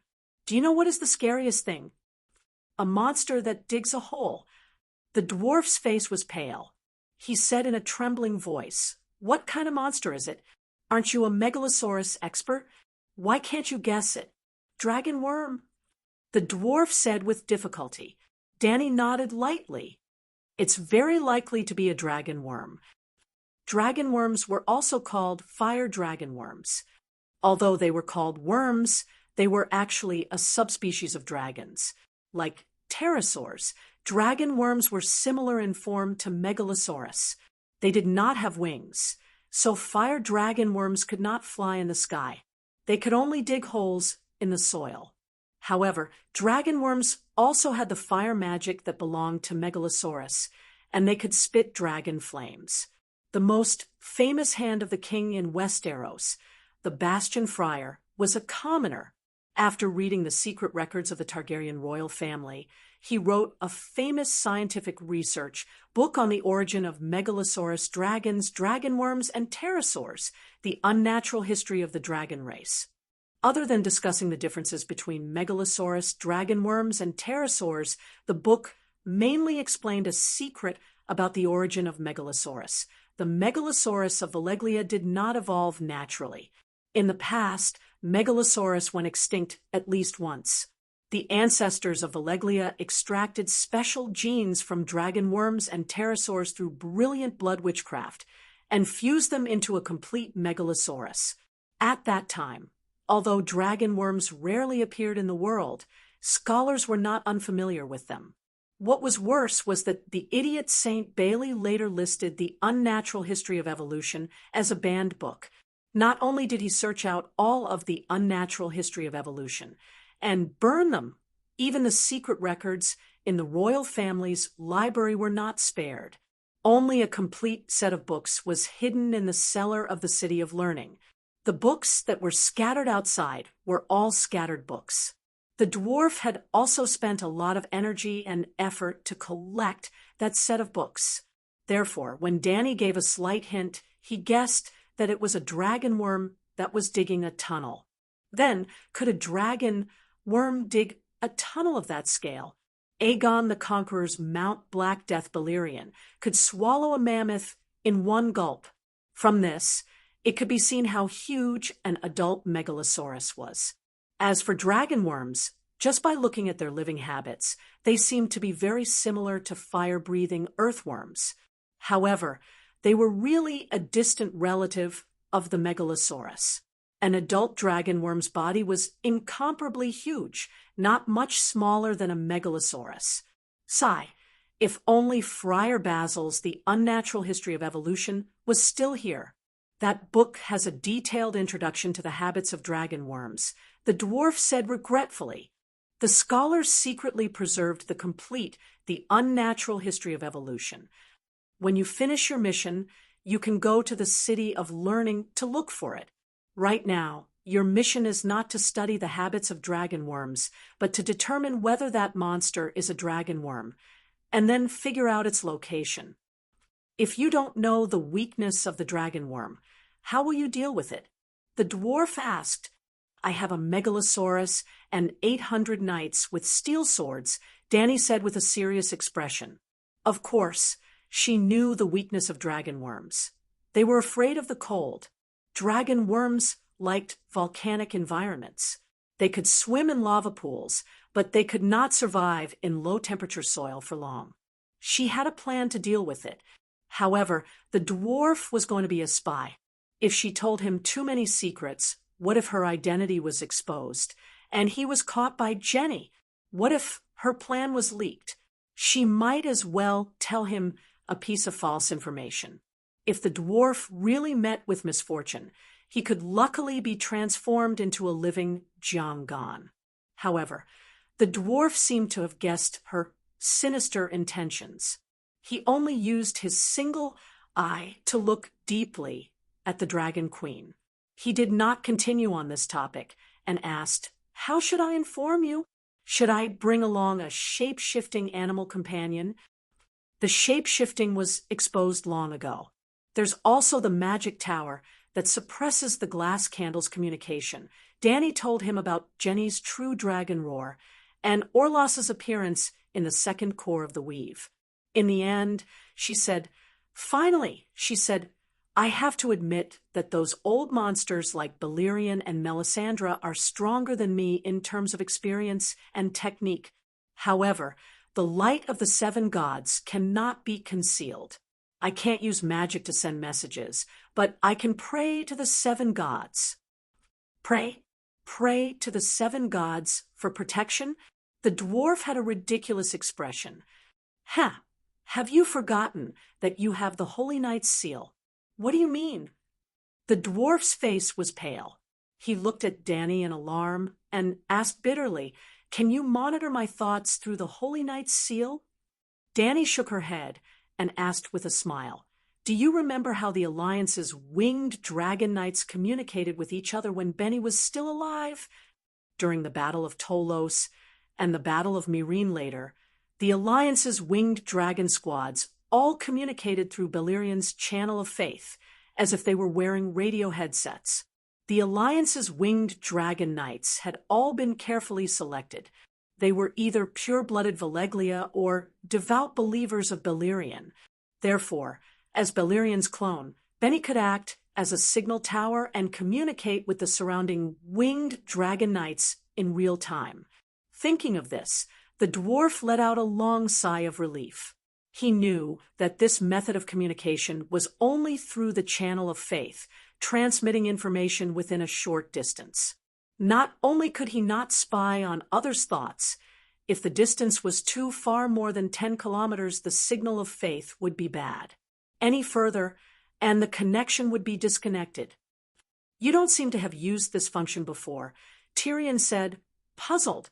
I haven't used it on you because you didn't have the chance to participate in the dragon battle with me during the day. I've been using it every day for the recent bombardment of the Alliance's camp.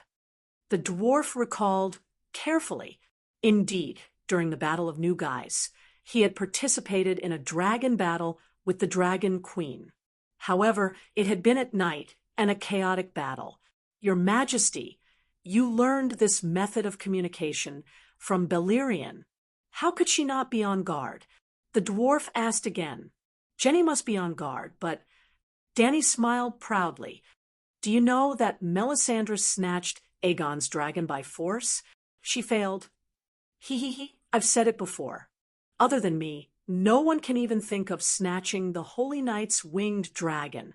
Dany smiled proudly and said, after the exchange of prisoners, I will shatter the Holy Knight's seal in your mind and destroy it completely. After you enter the cave, and make sure it's completely safe, you can secretly pray to the 7 gods. The power of faith will slowly restore the Holy Knight's seal. The dwarf had a complicated expression. Extraordinary people, like you shouldn't even exist in this world. With you around, us ordinary people have no reason to fight. There's no hope, no future that we can control. We are destined to be ruled by extraordinary people without any power to resist. You also want to build a real world? Dany asked calmly. The dwarf nodded and admitted to it. He sighed and said, the normal people in the world who are ambitious and unwilling to admit defeat are all afraid and jealous of superhumans. This is the basis for the City of Knowledge to create the theory of the real world. Now that I think about it, the scholars have only implemented the will of us ordinary people. They didn't sin. The sin lies in the unfairness of the heavens. I've studied all my life. My wisdom, strategy, and experience all surpass yours. You are ignorant and stupid, but with a simple witchcraft, you were able to understand all my combat information and easily defeat me on the battlefield. Why? Everyone will be unconvinced and resentful. Looks like your resentment is quite strong, too. Dany nodded and suddenly said, but do you know that you should also be eliminated in the real world? Chapter 698. Why would I be eliminated by the real world? The dwarf was puzzled. You're also an extraordinaire. I don't have any talent. The dwarf's heart skipped a beat, and he said in surprise, could it be that I'm a god's descent? You said that the Emperor version healing plan would allow me to obtain the skills of a god's descent, with infinite strength and magic immunity. That's right, the transformation should have been successful. Shouldn't the Holy Mother's divine arts guarantee a 100% success rate? The dwarf was puzzled. The divine arts of the 7 gods only include the rebirth technique. The god's descent is my blood magic transformation. What? The dwarf's face was distorted, and his big nose was as red as a ball. You turn me into a demon mountain? He was almost shouting. Wasn't the demon mountain extremely strong and not afraid of being hurt? The dwarf immediately thought of the demon mountain whose head had been changed, and he seemed to have changed his head as well. Tyrion wanted to cry, but had no tears. Dany pulled a long face and scolded. What are you howling for? The demon mountain is an undead monster. You're a dragon blood, holy warrior, a holy knight blessed by the 7 gods. How can you be the same as that evil demon mountain? The dwarf touched his chest and felt that his heart was still beating strongly. He was instantly relieved and complained, I just want to be a normal person. Why do you have to torture me? And there's no effect. You have a mission. If you inject your divine power now, Jenny will notice that something is wrong. In fact, Dany also wanted to try and see how the transformation of the dwarf was. The reason why she used the dwarf as an experiment, other than to punish him for his betrayal, was also because of the dwarf's unique bloodline. His adaptability to fire surpassed other fire wizards. Just like Little Fog, who was burned dozens of times in a day, turned into a fire spirit in one go, Fu could not stand it after being burned once or twice a day, and finally burned into a blank life mark, but he failed many times to turn into a fire element creature. Danny suspected that Fu could not become a fire spirit. The dwarf was the Little Fog of the humans. After all, he was the closest person to her bloodline other than Simba. As expected, the dwarf was a good experiment subject. After burning his heart and liver countless times in a week, Danny actually had some enlightenment, and her fire creation divinity improved. Although he couldn't use fire to create organs out of thin air, he could gradually extract the power of life from fire. In other words, even if she didn't have a Type B active soul, Danny could still use flames to perform fire healing, using the life force of fire to reforge the dwarf's internal organs and spine, imprinting the runes of the Vajra Song of Power in the process. He only needed to infuse Danny's divine power to try and activate it. "Are you sure I can use deity descent?" The dwarf was doubtful. "I'm not sure." Danny told the truth. Seeing the dwarf's expression change drastically, she hurriedly comforted him. "Anyway, you've already obtained the talent for fire witchcraft from the modification of blood magic. It's worth it no matter what." "I have a talent for fire magic?" The dwarf was surprised. "I'm not sure if I can become a god, but I'm sure I have the talent for fire witchcraft. The Pro-Emperor's healing plan is definitely worthy of its name, and it's definitely worth 500 lives." Dragon Queen made a solemn vow, her expression serious. She wasn't lying either. The dwarf's fire magic talent had indeed come from her. The dwarf's expression gradually softened, and he asked expectantly, "Is my fire wizard's spell talent strong?" "Very strong." "Is it as strong as Master Pogba, one of the big shots in Volantis?" The dwarf's smile grew wider, the anticipation in his eyes growing stronger. "Don't talk about Pogba. Your current talent is several times stronger than Larissa's. Maybe you can become the #1 person among the younger generation in Slave Bay in the future." He. The dwarf's eyes blurred, falling into a beautiful fantasy of the future. After laughing foolishly for a while, he wiped away the saliva at the corner of his mouth and said shyly with a red face, "Can I become the #1 person among the younger generation in the Western continent?" "Not bad. You're very ambitious." Danny encouraged him seriously, then shook her head and said, "The #1 person among the younger generation in the Western continent is John Stark. You can only be #2. #2 is not bad," the dwarf said excitedly. "Now, are you still looking forward to the real world and complaining that the world is unfair?" Danny asked. The dwarf put on a straight face and said seriously, "It's reasonable to exist if there are no extraordinary people who will deal with the deviant ghosts. The City of Knowledge didn't work hard to adapt to this world, but tried to change the world through destruction. I've already gone astray due to jealousy. I've committed a heinous crime. As for fairness, they're all infants. Some are born into noble families, and some are born into poor families. From birth, it's decided that they have an insurmountable gap in their future. Compared to their birth status, magic talent, and whatnot is already very fair. After all, even if you have talent, you still have to work hard to learn." "Not bad. Your butt is not crooked this time." Danny nodded and said, "Your Majesty, my butt has always been straight." The dwarf said solemnly, "If I was born as a noble, I would definitely insist that nobles are born holy and commoners are born lowly. If I was born as a slave, I swear I would be more radical than the Count of Shattered Shackles." In the morning 2 days later, at the north gate of Myrene, the drawbridge creaked as it was lowered. The war horse under the great general of the West, Count Clayan, made a clear clattering sound as it stepped on the wooden planks. 2 horsemen holding colorful peace flags protected him on both sides, and more than 30 knights followed closely behind. The thin morning mist slowly dissipated under the morning sun, revealing a flat farmland that had been trampled countless times by thousands of soldiers and horses.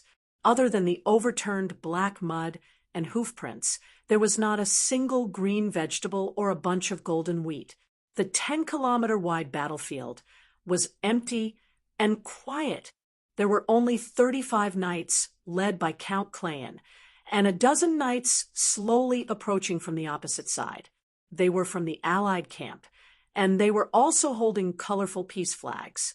The leader was Danny's old friend, the Yuan-Kai war god Grazdan. "Help, uncle, help me." Before the 2 sides even got close, a one-eyed dwarf behind Count Clayan screamed miserably, "It's Prince Leo!" Someone beside the war god exclaimed, "Shut up!" The Count of Shattered Shackles turned around and shouted angrily, "This is a sacred captive exchange ceremony. Do you want your uncle to take him away?"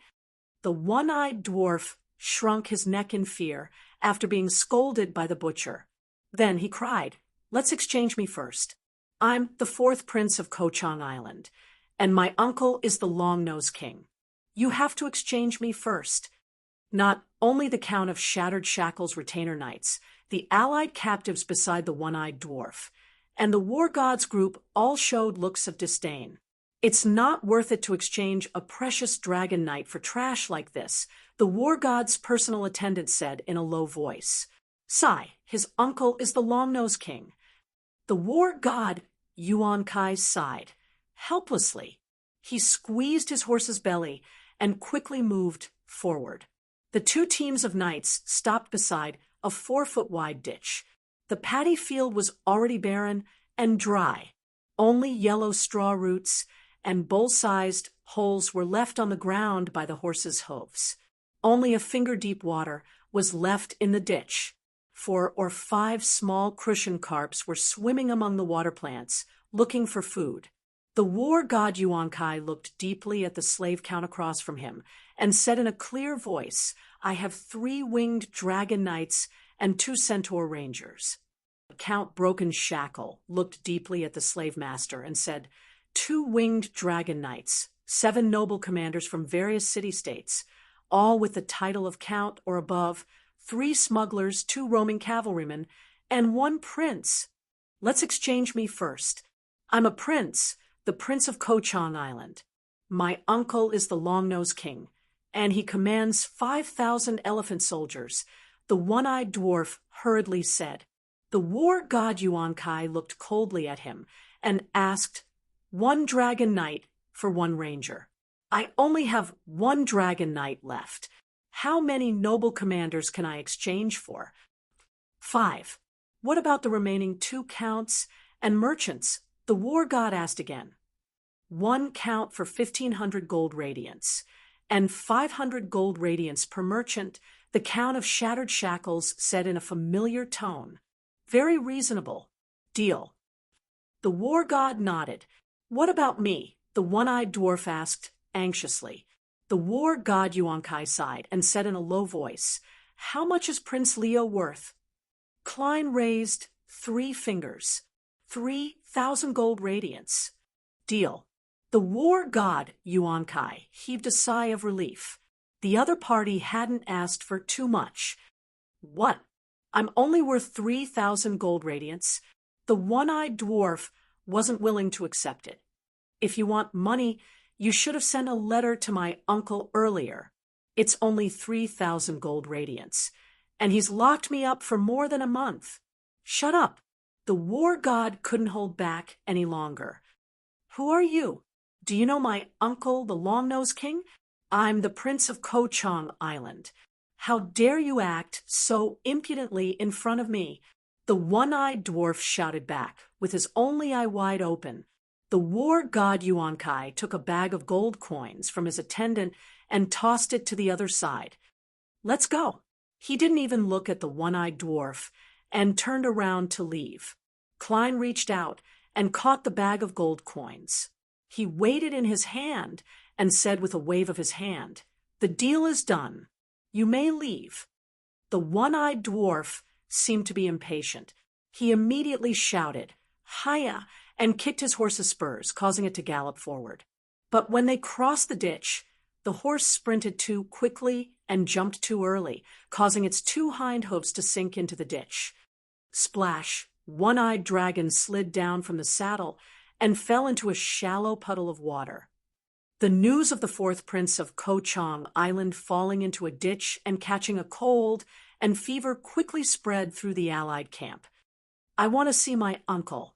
My uncle is the long-nosed king. I want to see my uncle. My uncle is the long-nosed king," he kept shouting as if he was chanting a spell. His voice was hoarse, and he seemed to be in a daze. The commander of the Western Army, Siberio, even met him personally and suggested that he go to Torlos to recuperate. However, the one-eyed dwarf refused without hesitation. "I came all the way to Slaver's Bay to make a name for myself. I was even blinded in one eye by a lowly slave. I can't leave without accomplishing anything. I want to see my uncle. I want to join the Elephant Army. I want to destroy Murine City. I want to cut off Danny Leesy's dog head." The one-eyed dwarf gnashed his teeth and swore. His expression was ferocious and twisted.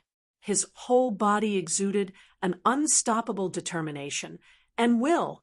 Prince Leo's ability aside, his hatred for Slaver's Bay and the Dragon Queen was so obvious and sincere that the triangular-faced commander was moved. He came all the way to join the army and didn't lose his spirit even after he was captured. He had just regained his freedom and was determined to fight the enemy. If he was properly trained, he would definitely become a pillar of the Allied army. All right, the pillar was too imaginary, but Prince Leo's request wasn't too much. The triangular-faced commander decided to help pass the message. 2 days later, the one-eyed dwarf met his uncle. There was no mistaking him for someone else.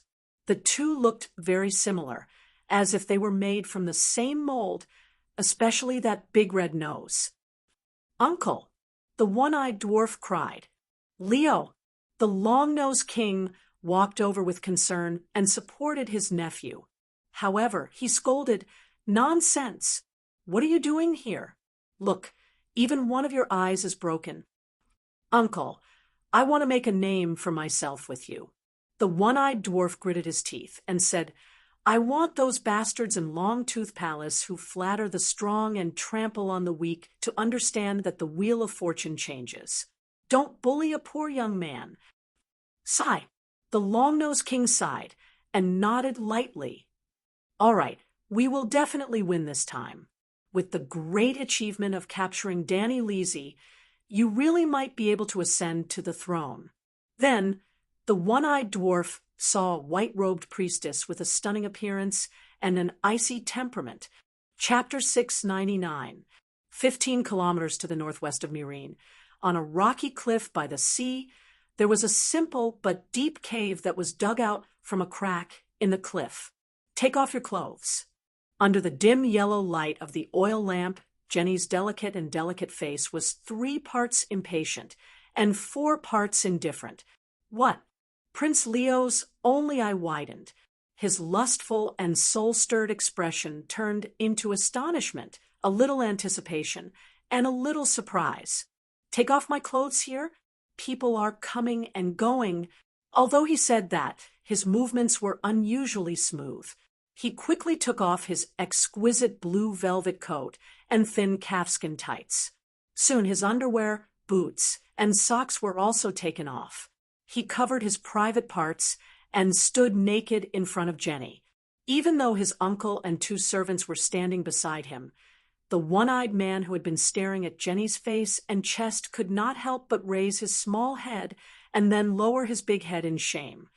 "My apologies, Lord Jenny." The long-nosed king looked panicked, and his face was full of an apologetic smile. Leo is young and immature. I'm sorry for troubling you. After that, he glared at the illegitimate son. Do you know what kind of person she is? You're really lustful. Of course, the short man knew who Jenny was. However, looks were justice, and Jenny was too righteous. This was his instinct, and he could not control it. Just when the atmosphere became tense, and everyone was worried that Jenny would use fire witchcraft to take away the filthy man in front of her, she suddenly blushed. The coldness in her big sky-blue eyes was like a frozen lake that melted in the warm wind of early spring. It became watery and charming. What was even more unbelievable was that she even licked her full red lips. She really wanted to kill them. The one-eyed short man had no choice but to bow and pay his respects. While he was feeling awkward, Jenny suddenly asked, "Is he a direct descendant of Alleglia?" The long-nosed king was stunned for a moment before he realized that High Priestess Jenny was asking him. The royal family of Ko Chang Island has been passed down for thousands of years. A few generations have been connected by marriage with the high nobles of Valleglia. There are even direct descendants of the 14 Fire Peak families, Leo's mother's family. But hundreds of years have passed, and we shouldn't be considered direct descendants anymore, he said, full of doubts. If a noble did not have a trace of Valleglia's bloodline in their body, there were only two possibilities. Either their family background was shallow, and they had just made a fortune not long ago, or their status was too low, and they did not have the qualifications to marry into a great noble family. Valleglia had ruled the world for 6,000 years, but it wasn't as if they were cooped up in the Valleglia Peninsula. In fact, their drive to expand was very strong. They liked to use collateral branches to marry the local aristocrats and obtain the ruling rights of that land. Of course, the Westeros were a special case. There were hundreds of nobles with tens of thousands of years of history, but it wasn't until Aegon's expedition to the west that the Valleglia bloodline began to spread at an extremely slow speed. Jenny stared at the short man excitedly and said softly, "The Valleglia blood in Leo's body is very rich and of high quality, It really makes my heart beat faster and my mouth water." The long-nosed king touched his big nose and said with certainty, "He's my son. I'm sure of that." "Maybe it's renting." Jenny guessed. What are you talking about? What high-quality Valleglia bloodline?" The one-eyed short man was at a loss, and even his small head became dejected. "Child, you've awakened the pure blood of high-quality Valleglia." The long-nosed king laughed. "But I didn't." The one-eyed short man was even more confused. He could memorize his own family tree for the past 500 years, and he was completely sure that there wasn't a single Valleglia. The Targaryens had always treasured their bloodline, and most of it was sold internally. Even if it was sold externally, as long as the Targaryens on the Iron Throne weren't idiots, they would try their best to marry nobles of high status and low power. Where did he get the high-quality Valleglia bloodline from? Could it be the blood witchcraft of the Dragon Queen? While he was in shock, the short man suddenly felt a chill between his eyebrows. His attention returned, and he saw Jenny standing in front of him in a pure white priestess robe with golden edges. She was holding a small blood-patterned purple-black crystal, a glass candle. She was pressing the glass candle between his eyebrows. Then, the short man felt a warmth slowly spreading from the top of his head to the soles of his feet. It was as if he was being hung upside down and submerged in a hot pool starting from his head. However, compared to the comfort and relaxation of soaking in the hot spring, the warmth brought about by the glass candle made him nervous and frightened. It was as if an 8-foot-tall muscular man had forcibly opened his tightly closed legs and roughly examined his body.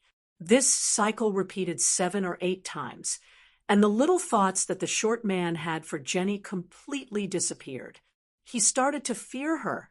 At this time, Jenny kept the glass candle and nodded in satisfaction.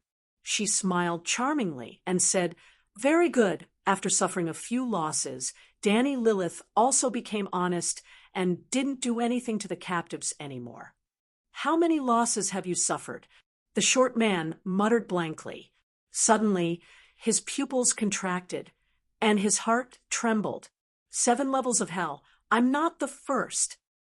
If it was a spy, he was really the first, but he had done the act of mixing sand several times. There was even a captive who left a soul mark on his body, but it was still discovered by Jenny.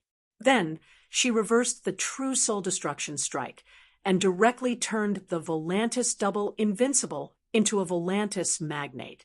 Well, the old black man Wood and the skinny man Pogba, who had followed the Dragon Queen to attend the extraordinary gathering, were known as the Volantis double invincible. Now, only Pogba was left, and the double invincible had become extinct. Why was it the old black man Wood? Obviously, the Dragon Queen deeply understood the principle that a gentleman would not stand under a collapsing wall. If there was a need, she would let her underling build it. "I originally planned to let you stay in the outer cave, but now—" Jenny stretched out her slender fingers and lifted the short man's chin. Seeing his single eye and big nose, a hint of disdain appeared in her lake-like blue eyes. When she lowered her head and saw his thing, she smiled in satisfaction again. "Get dressed and come to me." After leaving this sentence, she returned to her cold and serious face and led the 2 attendants out of the cave. "Uncle, what does High Priest Jenny mean?" The short man looked at his new father eagerly. "Lady Jenny is unmarried, and she is the only direct descendant of the Belarus family. She has to pass it on to the next generation, and you are in your prime and unmarried. The 2 of you are a match made in heaven." As he spoke, the long-nosed king became excited. He patted his son's shoulder and laughed. "Leo, you are lucky." "Uncle, are you kidding?" The short man's big red nose was scared white. "Didn't you see it just now?" The long-nosed king moved closer to his son's ear and laughed in a low voice. After sensing the pure blood in your body, she began to get horny on the spot. The long-nosed king guessed right. Originally, for his sake, Jenny came to check whether Prince Leo had a magic mark on him with a very impatient mood. She was not suspicious of Leo's identity, but she was worried that he had the Dragon Queen's magic items on him. For example, Aunt May used rubies as magic items the most. Wearing the gems she gave could disguise as another person. There were illusion gems, as well as gems with functions such as detoxification, curses, and positioning. Jenny was worried that Leo had such things hidden on him, who knew that when he took off all his clothes, the masculine smell would enter her nose, and she would have the urge to mate with him. It was like female animals secreting estrogen. The estrogen would spread into the air, and male beasts would smell it and come to mate. This was an animal instinct chosen by nature. Jenny also had the instinct to obtain and integrate the high-level Valeglia's bloodline and continue and optimize the next generation of pure blood. What stimulated Jenny's mating instinct was not male hormones, but the high-level Valeglia's bloodline.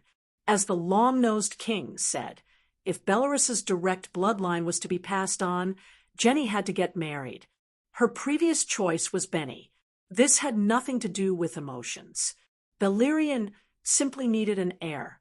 Without pure-blood heirs like Jenny and Benny, who would he find to be his clone when he was sealed in the depths of the trench? In Valeglia's heyday, Shorty's bloodline was nothing. But now, the pure blood had withered. Even Benny, a 2-headed monster, who was cursed by the high-energy magic factor, had become a 1 in 1,000 person. Shorty was finally a close relative of the Dragon Queen. He was much better than Benny. So, it was not surprising that Jenny liked him.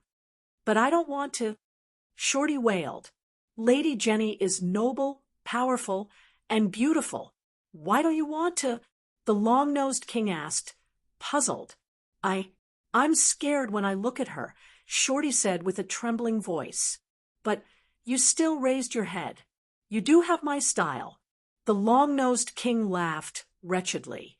I wasn't scared before, but suddenly I am, Shorty said honestly.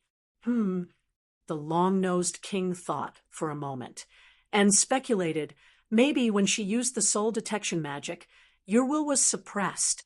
You are not the only one who has this kind of situation. Once you get used to it. In the end, the long-nosed king's tone was not so sure. How could he get used to it? The more time he spent with Jenny, the more respect he would have for her. She is too big for me. The long-nosed king sighed, and advised again, we will win this time. After killing Danny and Rise, it is impossible to restore the glory of Valeglia, but Jenny will at least become the king of the Slave Bay. Didn't you say that life is full of ups and downs? If you marry her, you will have a better future than being the king of Ko-Chan Island. The people in the Long-Tooth Palace will not dare to gossip about you anymore. They will only be jealous of you, but there is nothing they can do. After the long-nosed king said that, Shorty immediately thought of his mission and asked curiously, Uncle, you have always said that we will win, but why? Our camp is bombarded every day, and it seems that we have no power to fight back. Come with me. Once you see the real trump card of the alliance, you will be as confident as I am. The long-nosed king smiled mysteriously and pulled his son deep into the cliff cave. A day later, 15 kilometers southeast of Marine City, in a huge underground cave 500 meters below the surface, the one-eyed Shorty was riding on a horse, running on a 5-meter wide and 5-meter high winding path. In front of him, there was a flickering dark red light, accompanied by the hot air mixed with the smell of sulfur. How is it? The long-nosed king laughed. Shorty muttered, if there are no accidents, we will win. The heritage of Valeglia's descendants is terrifying. The Dragon Queen was right. The elephant soldiers were all underground, and the Alliance used the dragon worms to build an extremely complicated underground palace, so huge that it was beyond the imagination of ordinary people. But she would not have thought that the underground palace would be so deep with so many dragon worms and so huge. Chapter 700. What, Prince Leo and High Priestess Jenny are engaged. What's going on? The Great Pyramid of Myrene, the Queen's study. The blood-red sun shone through the large glass window and landed on the Dragon Queen's mouth. She was so shocked that her gums were exposed. White Mask Morona, who was reporting the mission at the table, was puzzled by the Queen's reaction. She hesitated and said, since both of them said so, it should be true. Oh my God, that dwarf and Jenny. Danny held her forehead and groaned. Prince Leo of Ko-Chan Island may be short, but his status is noble. He even awakened the high-grade Valeglia bloodline. Isn't it reasonable for Jenny to marry him? Morona was puzzled. Danny was stunned for a moment before she asked, Zero told you that? The dwarf awakened the high-grade Valeglia bloodline. Morona nodded and said, Prince Leo said that after he kills you, he will marry High Priestess Jenny at the Great Pyramid of Myrene.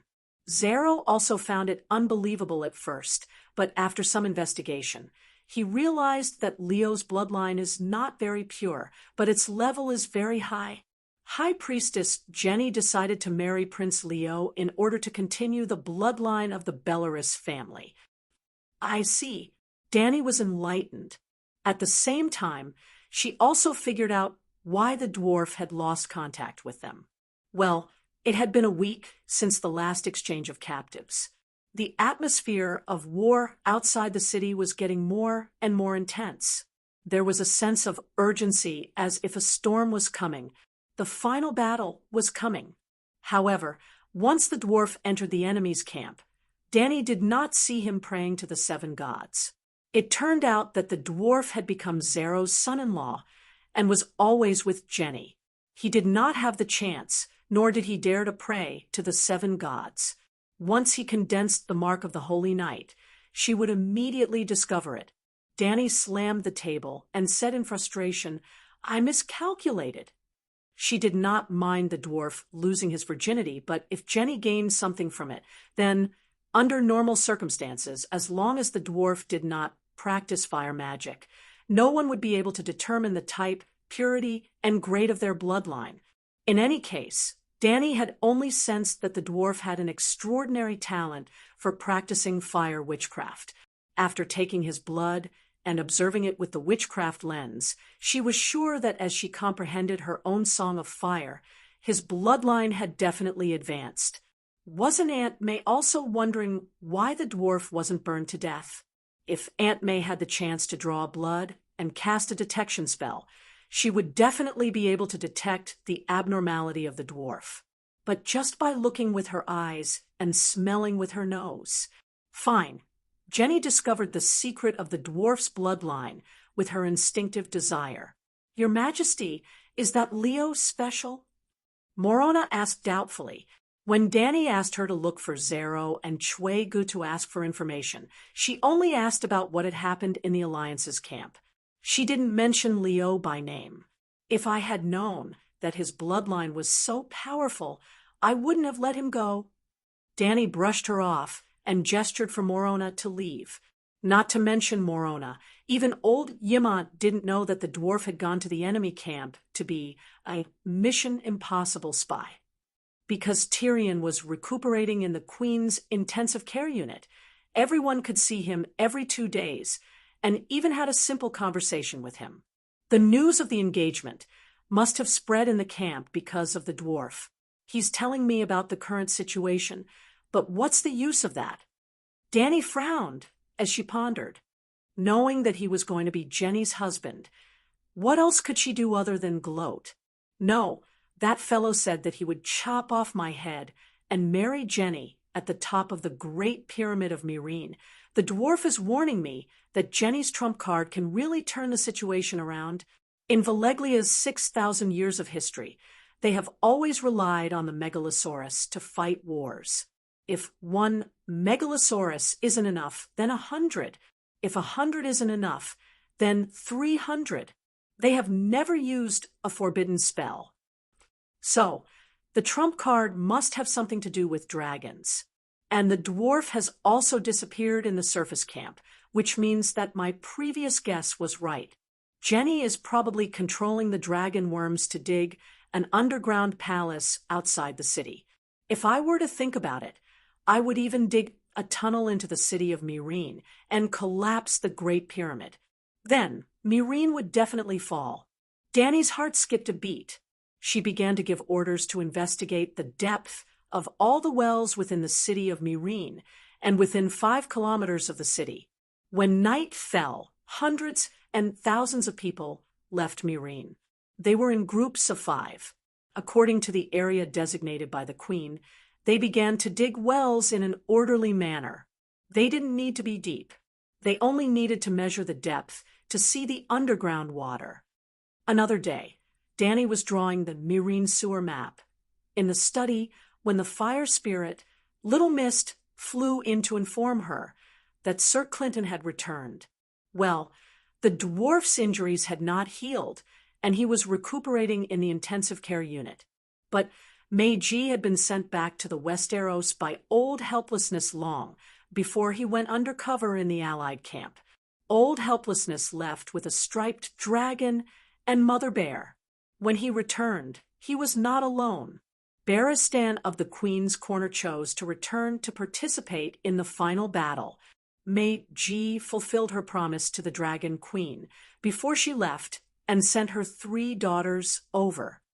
"Welcome back, Sire," said Danny, giving old Bart a big grin. Although they had seen each other many times through spiritual projections, the two had actually been separated for more than a year. Now that they met again, it was indeed a lot of emotions. "Your Majesty, you should have brought me back earlier," the old knight complained. "Actually, your work in the Queen's Corner is more meaningful." Nearly 80,000 savages are alive because of you, Gerald Dane, and I transported them over, but you are the one who is managing them. Sigh, I am the White Knight. I should accompany you to the final battle. When Danny shifted her gaze to the three women beside the Great Bear, they immediately stepped forward and knelt on one knee. From the oldest to the youngest, they reported, Your Majesty, Danny, rise. I am Layla Mormont. My blade is willing to serve you. This was a fat girl, about 18 or 19 years old, about 6 meters tall, with a round head, a round red face, a round body like a wine barrel, and round and strong arms and legs like wooden stakes. She looked very much like her second sister, the female bear Yalishan. Your Majesty, Danny, rise. I am Chiao-Ruer Mormont. Your will is my mission. The fourth sister of the bear family had some genetic mutations. She was 17 or 18 years old, a little over 8 meters tall, with a slim figure, a tall nose, deep eyes, a slightly square face, and brown curly hair. Your Majesty, Danny, rise. I am Lyanna Mormont. I am willing to be your loyal knight. The fifth sister, Lyanna, was not a bear like her mother and second sister. She was about 5 meters tall, 11 or 12 years old, with a rosy face with baby fat and a mature and serious expression. She was a very cute girl. Clang! Danny drew the black blade magic sword from her waist and patted each of the three girls on the shoulder to accept their allegiance. She conferred the title of the third sister, Lila, as a knight, and the other two as honorary knights. There is also a Lila in Meereen. Her ancestor is also from the Northern Territory, Lila Amber. There will be a banquet tonight. I will introduce you to her. After exchanging a few pleasantries with the Mormons, Danny asked Big Bear to take his cousins away to settle them down. You know the situation on my side. No matter how many educated knights there are, it will never be enough. If there is a second son in the family who has no place to settle down, you can send him over. Danny smiled at old Bart and old Embarrassment. I have no children. My cousins don't like me, and I don't like them either. Old Embarrassment shook his head. Old Bart also shook his head and declined. I only have one grandnephew, Aston. He is the Earl of the Harvest Hall. This time, Big Bear had a great advantage. Fortunately, his aunt was able to give birth to 5 daughters. The eldest daughter died tragically, and the second son was the heir. The second son also had a son and a daughter. The remaining 3 daughters had no place to settle down and were sent to Slaver's Bay to be barons. Danny looked at old Embarrassment again and asked worriedly, How is Aegon? Why were you gone for so long? Old Embarrassment's face was full of worry. He said helplessly, When I reached Winterfell, Stannis had already left White Harbor by ship. He had 2,000 Northern cavalry and 2,500 mercenaries with him. I heard that another 5,000 mercenaries had set off from Braavos. There were nearly 10,000 of them, and they were heading towards Storm's End. But I searched the sea for more than a week and didn't find any trace of them. I had no choice but to leave the Pterosaur with Sansa and return first. Aegon's leg injury hasn't healed, and he wants to take a long voyage. What if something happens? Stannis is too much. Danny's aunt was anxious and angry. Her face was red. Your Majesty, don't worry. We didn't reject Stannis's conditions. With his character and integrity, he will definitely ensure the safety of the hostages. Barristan hurriedly consoled her. Old Embarrassment also forced himself to be spirited. He consoled the pitiful Aunt Dany and said, Aegon isn't alone. The northern nobles will ensure his safety, and Illyrio will take care of his life. Oh, with Illyrio, I don't have to worry. Dany's aunt heaved a sigh of relief. Her complexion looked much better. As if thinking of something, old Embarrassment said, Duke Stark has found the traitor that caused the destruction of the true Dragon Alliance. Who? Dany asked curiously. Aegon's capture was his own bad luck, but the true Dragon Alliance was still barely holding on. But Erlu suddenly demanded for command, and the King's Landing took advantage of the situation. They didn't give Sansa and the others a chance to adjust. White Harbor scholar Thomer. Then Old Embarrassment told her about how Thomer had sent messages back and forth between Erlu and the Iron Throne, and how Aegon's true Dragon Alliance had collapsed. With this, who would dare to treat the scholar as a trusted aide in the future? Barristan frowned. Dany asked curiously, "What about Varys? What's he been busy with recently?" "He's the 8-clawed spider. How did Cersei crush him in terms of intelligence?" Varys? Old Embarrassment was stunned. He shook his head and said, "I haven't heard anything about him. I feel like that guy doesn't live up to his reputation." Dany muttered.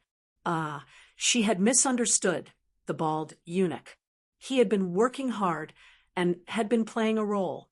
For example, during the Battle of the Blackwater River, Varys had warned the Golden Group and the Dornishmen that the King's Landing was about to make a big move. He suggested that they retreat to the Stormlands first and wait for the matter of King Aegon to be settled. However, he didn't know Yuluin's complete plan, and his reputation wasn't very good. Plus, his words were vague. The Golden Group and the Dornishmen were on high alert, but they didn't retreat. Another example was when the true Dragon Alliance had just been formed. He had secretly snuck into the Great Cathedral a few times to represent King Aegon, and met with the Great Sparrow. There are only 3 kings left in the 7 kingdoms. You don't support Cersei, and you can't support the blasphemous Stannis. Why don't you mobilize the people and lead the Astral Knights to support the true Dragon Aegon? The Great Sparrow firmly refused. After the true Dragon Alliance collapsed, he reported to the Great Sparrow countless times. "Be careful, you must be careful. Cersei's patience with you has reached its limit." The Great Sparrow said, "I won't listen. I'm not afraid." Then the Great Sparrow met the Holy Mother again. Chapter 701. Many years ago, the toad which had spoken a prophecy to Cersei the maiden. "You will one day be the mother of the world, until another woman comes, younger and more beautiful than you. She will overthrow you and take away all that you hold dear." The true Dragon Alliance was formed. Aegon and Sansa were married. Aegon declared himself the rightful heir to the Iron Throne and called himself Aegon VI. After his wife was crowned, Aegon led 2 armies to attack the King's Landing from the north and south. When Cersei received the news, she finally felt fear. Then she realized the truth. The woman in the prophecy was not Margaery, whom she had always feared, nor was she the Dragon Queen, whom she had always longed for but never had the chance to meet. It was her former follower, Sansa Stark. So it was her. That little bitch. I should have. In the Red Keep's Plum Tower, Cersei's eyes were burning with hatred. She spun around in the room like a top and muttered like a madwoman. Yuluin did not understand what was going on with his wife, but he could sense her fear and helplessness. He said gently, "My dear, I swear, I will defend your crown with my life. Aegon can only enter the King's Landing over my dead body." After that, he received Queen Cersei's permission to secretly contact the Alliance.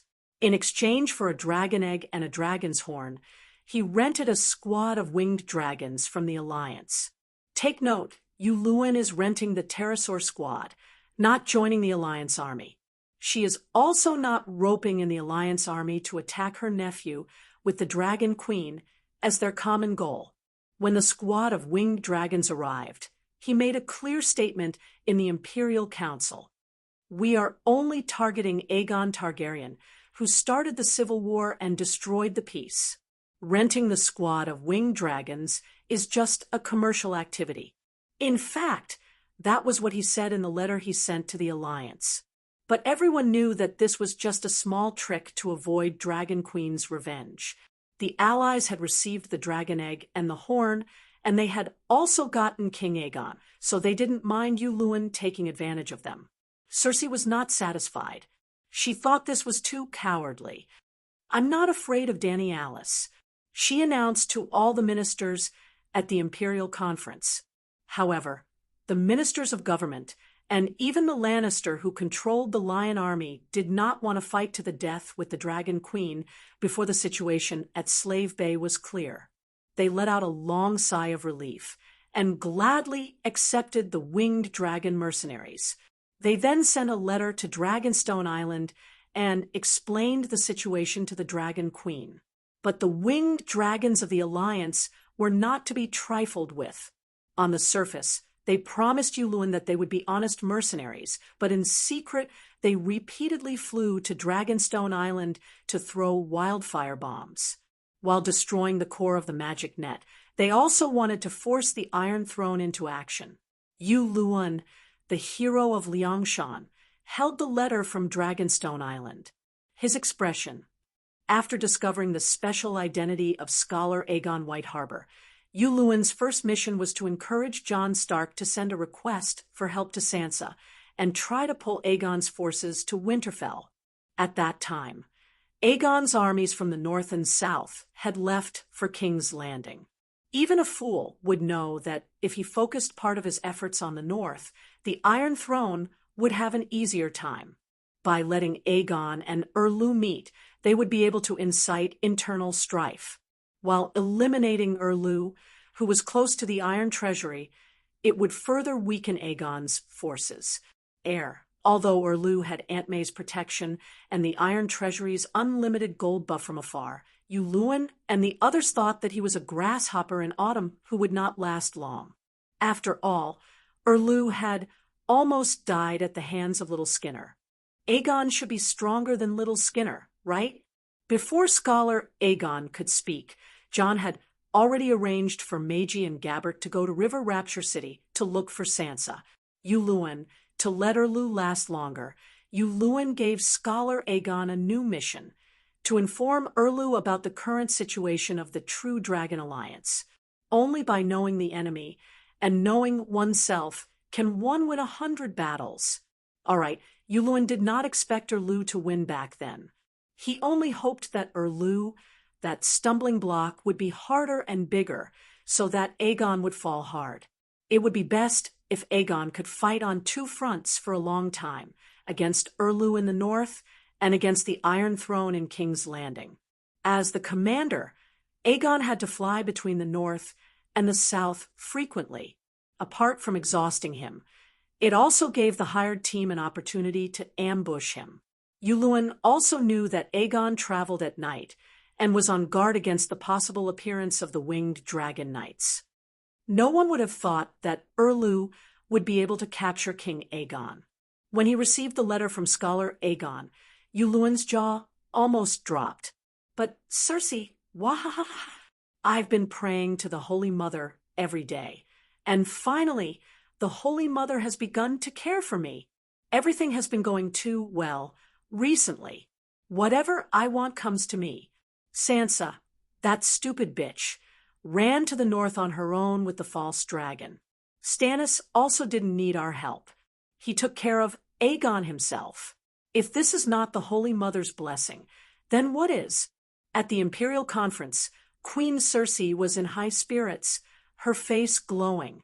She placed her left hand on her waist and waved the letter of Aegon's capture with her right hand, as if she was waving a banner of victory.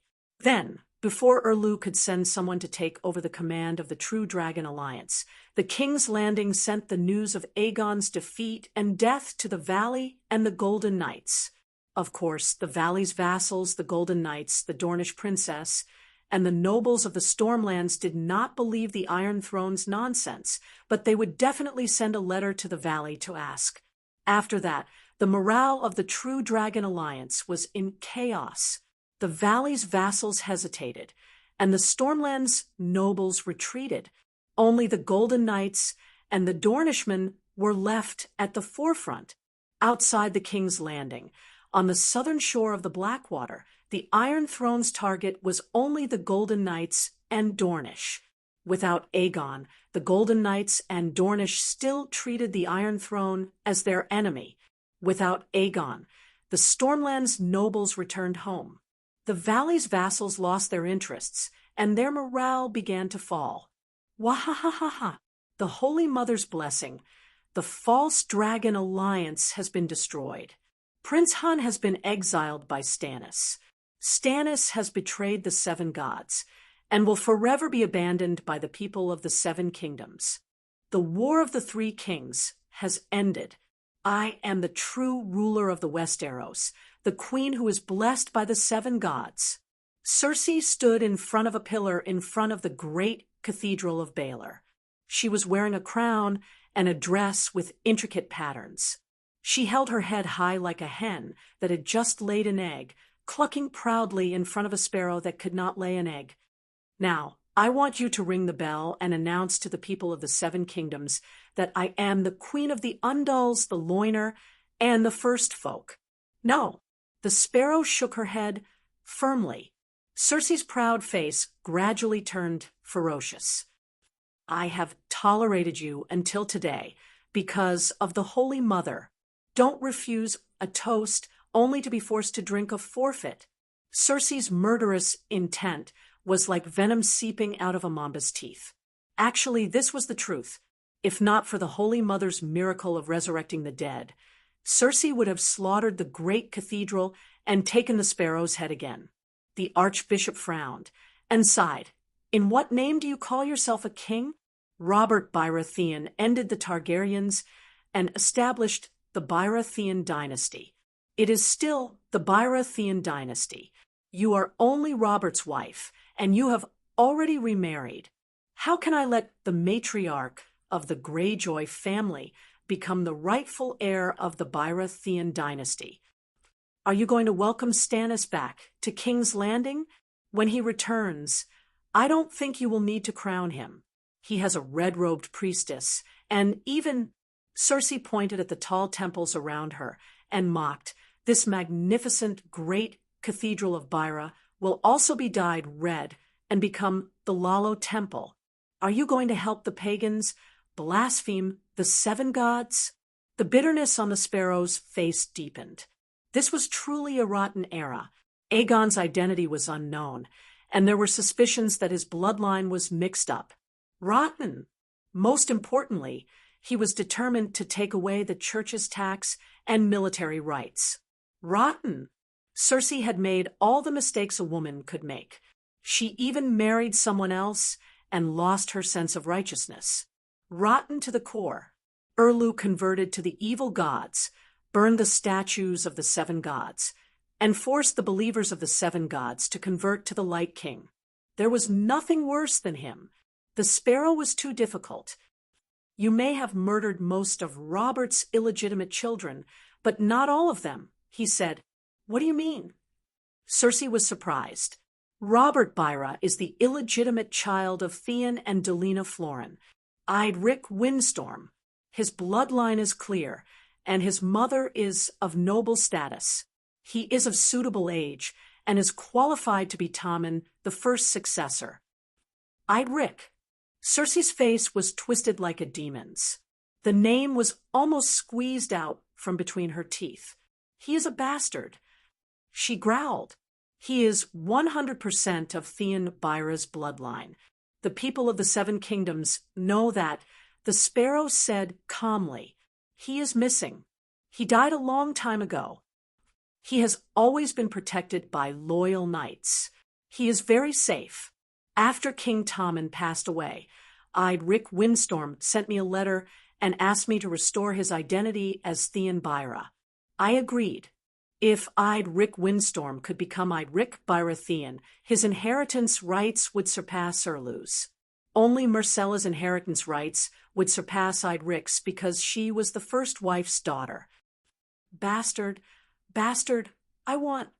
Cersei clenched her fists so hard that her nails almost pierced through her palms. Where is he? In a place where you can't hurt him. The sparrow's gaze was cold. Ha ha! Circe seemed to have suddenly realized something. She laughed hysterically. Just you wait. Let's see if I can cut off his little head.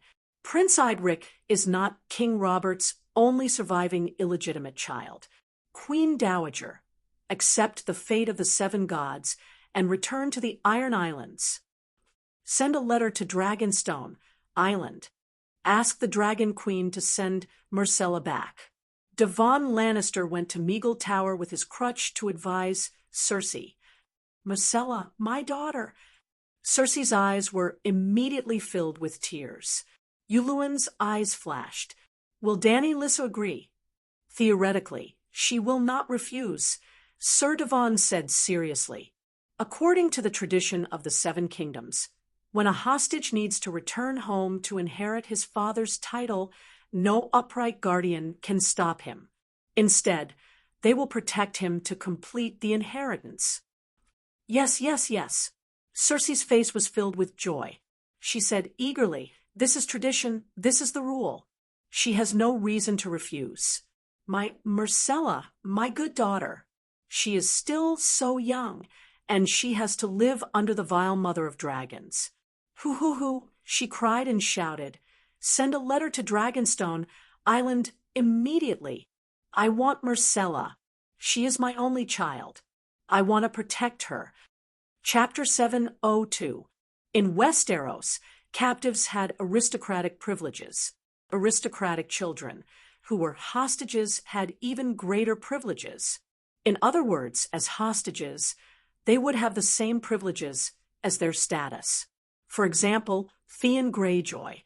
Nominally, he was Eid's adopted son, but in essence, he was no different from Messai. They were both hostages. Eid was Theon's guardian, while Dany was Messai's guardian. Theon was living a carefree life in Winterfell. He was treated the same as Robb and Bran. Jon was deeply jealous of him. Theon was also jealous of the father-son relationship between Jon and Eid.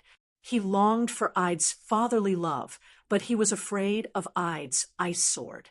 If Balon rebelled, Eid would behead Theon. Messai and Dany did not have any cliché mother-daughter relationship. Dany treated Messai like a princess according to the traditions of the 7 kingdoms, and Messai played the role of a well-behaved princess. After receiving the Iron Throne's letter, Dragonstone Island immediately replied, there is a high probability that the Dragon Queen will not reject this request. However, communication is not smooth now. Perhaps we can only send Princess Messai back after the Battle of Meereen. Marvin was not lying. Only Dany could contact them through her mental projection. They could not send a message to Slaver's Bay. Dragonstone Island is lying. Yuluin said confidently, we just hired a team of winged dragons. The next day, Slaver's Bay sent another team of winged dragons to Dragonstone Island. Even an idiot would know that they must have a method of communication. Perhaps it's witchcraft. That was the truth. Circe was not stupid. She immediately understood the truth. The collusion between Saint Dany and Saint Sparrow was no longer a secret.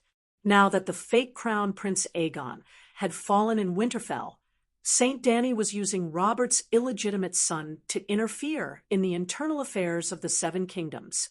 Saint Sparrow was only carrying out Saint Dany's secret order. In the end, this was the #1 throne in the world, the Iron Throne. Saint Dany might have sworn not to start a civil war, but she must have been thinking about how to drag Queen Circe down from her throne. It's Dany Alice. She's the one who instigated Big Sparrow to look for Lao Bo's bastard spawn. Eternal Emperor was shocked and angry. It's very possible. Yuluin looked shocked and impressed. My dear, you are so smart. You saw through Dany Rise's conspiracy at a glance. It's a pity that the ministers were deceived by her. I want to kill her. My queen, I will firmly support any decision you make, but she is still too far away from us. Yuluin sighed faintly. Circe immediately said, the Great Sparrow is within reach.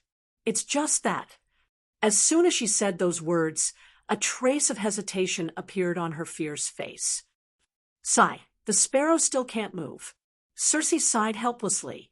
Yu Luan gently held his wife's delicate cheeks and looked into her eyes as if he was instilling spiritual power into her. You are the queen, the law, and the destiny of the 7 kingdoms. You can do anything, but he has the Holy Mother behind him. Queen Circe hesitated. My dear, your only enemy is Big Sparrow. Your personal grudge has nothing to do with the church. Think about it. Big Sparrow and Danny Rise colluded to usurp your throne. Do you think the Holy Mother will allow it? No, the Holy Mother will not. Circe clenched her fists and said excitedly, I've been studying the 7 Stars Bible recently. It clearly states that the faith belongs to the 7 gods, and the secular royalty belongs to the king. The 7 gods do not support the church's involvement in the politics of the 7 kingdoms. Big Sparrow and Danny Rise have disobeyed the teachings of the 7 gods. They are sinners. I will punish the scum of the church on behalf of the Holy Mother, Circe shouted as she waved her fist. After that, she was about to summon the soldiers to the cathedral. Yulun stopped her and said, Big Sparrow is too good at inciting people. I'm afraid we can't put him on trial through normal means. I'm not going to put him on trial. I'm going to lead the soldiers to encircle Big Sparrow, Circe said matter-of-factly. Huh, massacre the cathedral? Yulun was stunned. The corner of his mouth twitched. The entire King's Landing will riot, and the soldiers won't dare. I'm not stupid. Why would I do something so outrageous? Circe rolled her eyes at her husband and said, When Big Sparrow appears in the square, I'll have Robert Strong lead the soldiers to attack and kill Big Sparrow. He'll be the only one killed. Then I'll announce that he has betrayed the 7 gods and tried to control the change of throne. That should be enough to appease the nobles of the 7 kingdoms, right? Ha! The nobles hate Big Sparrow as much as I do. As long as the nobles are appeased, I won't be afraid even if the commoners riot, Circe said proudly. Big Sparrow has the beggar army protecting him. You might not succeed. Yulun's eyes flashed. He leaned over to Circe's ear and whispered, Why don't we kill him with a borrowed knife first, then burn the bridge after crossing the river? And so, the best husband of the 7 kingdoms offered a brilliant plan to the Eternal Empress. Good, my dear, you are my Friarboth. After listening to Yulun's plan, Circe was so excited that her cheeks flushed. She didn't care about his ugly face that was full of scars anymore and kissed him. Yulun responded passionately. The next morning, Yulun led 10,000 Taimen out of King's Landing and went to Twilight Valley to pursue the retreating Valley army. Circe had been praying to the Holy Mother in the Queen Dowager's small chapel since morning. On the morning of the 3rd day, Big Sparrow habitually stood on the podium and explained the 7 Stars Bible to the believers in the square below. Whoosh, whoosh, whoosh, whoosh, whoosh. Following a shrill sound that cut through the air, Big Sparrow suddenly realized that the sky above his head was covered by a shadow. When he looked up in confusion, he saw 3 huge water tanks descending from the sky. Even higher up, there were 3 winged dragons soaring in the sky. 7 gods above Boom. 3 huge green flowers bloomed around the podium. Like a giant mouth from hell, they swallowed Holy Sparrow and the dozens of believers and sparrows around him. 7 gods! Thousands of believers and monks could not believe what was happening. They collapsed on the ground and held their heads as they let out the loudest, meaningless howls. Kill the blasphemers and avenge the chief bishop. The one-armed hero, Lancel, roared ferociously. Blasphemy, blasphemy, blasphemy, blasphemy. Gradually, starting from the beggar army, all the believers in the square, regardless of whether they were commoners or nobles, raised their right fists and roared in grief and anger. The blasphemer is Circe. The one-armed hero placed righteousness before family. In front of the 7 gods and his family, he did not hesitate to choose the 7 gods. In fact, it was too shocking to murder the chief bishop in front of countless believers during Mass. It had crossed the bottom line of any devout believer. Kill the blasphemer, Circe. Tens of thousands of angry believers and the people of King's Landing who knew about this rushed to the Red Keep. However, Circe was prepared. Before the rioting believers of the 7 gods could reach the gate of the Red Keep, dozens of fast horses rushed out of the Red Keep and shouted along the street, "The winged dragon mercenaries have betrayed their oath and fled after robbing the Red Keep's treasury." Well, the winged dragon mercenaries were a mercenary group made up of 5 winged dragons. Yulun defined them as the mercenaries on the other side of the narrow sea, but this mercenary group was more luxurious. They did not ride horses, but winged dragons. The mercenaries are disloyal and betrayed their employer. The mercenaries came from the Narrow Sea Anti-Dragon Mother Alliance. They found out that the Dragon Queen of Slave Bay was close to the Big Sparrow. They betrayed their oath and attacked Queen Circe to murder the great Holy Sparrow. The Big Sparrow is the spokesperson of the Dragon Queen in the Westeros. The Alliance is here for revenge. The winged dragon mercenaries of the Alliance disguised themselves as mercenaries and disobeyed Queen Circe's orders many times. They first burned Dragonstone Island and killed the chief bishop.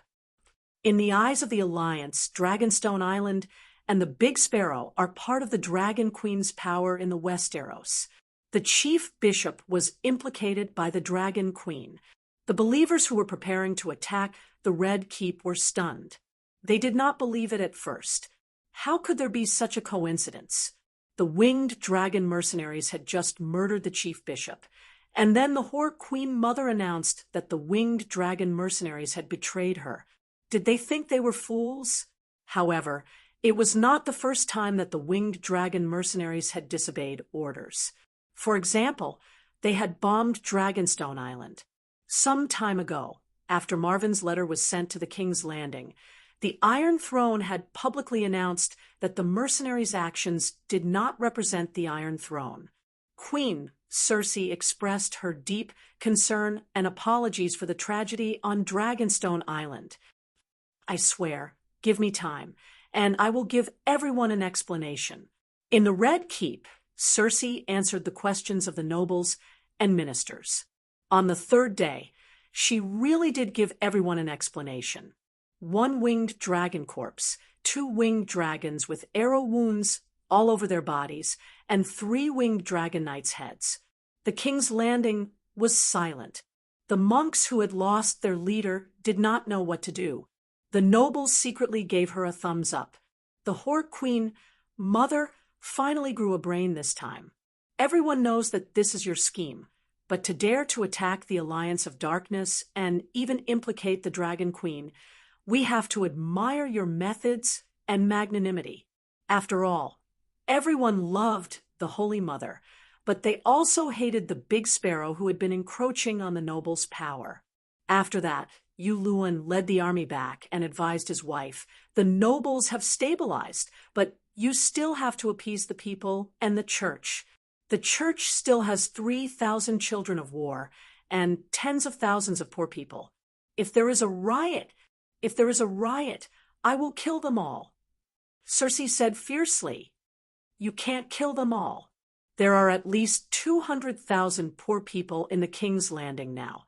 Why don't you take a step back and give them an explanation, and also give the Holy Mother an explanation?" Yulun said faintly. "What should I do?" Yulun's eyes flashed with a strange light, and his voice was as gentle as milk with honey. "Announce to the public that you are uneasy about the Big Sparrow's death. You are willing to stay in the Queen Mother's tower and pray to the Holy Mother for 3 years to atone for your negligence. Pray and abstain from food for 3 years. Cersei's eyes widened. She looked at her husband as if he was an idiot. Hey, if you close the gates of the Red Keep, who knows who can stop you from eating? It's just a gimmick. You will eat what you eat when you fast. Stay in the Queen Mother's tower. Don't you always stay in the Queen Mother's tower? Cersei shook her head vigorously and said, I still have to go to the front hall for a court meeting. I have to hold a ball at Maegor Tower. I have to ride a horse and hunt. And I have to listen to Dr. Wargrave's plays. Yu Luon pulled Cersei to the balcony and pointed at the crowd below Aegon Hill. Look, half the city is filled with rioters. 100,000, 200,000, 300,000. They all want your life. Chapter 703. King's Landing was made up of 3 hills, and the Red Keep was built on Aegon Hill near the sea. Standing on the balcony of the Red Keep's Maegor Tower, with the height of the hills, one could almost see half of King's Landing. At this moment, Cersei looked as far as she could, and she felt that the city that she was once so familiar with had suddenly become unfamiliar. There seemed to be a sandbox of a city in front of her, and a large bag of soybeans was poured onto it. Each bean represented a mob, and there were so many of them that one could not see the end of them. Execute the blasphemer, Cersei. Blood for blood. Only the horse Cersei's life can be worth the archbishop's. The mob's roars were like a tsunami, and the tall and majestic Red Keep seemed to be a small boat floating on the sea. Every wave of tsunami could capsize it. For the first time, Cersei felt fear from the commoners. You said that pushing the blame to the Wyvern Knights would calm the crowd. She shrank back, her face contorted as she roared at Yuluin. A fierce look flashed across Yuluin's eyes, and he said helplessly, I said that as long as you give the nobles the right reason, they will definitely calm down, and then your rule will be as stable as a mountain. Because the foundation of the king's rule has never been the commoners, but the nobles. Then his tone changed, and he said sternly, the nobles have indeed been appeased, and the council minister has not bothered you recently, has he? But you still need the church, and you need a new archbishop to crown you. You also need the commoners, and you need them to calm down. Tens of thousands of people surround the Red Keep every day, and you dare to go out hunting? Your ears are filled with treacherous words, and you still have the mood to listen to Dr. Wargrave's opera? When you hold a masquerade ball, the nobles will talk about what the mob outside the Red Keep did today, and you will still be happy. But 3 years of confinement will kill me. Cersei looked at her husband pitifully. Stay in the tower for a month or 2, and when the anger of the church and the commoners over the death of the great sparrow fades, you will be able to go wherever you want. But Cersei was tempted. Yuluin continued, Big Sparrow is dead, Aegon has been exiled, and Stannis has never been a threat. Your enemies are all gone, so you don't need this bit of time. Cersei shook her head. Even if I'm only absent for a month or 2, the country will still fall into chaos because of the loss of a wise leader. Yuluin's scarred face twitched a few times before he nodded and sighed. That's true. You're the pillar of support for Westeros. You can't miss a single day. How about this? I'll be your attendant, just like the chief eunuch of the Eastern Kingdom. I'll help the queen pass on her orders to her subjects. Chief eunuch? Cersei was surprised. Yuluin then told him about how the Emperor of Ed used eunuchs to manage the palace, and how he lived a carefree life. This system is good, Cersei said, but if I make you a eunuch, will it? Her eyes wandered to the lower part of her husband's body, her expression uncertain. Yuluin's scarred face darkened as he said in a muffled voice, It's just a metaphor. Aren't we closer than a eunuch to a king? Cersei heard this and looked at him warily, thinking to herself, even Jaime is unreliable, let alone you. The plan is good, but you're my husband after all. You can't be my errand boy. Let's. Cersei clapped her hands regretfully and shook her head. If Cobborn was still alive, he would be the most suitable person to be my lackey. Now, I can only let my cousin Devon try. Robb's head was placed on the neck of the magic mountain by Cobborn. How could Arya let him go?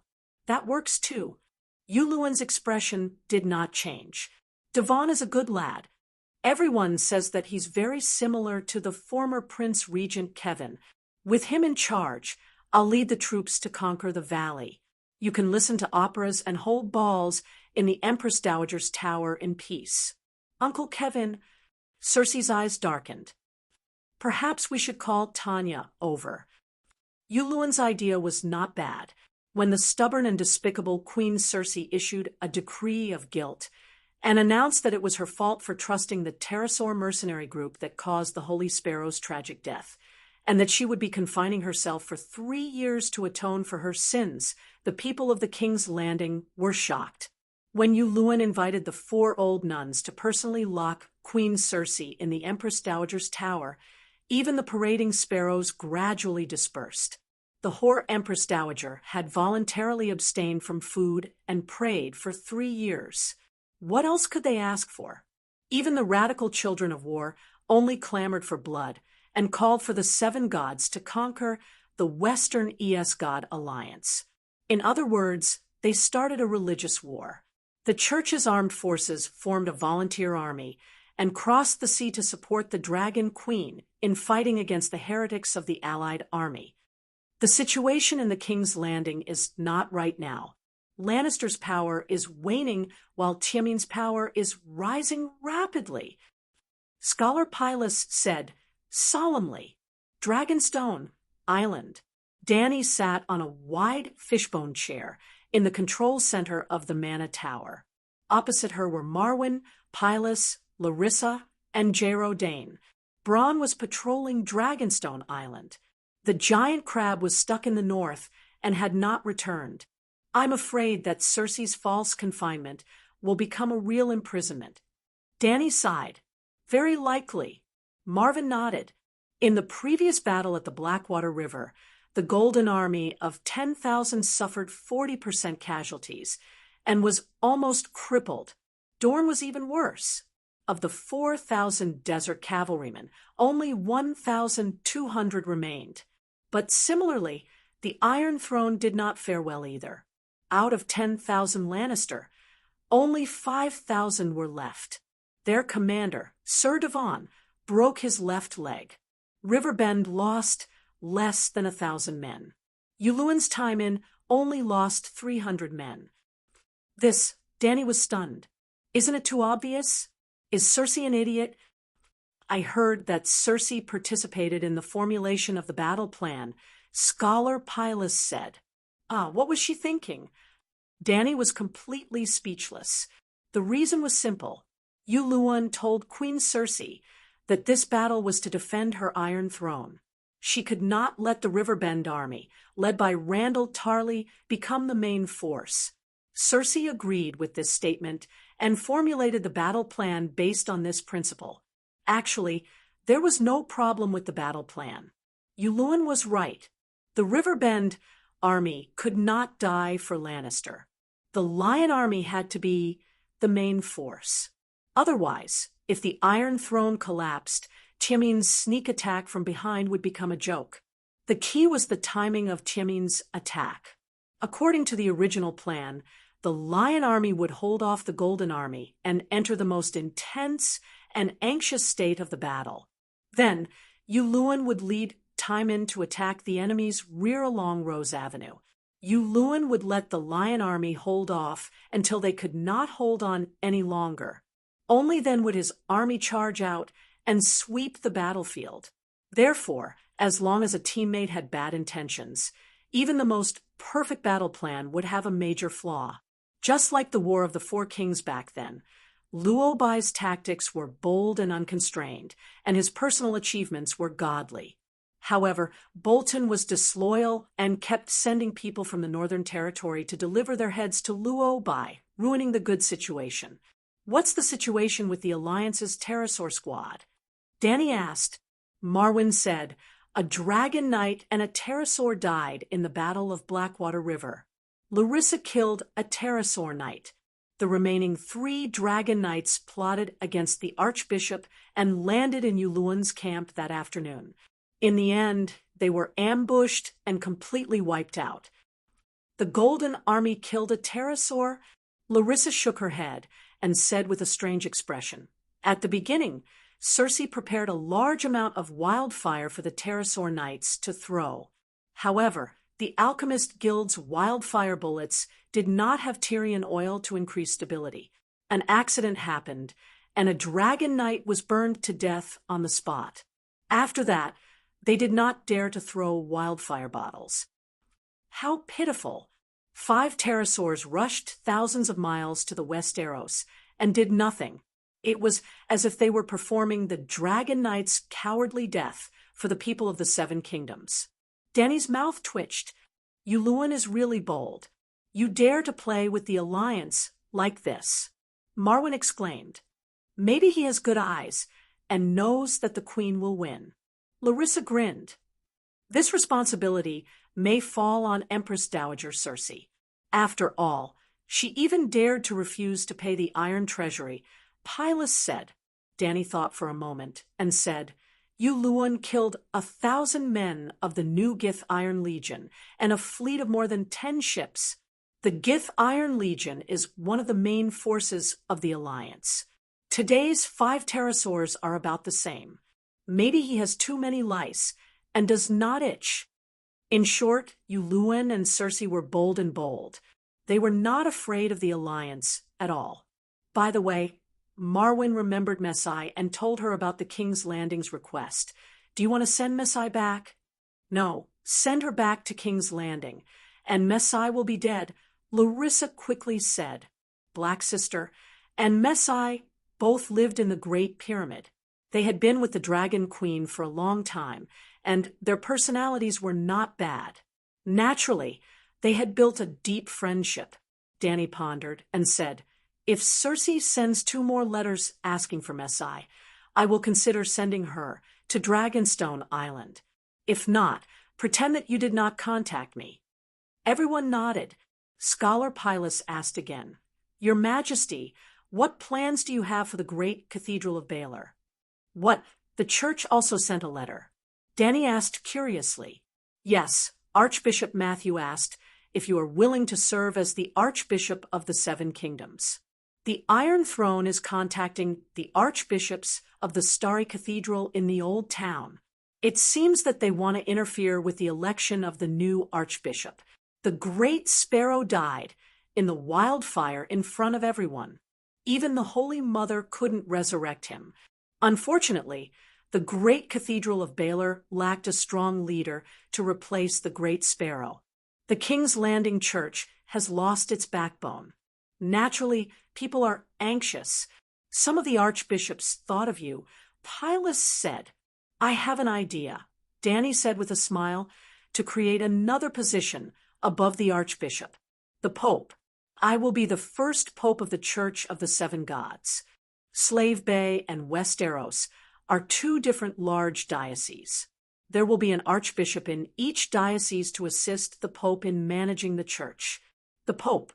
Everyone was shocked and murmured with a look of disbelief. Your Majesty, if you rule the world, the Church of the 7 Gods will become the mainstream religion of the world.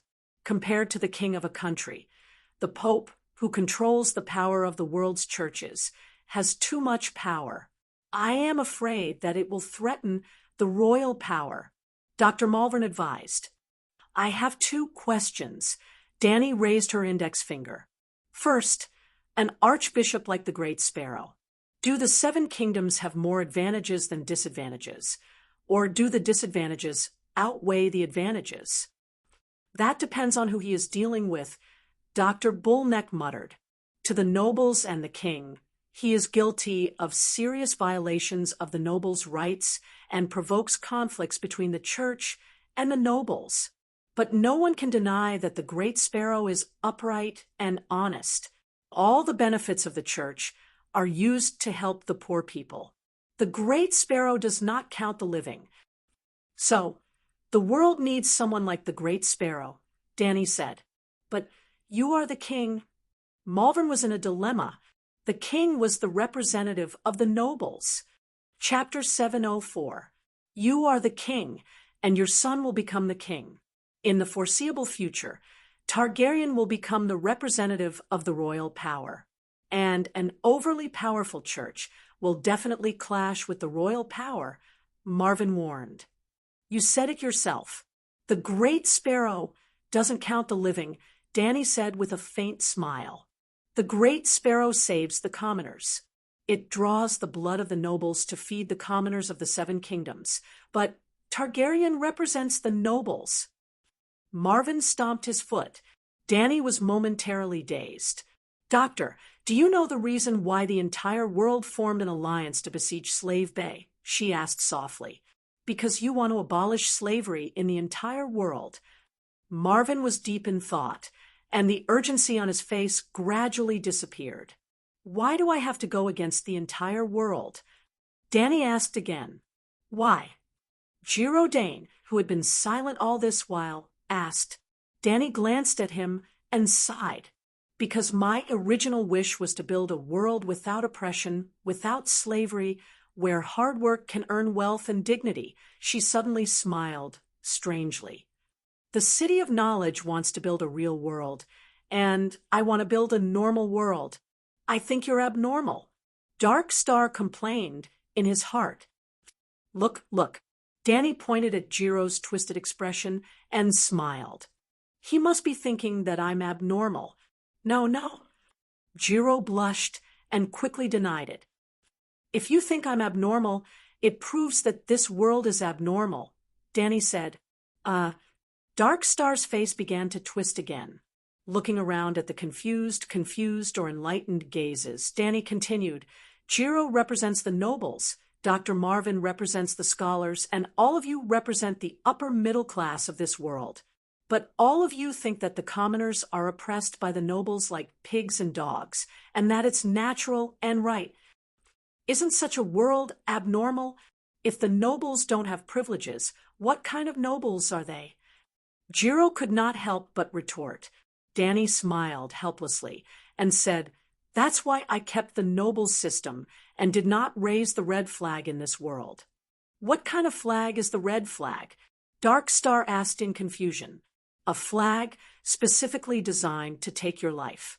Glancing at him indifferently, she continued, It is impossible to build a world that is completely equal and free of oppression, but it is possible to effectively restrain the power of the nobles and provide institutional protection to the common people under the premise that it conforms to the actual situation of this world. Establishing the world empire was just to satisfy her selfish desires. Her original intention was to make the world better because of her arrival. Even though he didn't have a mission, he didn't forget his original intention. Under the premise of having the ability to change the world, it would be too low for a transmigrator to only indulge in personal desires. Your Majesty, your thoughts may not be very extraordinary, but they are very noble. Scholar Pyla's somewhat rigid face was filled with respect at this moment. Is that a compliment? Dragon Queen was stupefied.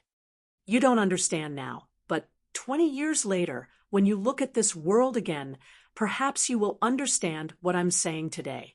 I don't need 20 years. I can understand it now, but I don't understand why you didn't choose to restrict the power of the nobles through the laws of the kingdom, but chose the church instead. Marvin said. You really understand? Danny asked curiously. Yes, in fact, there were similar thoughts in the City of Knowledge in the early years, but they were suppressed by more scholars and professors as they were afraid of such thoughts. Scholars know fear? They even dared to mess with the real world, even daring to plot against me. Danny said doubtfully, Sigh, the nobles have knives. I even have dragons. It's not the same. Marvin shook his head. The City of Knowledge has never directly confronted the Megalosaurus, but to restrict the power of the nobles, We have to be serious about it. Sigh. Danny shook her head and raised her index and middle fingers. Let's continue with the original question. Second question, between the kingdom's government and the church's system, which is more honest, efficient, fair, and just? Marvin frowned. Your Majesty, the Great Sparrow is the same as St. Bailey, a once-in-a-millennium oddity. Under normal circumstances, the Archbishop of the Church is inferior to the officials of the seven kingdoms.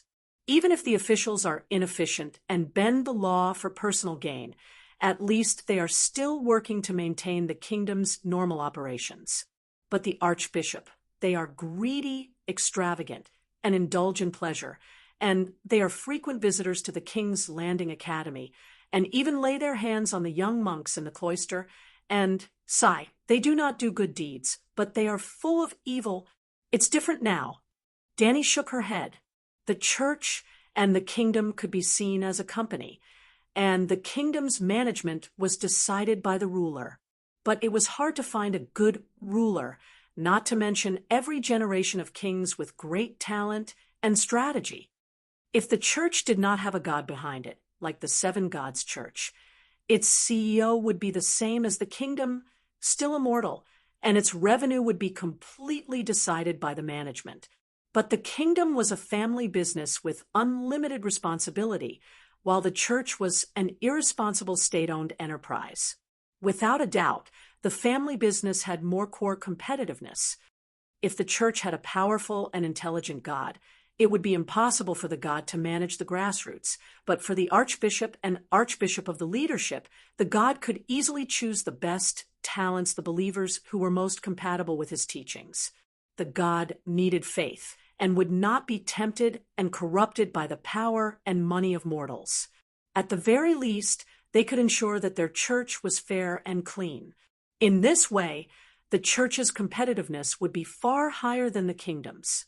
Even if Danny did not make any adjustments, and even suppressed the church's power for the sake of the royal power, the Seven Gods Church, which was managed by Dahe, would not be filled with incompetent people and would inevitably prosper and flourish. Sooner or later, the Seven Gods Church would be able to suppress the royal power. This would be more fatal to the royal power, and it would not necessarily be beneficial to the church, because the purpose of the church's existence was to serve the god, and the god did not need the royal power. In other words, secular power was only to facilitate the spread of faith. If the current political system could ensure the smooth spread of faith, the church would not need any political power, and could completely not interfere with the royal power. Did you notice? The church and the kingdom seemed to be competing for the royal power, but they did not have any fundamental contradiction. They were just one selling flour and the other selling lime. As the saying goes, the one who sells flour can't stand the one who sells lime. This was the limit of the common people's vision. If one reached Danny's level, one could see the difference between the two at a glance, and even she was the owner of both shops. The kingdom was inherited by her blood descendants, and the church was inherited by her eldest son, Dahe. Since the two companies had no fundamental conflict, it was better to unite. The combination of enterprises that produced similar products was called a cartel. If there was no church and only a feudal kingdom was established, the world would be divided into countless small kingdoms, and Danny's son would be the king, and this would form a cartel-style Targaryen kingdom company. In fact, a cartel was the lowest and most primitive form of monopoly. Above a cartel, there was the second-level syndicate, the third-level trust, and even the highest-level Khansian. In terms of the economic development of the world, Khansian was the highest form of monopoly. What was Khansian? The shops that sold flour were all under one company, called a cartel. The ones that controlled all the flour and wheat shops were called a syndicate. The ones that controlled the planting of wheat, the processing of bread, and even the shops that sold bread, a series of industries related to the production of flour, was called a trust for flour. Similarly, from lime mining, lime processing, sales, and even construction, Real estate and even property companies, they were all controlled by one company and could be called a lime trust. Flour and lime did not have any industrial connection, but they had one thing in common: they were daily necessities for ordinary people. On this common point, a core company began to extend its tentacles into small trust companies in different fields like an octopus. A complete trust was too reactionary and was not conducive to productivity improvement, so it would be boycotted by any country. This was a fourth-grade monopoly technique. Once used, it was easy to massacre a city and destroy a country. Yes, Korea's Sour Star was the Kanzian model. So, now everyone understood Danny's choice, right? 99% of the transmigrators in the world would overthrow the church and then establish a world empire. But in the end, they were just creating a low-level cartel. With the opportunity to establish the Kanzian group, Danny naturally would not choose a cartel. As the helmsman of the Long group, the first thing she had to do was to adjust the business of the two subsidiary companies under her and clearly standardize the budget allocation and profit points of each company. She had to separate the royal power from the church and turn conflict into harmony. To be honest, Danny's Kanzian group was more than 100 times scarier than Lee's Sour Star. The king's subsidiary company controlled most of the material resources, secular political power. The church's subsidiary company controlled spiritual civilization, faith, and education. It almost completely deprived the new child of destiny of the opportunity to rise. If Danny was more evil, the world of the Song of Ice and Fire would be shrouded in Targaryen's shadow for the next 10,000 years or even 100,000 years. It would be like a pool of stagnant water without any ripples. Fortunately, she did not forget her original intention and remembered her mission. She resolutely carried out the concept of a normal world, of fighting against evil nobles and improving the social survival rights of the people. Danny was still dreaming of the church in her left hand and the royal power in her right hand, holding up the world with both hands. Then, the Iron Throne moved again. Big Sparrow's death left the position of archbishop vacant. An archbishop from the Starry Cathedral named John stood up and announced himself as the Archbishop of the Southern Diocese. He also crowned Cersei as the official Queen of the Seven Kingdoms. Archbishop Matthew of the King's Landing Cathedral immediately stood up and publicly reprimanded the Starry Cathedral for their sinful act of dividing the church. Actually, after Big Sparrow came to power, the Starry Cathedral and the Cathedral of Baylor had already formed a substantial division. Big Sparrow even mortgaged the church bank of the Starry Cathedral. How could the archbishops of the old town not be angry and jealous? Moreover, the gods who developed faith must be fair and just. Most of the Starry Cathedral were fallen, but it was not that there were no devout believers, such as Archbishop John. He was a believer with more than 200 faith points. Theoretically, he could communicate with the Holy Mother. In fact, the Holy Mother rarely paid attention to these believers. Archbishop John could also use divine spells, so he was fully qualified to run for archbishop. As for why John was bribed by the Iron Throne, devout belief did not mean that believers had no personal will. Unless the seven gods sent an oracle, believers would have thoughts, desires, and choices. That was why Pope Danny was needed to establish new rules. As for Archbishop John, Danny was not in the mood to pay attention to him, because there was a sudden news from the valley. Her nephew was gone. Well, it was real this time. Chapter 705. That day in the Wolfswood, after Stannis reached an agreement with the Iron Treasury on behalf of Tai Chu, he immediately arranged for Sir Justin Marseille to escort Tai Chu away and hire no less than 20,000 mercenaries on the other side of the Narrow Sea. He also told Sir Justin that even if he heard news of his death, he had to lead the troops to crown Princess Shireen as the queen. In this aspect, Sir Justin was almost like a loyal minister. Hence, if the Alliance army wanted to find the Erlu alliance, the best choice would be to use the Bravosi people to get information from Sir Justin. Justin had been busy recruiting mercenaries. The first batch of 3,000 cavalrymen helped Erlu stabilize the situation and take down Winterfell. When Erlu decided to go south, he prepared a second batch of 5,000 mercenaries. Of course, the fleet that transported the mercenaries, as well as the rations, weapons, armor, and other military supplies for the soldiers, were all bought from Bravos and sent over. When Erlu left White Harbor, he announced that he was going back to Storm's Rest Keep, but his real target was the valley.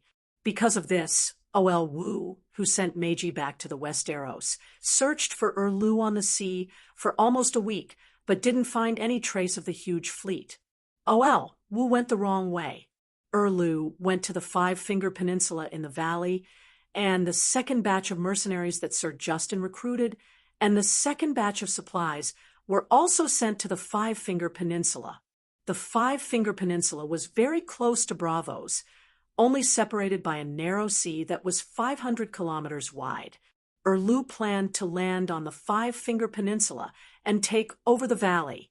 Since ancient times, no army had ever been able to invade the valley through the Blood Gate, but the east of the valley had a long and complicated coastline.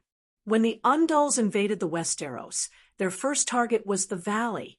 As long as they crossed the narrow sea and successfully stood on the coast of the valley, the ancestors wouldn't be able to chase them away. Erlu used the same strategy. First, he hit his target and made everyone think that he was going back to Storm's Rest Keep, but halfway through, he turned into the Five-Finger Peninsula and quickly landed on the important coastal town Snakewood City. Snakewood City was very special. It was located at the end of the Valley Plains, only 500 kilometers away from the Eagle Nest. If the Eagle Nest was Suzhou City, then Snakewood City was Suzhou City. It also faced Bravos, making it very convenient for Justin to transport troops and supplies. In the end, Snakewood City's Count Linley just happened to lead his troops in response to King Aegon's summons, passing through the Blood Gate and heading south to attack the King's Landing. It just so happened that Snakewood City's forces were empty at the moment. In reality, the battle had not even begun. The army had been placed outside the city, and King Aegon had been brought out to make an appearance. They had then sworn to guarantee Count Linley's rights, and the gates of Snakewood City had been opened wide. In Snakewood City, Erlu received the representative of the Allied army that Sir Justin had brought the leader of the Windblowers, the Ragged Prince. Yes, kidnapping Aegon was the Ragged Prince's suggestion to Jenny. Jenny agreed, and he was in charge of the project. He thought that with the help of the Iron Throne, the 5 pterosaurs could easily ambush Aegon. Who knew, the chaotic situation in the Westeros and the shamelessness of the 7 Kingdoms had crossed the bottom line of the Ragged Prince. He only wanted to complete the mission as soon as possible and escape the world-class cesspool that was the Westeros forever. In the bay outside Snakewood City, on a 500-ton cargo ship, accompanied by Aunt May and Sir Justin, Erlu secretly met with the Ragged Prince with the Iron Treasury representing Taichu as the middleman. "I know you. You're just a mercenary." Erlu coldly stared at the tall, white-haired old man and said bluntly, "What right do you have to represent the Allied army to negotiate with the 7 Kingdoms kings?" The Ragged Prince's huge eye bags rolled up, and a fierce glint flashed in his blue eyes. "First, my mercenary group has 20,000 people, twice your current military strength. In a direct battle, the Windblowers can beat 4 of you." Erlu clenched his jaw and began to grind his teeth. The tall old man said softly, "Secondly, I'm also the leader of the Allied Army Mercenary Group Alliance. Right now, almost 100,000 mercenaries under Meereen City are my subordinates. My time is tight, and my mission is important. You don't have to worry about me talking nonsense with you." Erlu clenched his teeth and said in a deep voice, "What do you want? I'll say this first. No matter what, the Seven Kingdoms and I will not participate in the war at Slave Bay. The ragged prince grinned. If we need the help of the Westeros to win the war, then there's no need for the Allied army to exist. Then, the tall old man's expression became serious. He said solemnly, "But you do have the key factor that will determine the outcome of the war at Slave Bay, Aegon Targaryen. You want Aegon." Erlu's clenched jaw loosened because he was too shocked. He revealed a rare row of white teeth. "You want to use Aegon to threaten Dany Rise. Are you out of your mind?" he said scornfully. The ragged prince glanced at the red-robed woman warily and said, "Dany Rise values family, and Aegon is her only family. Her love for him, you might not understand." Not understand. Erlu clenched his teeth so hard that they creaked. He remembered that the dwarf had said the same thing before. Why did the foreigners mistakenly think that he killed Renly? "We once hired the regretful guests of Kars to assassinate Aegon. Do you know how Dany Rise responded? That night, she rode her dragon for thousands of miles and wiped out the regretful guests that had been passed down for thousands of years. The entire street turned into a sea of fire. The palace of Kars groaned in the dragon's flames. The docks, warehouses, and mansions of the merchants were burned to the ground. That was just the beginning. After that, she sighed." Seeing Erlu's disapproving expression, the ragged prince sighed and stopped talking.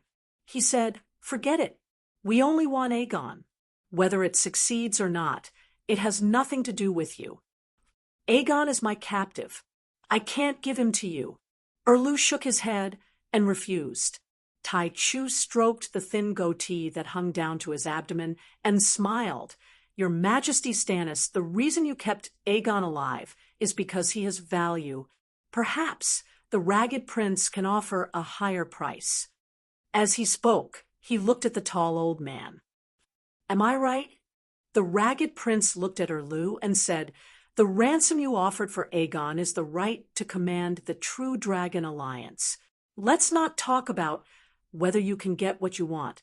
Before your men can take over those two armies, the Iron Throne has already crippled them. Aegon's ransom is of little value to you other than eliminating himself from the election of the King of the Seven Kingdoms. Why don't you return the ransom and sell Aegon to me? I'll give you a more practical reward." "You even know about Aegon's ransom?" Erlu asked with a frown. "The squad of winged dragons hired by the Iron Throne is my men. That's why I know about your tacit understanding with the Iron Throne regarding Aegon." "Symor Lannister." Erlu gritted his teeth. "You should have known that the tacit understanding between you and the Iron Throne would disappear the moment Aegon was captured," the ragged prince said calmly. "I can't hand Aegon over to you." "Why?" "That would violate the laws of the Seven Kingdoms and break my promise. As a prisoner of war, Aegon has always cooperated with me to pay the ransom. I have to ensure his safety and treatment as a noble." Erlu's expression was firm, without a trace of hesitation. The ragged prince's eyes drooped as he said softly, "A fleet of 100 ships and an army of 20,000. Erlu frowned. "I won't hand over Aegon." The ragged prince recalled the boundless wealth the Iron Treasury had given him and chuckled. He gave up on the idea of using money to bribe him. "Do you know the price Cersei paid for hiring my squad of winged dragons?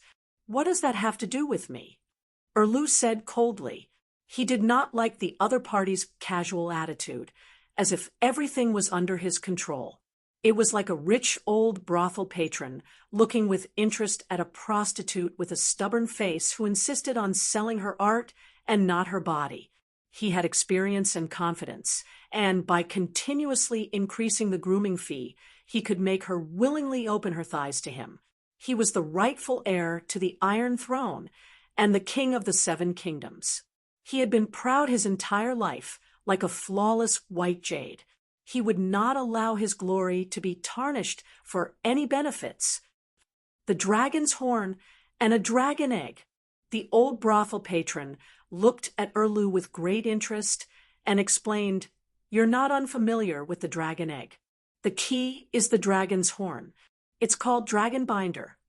It's a magic horn made by the 14 Fire Peak families to control the Megalosaurus. It's easy to deal with winged dragons." Erlu's eyes widened. He said in disbelief, "Is there really such a powerful horn?" "We'll check the goods on the spot." The old brothel patron's smile grew brighter. "Are you Lewin stupid? If he has the dragon's horn, why doesn't he control Danny Rise's Megalosaurus or Aegon and Tyrion's winged dragons? If he has the dragon's horn, why does he need to hire a winged dragon team?" Sir Justin's face was full of doubt. "Do you think Lewin doesn't want to? He's been dreaming of taking away Danny Rise's Megalosaurus. Unfortunately, the horn is broken, but we can repair it. In fact, it's already been repaired." The old brothel patron chuckled. "Why didn't you use the dragon binder to take away Danny Rise's Megalosaurus?" Erlu was confused. "How do you think the horn is broken?" The ragged prince smiled bitterly and shook his head. "That woman has the true bloodline of the true dragon. Her talent is so strong that it's rare. Otherwise, why would we pay such a high price to deal with her? The dragon binder can't control the Megalosaurus." Erlu's thin face showed obvious disappointment. "It's not that it can't control the Megalosaurus. It's that it can't control Danny Rise's Megalosaurus. What's the difference? Isn't she the only one in the world who has a Megalosaurus?" Erlu's thin face that was close to his skull frowned. After thinking for a while, he shook his head stubbornly and said, "The law is the law, and the rules are the rules. I can't give Aegon to you. Sigh." In the end, he couldn't help but close his eyes and sigh. He was full of regret. The ragged prince was still calm. He said softly, "After getting the horn, I returned to Slaver's Bay on the same day and asked High Priestess Jenny to repair it. On the third day, I went to Sosrith Rainforest." Then he raised 3 fingers and waved them in front of Erlu. "Each dragon horn can only control a limited number of pterosaurs. We originally only had about 50 pterosaurs. Now that we have the dragon binder, we have another 30 pterosaurs. Right now, those pterosaurs are on the other side of the narrow sea. We were going to... forget it. They are only about 800 kilometers away from you. Once we complete the deal, you will have 30 pterosaur nights by tomorrow." "Gods!" Sir Justin's eyes widened. Hiss! Even Aunt May, who had been calm all this time, couldn't help but gasp. He. Erlu's thin face turned red. His throat and eyes were dry, and he made some incomprehensible sounds. "Hee, what do you think?" The old brothel customer laughed proudly. Chapter 706. To a politician. Anything could be sold as long as the other party offered a suitable price.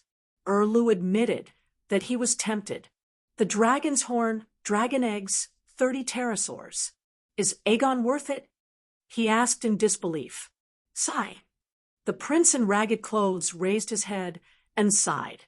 His expression was extremely complicated. You should be asking if the outcome of the battle at Slave Bay is worth this price. If we lose the war, the tens of millions of gold royals invested by the Alliance will all go down the drain. It will be almost impossible for us to rebuild the Alliance again. When we hide at home and lick our wounds, the Dragon Queen will come knocking on our door one by one and defeat us one by one. It will be as simple as a noble riding a horse to hunt deer. Erlu shook his head and said, What did you plan to do with the 30 pterosaurs? It's obvious that no matter where they are placed, their influence on the war will far exceed that of Aegon. What plan?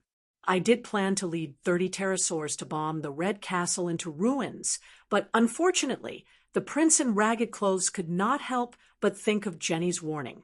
Never lead the pterosaurs to attack the king on the Iron Throne. It's best not to directly interfere in the war between the 7 countries. Otherwise, the Green Prophet will make sure you never return. The Westeros are really small but powerful. They are not a place for serious people to stay for long. He sighed inwardly and shook his head. No, 300 pterosaurs are not as good as Aegon. Is there something wrong with your head? Erlu stared and mocked. Even if Dany Rise treats her fake nephew as her own son, she is not stupid. If she loses the war, she will lose everything. The prince in ragged clothes smiled bitterly. The number of pterosaurs is much higher than the number of pterosaur knights that can fight. Pterosaurs are also very rare on the Sosros continent. However, dragon knights who can control pterosaurs are even rarer. It takes at least half a year to train a qualified dragon knight, and they have to be selected carefully. For example, dynamic vision, 3D spatial sense, reaction speed, body coordination, devotion to faith, strength of spiritual power. Not everyone is qualified to become a reserve dragon knight. Just like how Westeros have countless war horses, but there are very few legendary knights like Barristan and Arthur Dayne. Tyrion, Aegon, and Sansa became dragon knights very easily, Erlu said in confusion. I've never met Sansa, but I'm sure she doesn't qualify. If she encountered Dragon Jon, any dragon knight in the Alliance could kill her. Aegon is also struggling, but Tyrion, that dwarf's talent is extraordinary, and he has more than half a year's worth of dragon battle experience. To the east of the Summer Sea, little green devil Tyrion is quite famous. So, it's useless even if we get the pterosaur. Sir Justin frowned. No, our battles are different. The ragged prince said helplessly, we need to deal with the dragon queen, who is riding the megalosaurus. If a dragon knight doesn't have top-notch skills, it's useless other than adding a bell to her braids. Even pterosaurs are rare in Westeros, so they don't need Dragon Jon at all. Anyone who can ride a dragon and throw kerosene bombs is qualified. How do you plan to deal with Aegon? Erlu said slowly. The ragged prince frowned. Once the deal is done, Aegon will no longer have anything to do with you. Why do you care about this? I need to know how the Alliance will treat Aegon before I can decide whether to hand him over to you, Erlu insisted. A hint of mockery flashed through the ragged prince's blue eyes under the huge eye bags. You can't be that naive, right? You think we'll pay a huge price just to change his environment and continue to enjoy the treatment of a king? He'll die, Erlu said with an unpleasant expression. That depends on whether Dany and Rise are willing to cooperate. Aegon's life is meaningless to us, but the Alliance must win, the ragged prince said calmly. Erlu closed his eyes, not letting anyone see the intense struggle in his heart. The silence lasted for a full 10 minutes. When he opened his eyes, Erlu's deep blue eyes no longer had a trace of hesitation or struggle. He slowly stood up and said, I refuse. After saying this, he turned around and walked toward the cabin door. Aunt May smiled faintly and walked with graceful steps beside Erlu. Sir Justin's mouth opened and closed, but in the end, he didn't say anything to dissuade them. He could only sigh regretfully and follow his master. The Iron Treasury's representative was dumbstruck. The ragged prince, who had always been confident, lost his composure completely. His expression was distorted, and his eyes were spitting fire as he glared at Erlu's back. After a period of awkward silence, he said faintly, the Iron Treasury is treating him too well. He's stubborn and upholds the law. Everyone in the 7 Kingdoms knows this. Tai Chu said helplessly, Humph, Isn't everyone aware of how his brother, Lonley, died? The only reason he can persist is because he still has hope. Only the most desperate choice can reveal a person's true nature. The Ragged Prince said coldly. Tai Chu heard the hidden meaning in his words and hurriedly asked, "What do you want to do?" "Stannis can't die. He still has a debt of more than 4 million gold royals from the Iron Treasury." The Ragged Prince's mouth twitched a few times. "Let's do this.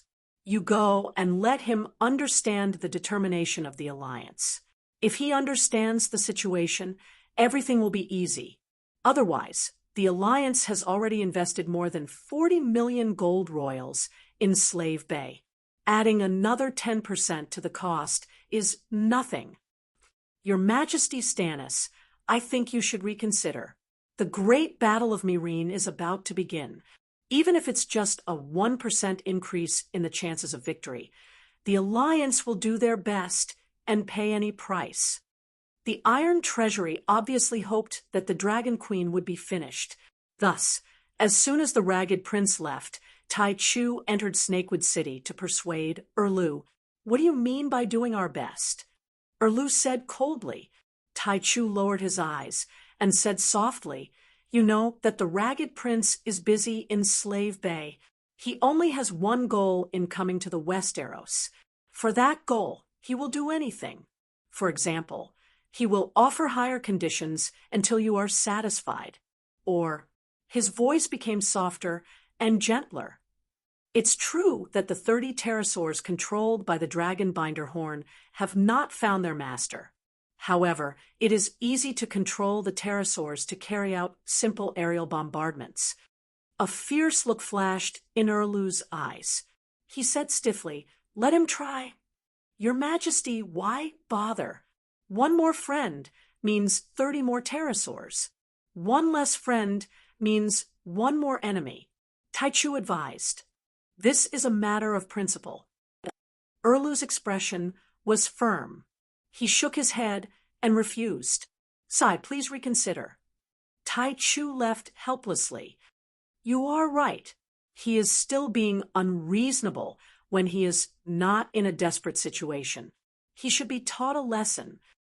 After leaving Snakewood City, Tai Chu handed the Ragged Prince a sea map with a cold smile. 2 days later, Erlu's fleet was attacked by a group of pterosaurs when they were passing through the narrow sea. 10 large ships carrying food sank to the bottom of the sea.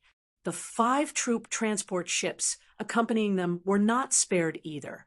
They lost almost 4,000 tons of supplies and 2,000 mercenaries. When the news reached Braavos, no more mercenaries went to Erlu's recruitment point, and no more merchants were willing to risk going out to sea. The route from Braavos to Snakewood City is too simple. It is just a straight line.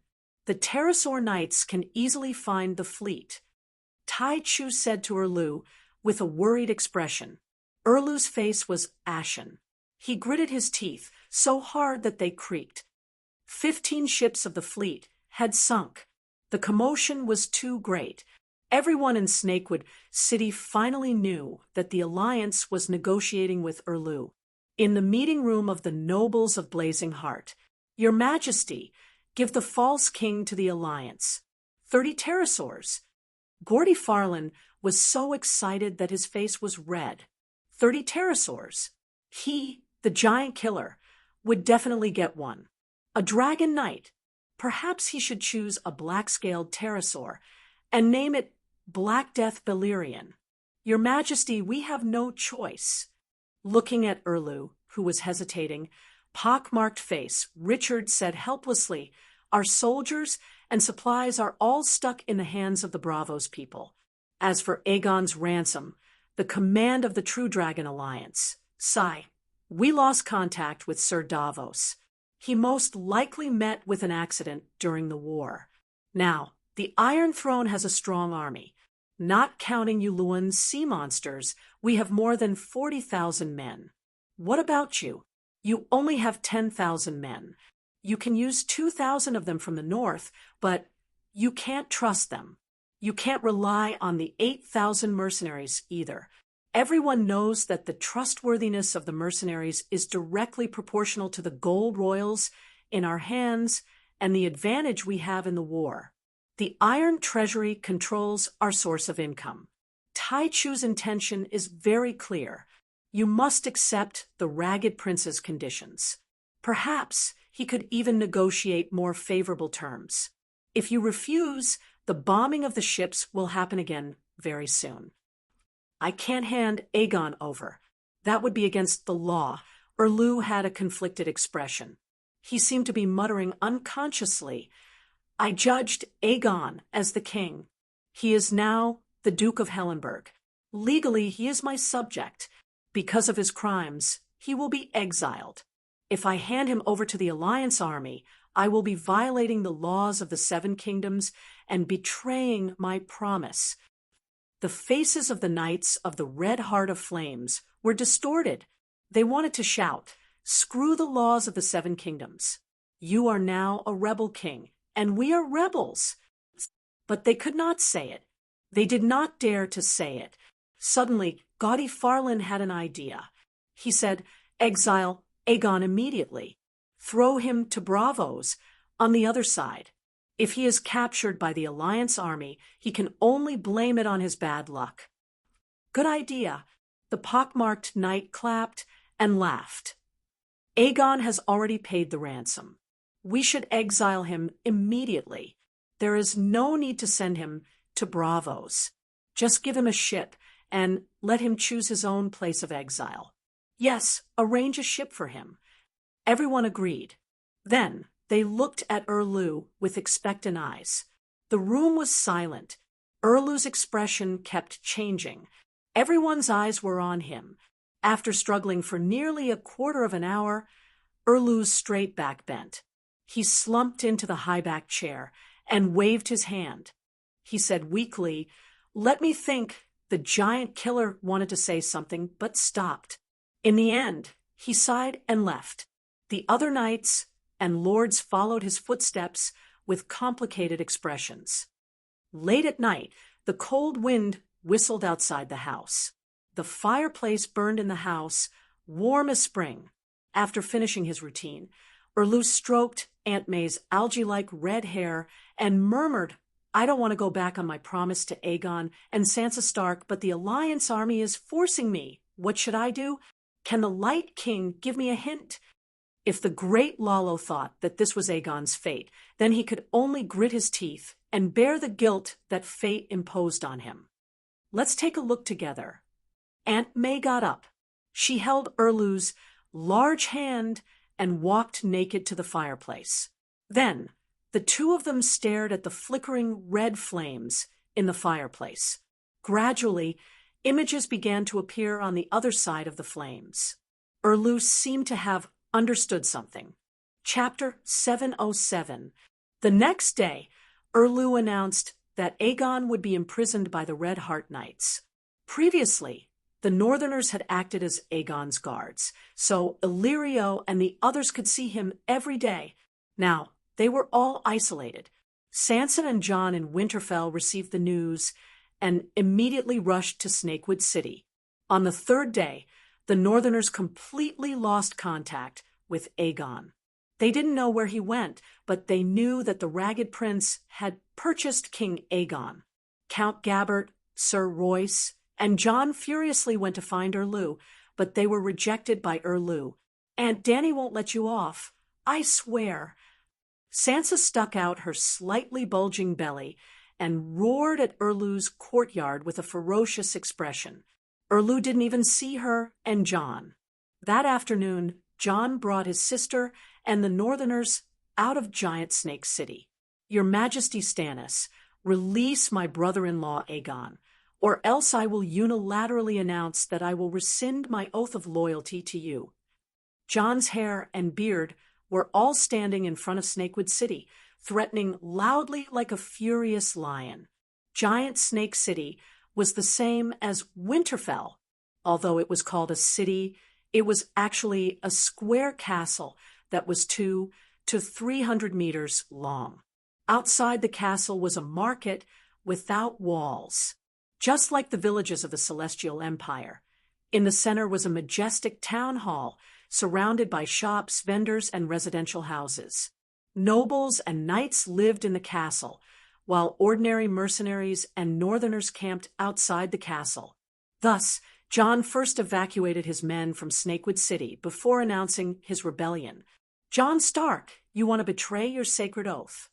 Godifalin roared from the city walls.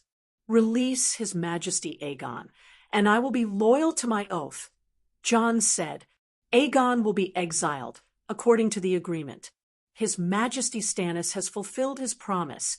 Godifalin said loudly, "Don't play such tricks." Jon waved his hand angrily. His voice was like thunder as he swore, "I will give His Majesty Stannis one night to consider. If His Majesty Aegon still has not regained his freedom, when the first rays of the sun fall on the city walls tomorrow morning, I will definitely attack Snakewood City. Remember, if you offend the Northern Territory, the Valley, Hugien, Dragonstone Island, Dorne, and the Dragon Queen at the same time, no matter what benefits you obtain from the alliance, it will be more illusory than a dream." "Jon Stark, behind the city gate," Erlu said in a complicated tone, "he's a man of his word. If he doesn't see Aegon tomorrow morning, he'll definitely attack the city." "Your Majesty, you have received a revelation from the fire. Things will end before dawn." Melisandre looked calm, as if she had the pearl of wisdom in her hand. Just as Aunt May had said, the Ragged Prince brought the pterosaurs across the sea when the sun rose from the east. Snakewood City was only 600 kilometers away from Braavos, and the ravens could deliver the news in 7 or 8 hours at most. Hiss! Hiss! 11 pterosaurs circled in the sky above Snakewood City. The people of the Northern Territory who were cooking in the camp outside the city also put down what they were doing and stared blankly at the sky, shocked beyond words. They had seen pterosaurs many times, but this was the first time they had seen such a large squad of pterosaurs. "With so many pterosaurs, they can easily drown 2,000 of us with just a few kerosene bombs," Countess Meji said worriedly. "Are there only so many pterosaurs on the Sosrith continent?" Big John cursed. "No, look, the pterosaurs are all very small. Apart from the leader, none of the remaining 10 are over 20 meters long. The adult dragons in the rainforest are almost all gone," the old crab said solemnly as he pointed at the sky. "Apart from the Ragged Prince's adult dragon that was around 25 meters long, the rest of the 11 pterosaurs were about the same size as Sansa's striped dragon, but they were not all striped dragons. Spread out. We are all cavalry, so we can look at the sky and avoid the wildfire bombs," Jon immediately ordered. "But if we spread out, how are we going to attack the city?" Ilio roared in a shrill voice. The fat merchant was currently in a very bad state. He hadn't slept for a few days and nights, and his fat face was as pale as a corpse due to exhaustion. His eyes were bloodshot under the large dark circles under his eyes, and the yellow forked beard on his chin was full of dirt. His luxurious clothes gave off a rancid smell. When he opened his mouth full of rotten yellow teeth and roared, his salty and sour saliva practically sprayed Jon's face. Jon was also in a good mood. He only waved his hand and had 2 northern guards drag the fat man away. "The enemy has 7,000 people defending the city. We only have 2,000, so we can't take down Snakewood City no matter what." Jon helplessly said to his sorrowful and despairing sister, "Attacking the city is not a lie. We just want to express our attitude and let Stannis understand the consequences of handing over Aegon to the Alliance." "What if he doesn't care about our attitude?" "Just like now," Sansa muttered as she stared in the direction of the castle. SSSS, a 14-meter-long striped dragon descended from the sky and landed in the courtyard behind the city walls. 15 minutes later, a horn sounded from the courtyard. The Ragged Prince landed with his dragon. "Why are there only 10 pterosaurs?" Erlu coldly asked. Haha, this is the deposit. Once I leave the Westeros with Aegon, Mr. Tycho will take you to the Bravos Strait to find the other 20 dragons. With his goal achieved, the ragged prince was in high spirits and seemed very happy. Erlu glanced at the smiling Tycho. Seeing him nod, he turned around and asked, "Where is the horn?" "Where is Aegon?" the ragged prince asked. Erlu ordered the Red Heart Knight beside him. Soon, the wheelchair-bound King Aegon was carried out. "Stannis, you betrayed me. My aunt will not let you go. I swear, no matter what happens to me, you will suffer 10 times the retribution." King Aegon's face was ferocious. He struggled to curse Erlu viciously. The ragged prince frowned. This King Aegon looked haggard, yellow, and emaciated. His silver hair was messy, and his purple eyes were filled with despair and resentment. He did not seem to have much of a king's aura. He was a little disappointed. The Dragon Queen's nephew was like this. However, when a man was about to die, he would reveal his worst side. Perhaps he went forward and gagged King Aegon's mouth. Then he took off his clothes and checked him thoroughly. There was no human skin mask or magical tools. "Bring him to the city walls." After checking his identity, the ragged prince was still uncertain. He had seen King Aegon's portrait before. However, like Tycho, this was his first time seeing King Aegon in person.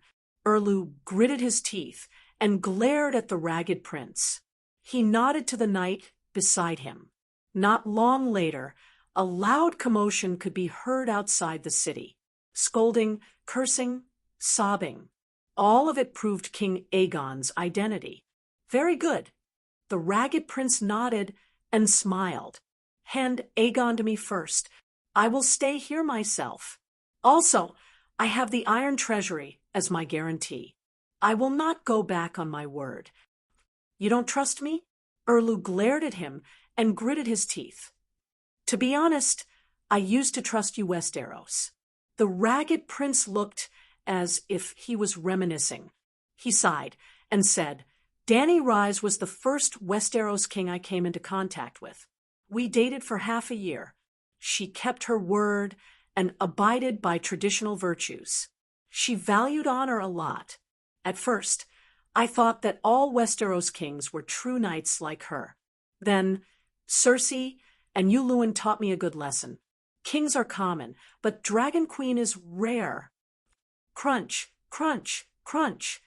Erlu's teeth seemed to be chewing on walnuts. Erlu stared at the ragged prince for a while. Seeing that he had no intention of compromising, he sighed and nodded lightly.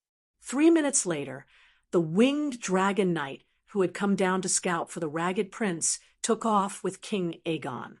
The people outside the city saw King Aegon on the dragon's back through their binoculars. They were all filled with righteous indignation. Seeing that the winged dragon had flown to a safe distance with Aegon, the ragged prince waved at the sky. A young shadow dragon landed. There was no dragon knight on the dragon's back. Instead, there was a huge horn tied to it. "Someone come and check it." He smiled and extended his hand. Aunt May walked gracefully to the winged dragon. Her red dress fluttered in the wind. She placed her jade-white palm on the black horn. Buzz, buzz. The gold and Valeglia runes embedded in the horn lit up. A low dragon's roar came from the horn. The ragged prince's calm expression disappeared. Nervousness flashed in his eyes. "This witch is terrifying. I wonder if she can discover the trap left behind by Lady Jenny." Aunt May did not seem to notice. She nodded excitedly and said to Erlu, "This is a real dragon's horn. It's one of the 3 oldest horns in Valeglia." "Is it fixed?" Erlu was also very excited. Lady Jenny's skills are still better. The ragged prince let out a sigh of relief. A calm smile appeared on his face again. "Is the deal done?" he asked. Erlu's expression suddenly became very strange. There were 4 parts hesitation, 2 parts embarrassment, 1 part shame, and 3 parts murderous intent that made the ragged prince's hair stand on end. Take the complicated expression on Erlu's face disappeared. He was about to give an order with a ferocious expression. The ragged prince seemed to have sensed something. He retreated in fear. He opened his mouth and was about to say something. Aegon isn't laid, Giazi. Suddenly, a wail that sounded like a pig being slaughtered came from outside the castle. The ragged prince and Erlu's expressions froze on their faces. The words that they were about to say were also stuck in their throats. Aegon is my son. He has no blood relation to Dany Alice. A man who looked like a fat pig let out a wail that sounded like a pig being slaughtered. In just an instant, the noise inside and outside the castle disappeared. Snakewood City was as quiet as a tomb. Erlu and the ragged prince widened their eyes. They were dumbstruck. The fat pig was still wailing. I'll lay my cards on the table. I'm Aegon's biological father. I used my own son to disguise himself as Aegon. Aegon is my son. It's useless even if you bring him to Slaves Bay. It's useless. Dany Alice won't be threatened at all. Put him down. He's useless. He's useless to you. He's useless. Angry expressions froze on the faces of Maid G, Great John, and the other vassals. John, who had been calling Bran, "Save me," in his heart, rubbed his eyes. He looked at the city gate again. The wailing fat spice merchant was not an illusion. He rubbed his ears. Aegon is my son rang out. It was not an illusion. John's furry horse-like face was twisted into a huge Ugg character. The anxiety and despair in Sansa's eyes disappeared. She looked at the fat merchant at the city gate blankly. Where am I? What am I doing? Who is Aegon? Who am I? Chapter 708. Are you crazy? How can you tell such a lie? On the city wall, Gordy Farland cursed angrily, "Damn fatty, I can see through your heart, liver, spleen, lungs, and kidneys. You want to use this method to deceive us and make us let Aegon go. Let me tell you, there's no way. We don't believe it. We definitely don't believe it. Aegon is Liga and Elia's son, Dany and Ryza's nephew. No one can trick us." This guy had completely forgotten that he had called him a fake king and a fake crown prince. "I'm not lying, I swear. Varys has been a good friend of mine for many years. With his help, exchanging a baby is too easy," Illyrio said as he wiped his tears. "You're lying." Gaudy Farland was furious. If Aegon was a fake, the Alliance would no longer need him. If the Alliance did not need him, they would not exchange him with the pterosaur. Without the pterosaur, he would not be able to become a dragon knight. How could the giant killer tolerate this? He was overthinking it. Kill him. Illyrio was about to argue when Erlu's roar suddenly came from the castle a door away. Hearing this, Gaudy Farland snatched a long-armed crossbow from the soldier beside the wall and aimed at the fatty below the city walls. SSSS. Suddenly, the pterosaur's pained cry came from the courtyard behind him. Gaudy Farland instantly recalled the scene when King Aegon had fallen into the dragon's embrace. Turning around, he saw dozens of ballistae extending from the balconies and windows of the castle. Steel bolts the length of an arm shot out, piercing through the body, wings, and neck of the giant pterosaur in the courtyard. What happened? Gaudy Farland muttered in confusion. Then he saw the ragged prince rolling in the mud, holding his head and wailing. He saw the Iron Treasury representative Tai Chu struggling under the night. He saw the king with a gloomy expression. He saw Melisandre holding the horn, Aunt May's pink, heart-shaped face flushed red. The horn's cry pierced through the soul, echoing several kilometers around Snakewood City. The pterosaurs in the sky flew around like headless flies. My lord is stealing peaches again. Gordy Farland was enlightened and completely relaxed. He turned his head and smiled at Illyrio. "You bastard, I've long seen through your heart, liver, spleen, lungs, and kidneys. I've always said that Aegon is a fake crown prince. Ha ha ha, I guessed right, didn't I? However, you are truly audacious and deranged. You actually used your own son to confuse the bloodline of the true dragon, using the identity of a lowly foreign merchant to seize the sacred and mighty Iron Throne. Humph, wait for the king's judgment. I am willing to accept the trial. Tell His Majesty Stannis to release my son." The change in Gordy Farland's attitude was obvious, and with Illyrio's intelligence, he could easily sense that something was wrong. However, seeing the pterosaur struggling and roaring in the sky, he was scared witless, his face full of fear. His son was in heaven. The ragged prince's pterosaur wasn't controlled by the dragonbinders, so it was killed by Erlu's blazing red heart knights. The small shadow dragon carrying the dragon's horn in the courtyard and the 8 ownerless pterosaurs in the sky were easily controlled by the horn. Only the adult striped dragon, carrying Aegon, was controlled by a dragon knight. Aunt May was currently using the horn to fight him for control of the pterosaur. Suddenly, Illyrio's courage was shattered, and he raised his head to howl. Jon and the others also looked at the sky, crying out in fear. Aegon! Sansa couldn't care less about her husband's identity. She looked at Aegon falling from the sky and cried out in despair. Aegon had been tied up in front of the winged dragon knight. Illyrio's cries were a few hundred meters away, so he definitely couldn't hear them. However, the changes in Snakewood City couldn't be hidden. Even the pterosaur he was riding had lost control. That winged dragon knight of the allied army might as well go all the way. Shameless Westeros, you didn't keep your word, did you? I'll kill King Aegon, right now. He threw King Aegon off the dragon's back. The pterosaur was flying over 1,000 meters in the safe zone. King Aegon wasn't the Dragon Queen, so he naturally had no chance of survival. Amidst the cries of thousands of people, King Aegon smashed into a pool of blood in the Northerners' camp. Sansa's eyes rolled back, and she fainted.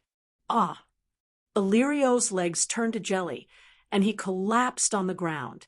He covered his face and cried, "Gods, I shouldn't have held on to any hope."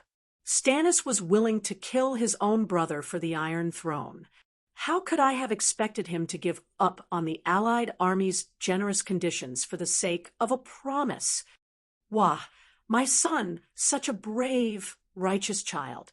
You died so tragically.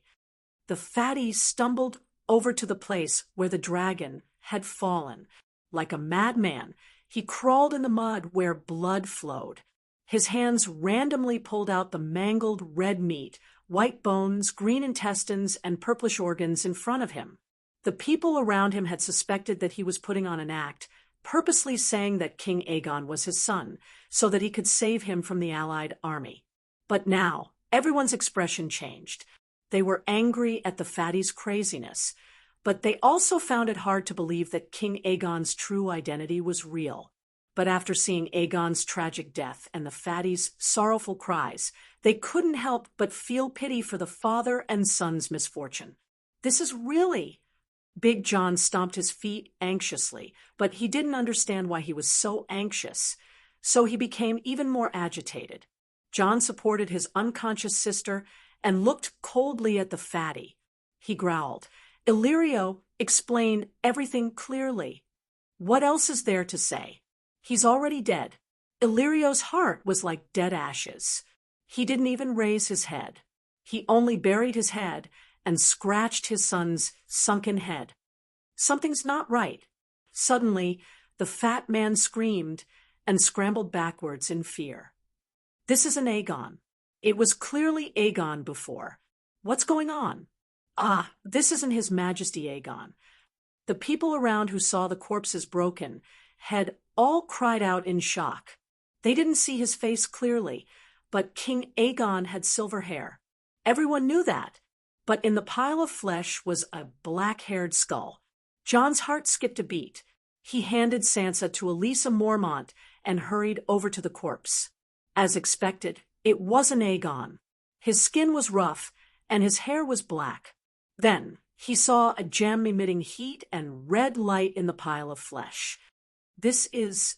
John picked up the gem and wiped it clean. This is Melisandre's magic tool.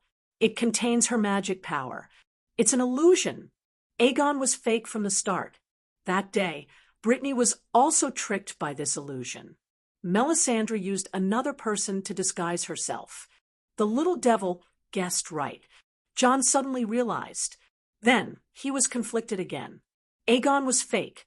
This Aegon was also fake.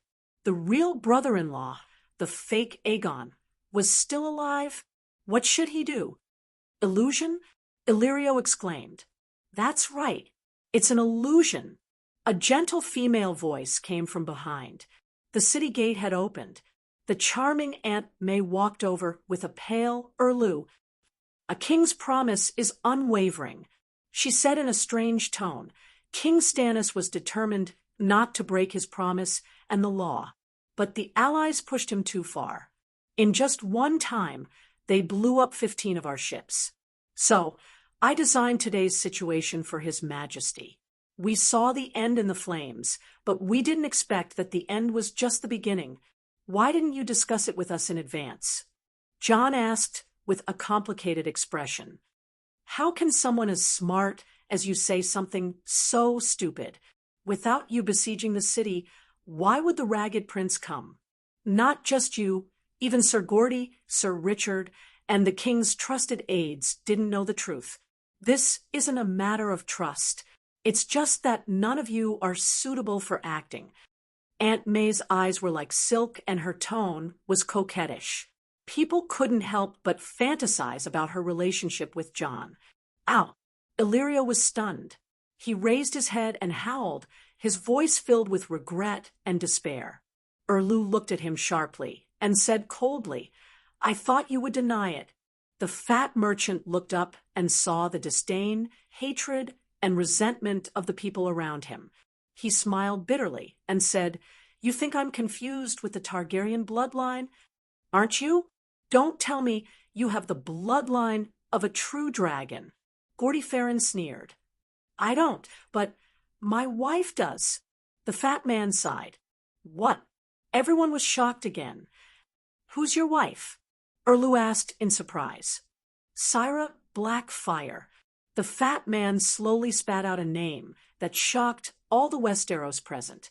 They didn't know Syra, but they all knew what Blackfire meant. I remember that after ferocious Maris died under Sir Barristan's sword on the Stone Islands, the Blackfire bloodline became extinct, the old crab said with a frown. They became extinct, and my wife is the illegitimate daughter of Demon Blackfire. I'm a prince in Pentos, similar to a duke in Westeros. If not for the wishes of the Blackfire family, why would I get involved in this mess? Illyrio said bitterly, I don't believe it, I don't believe it. You're lying, you're lying. Sansa's face was pale, and she was about to cry as she shook her head. In Old Nan's legends, there were only frogs that became princes and commoners that became kings. When did a prince become a frog and a king become a commoner? It's true, my father. Illyrio said affectionately. Oh no. Sansa's eyes rolled back, and she fainted again. Aunt Dany was gone, and Father Illyrio was replaced. This was worse than Cadillac being replaced by Cherry. That's how it is. The old crab sighed. Although I've long suspected that Aegon isn't Lay Giazi, the descendant of the Blackfire is still too unexpected. After confirming Aegon's identity, the old crab gave up his position as Queen Sansa's temporary advisor and rode his dragon back to Dragonstone Island. Dany was stupefied, her eyes unfocused, as if she couldn't take the blow of being cheated. She was in a daze and looked extremely pitiful. Sigh, Your Majesty. The old crab made a throat-slitting gesture and asked in a low voice, Should we punish Illyrio? Dane said coldly, "Of course. And Varys. Neither of them can be let off. They didn't just lie to your majesty about Aegon. They definitely didn't mean it when they said they wanted to help Targaryen restore their kingdom. They used your majesty and Prince Viserys as shields to cover for that fake crown prince, and even planned to have the true dragon lead the way. This means that they want to kill your majesty and Prince Viserys. If your majesty isn't at Slaves Bay, but returns to the Westeros and succeeds in restoring the kingdom, would Varys and Illyrio allow their true crown prince to remain in hiding?" The pitiful dragon queen's face was pale, and she swayed. How could this be? How could this be?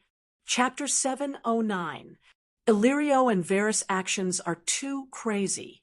When the battle at Slavers Bay is over, I will convene a council in the Westeros and give them a fair trial. In the end, the Dragon Queen still rejected the suggestion of punishing Illyrio immediately. How would she punish the fat merchant now? Send a winged dragon knight to cut him down? Wouldn't that be letting him off too easily? She wanted to give them the absolute justice of a queen in front of the people of the Seven Kingdoms, just like the Academy of Trials and the scholars. Then what about Aegon? The old crab asked carefully. Sigh. He's still a descendant of Targaryen's bastard son, and he was kept in the dark. He didn't know about Illyrio's plan, so he's not guilty. Dany sighed. The Dark Star frowned. Your Majesty is too magnanimous. He really didn't know, but he's the biggest beneficiary of the scheme. You can pardon him after the trial, but you can't treat him as an innocent. The Dragon Queen shook her head gently and said sadly, He has called me aunt for so long, and I have also poured so much into him. The Dark Star sighed and stopped trying to persuade her. Should we take back the winged dragons? The old crab asked again. Dany asked curiously. Stannis really has 30 winged dragons. He only controlled 10 at the time. The other 20 are said to be on the other side of the narrow sea. I don't know if he's gone to subdue them yet. Since Aegon was no longer the Dragon Queen's nephew, the old crab had no reason to stay by Sansa's side as an advisor. He rode back to Dragonstone Island that night. Stannis has been in a good mood recently, Dany exclaimed. There's the unlimited loan from the Iron Gold Vault, mercenaries, northerners, and a surprise attack into the heart of the valley. Plus, there are 30 winged dragons. He might really be able to subdue the valley and conquer the Bloodgate, then take Hugin.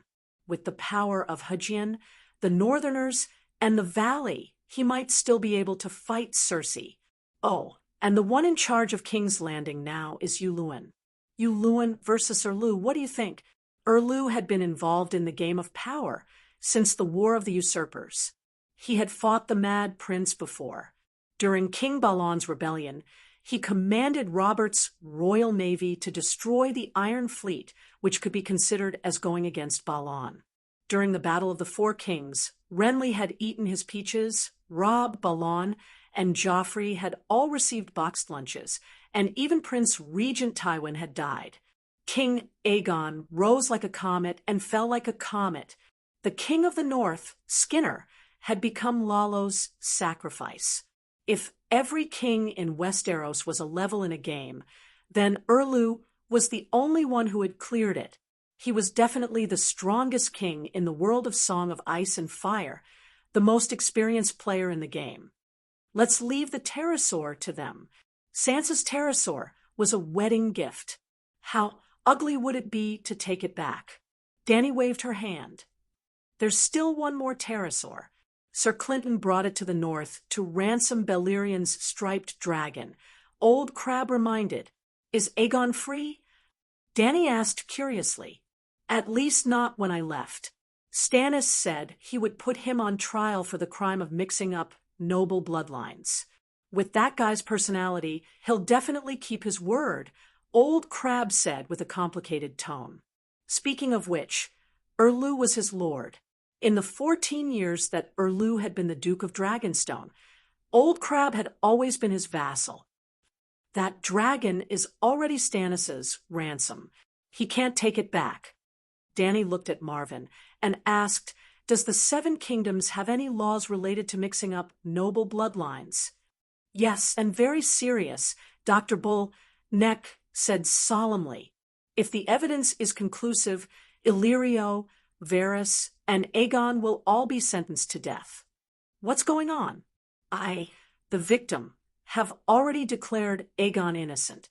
What right does Stannis have to care about this?" Dany said unhappily.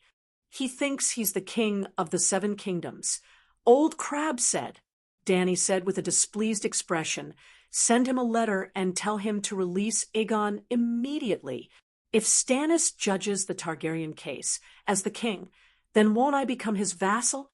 And Illyrio and Varys, he can't care about them either. I'll judge them myself in the Great Council." Erlu judging Aegon's case was like the Ming dynasty's imperial sword cutting down the Qing dynasty's officials. "That makes sense."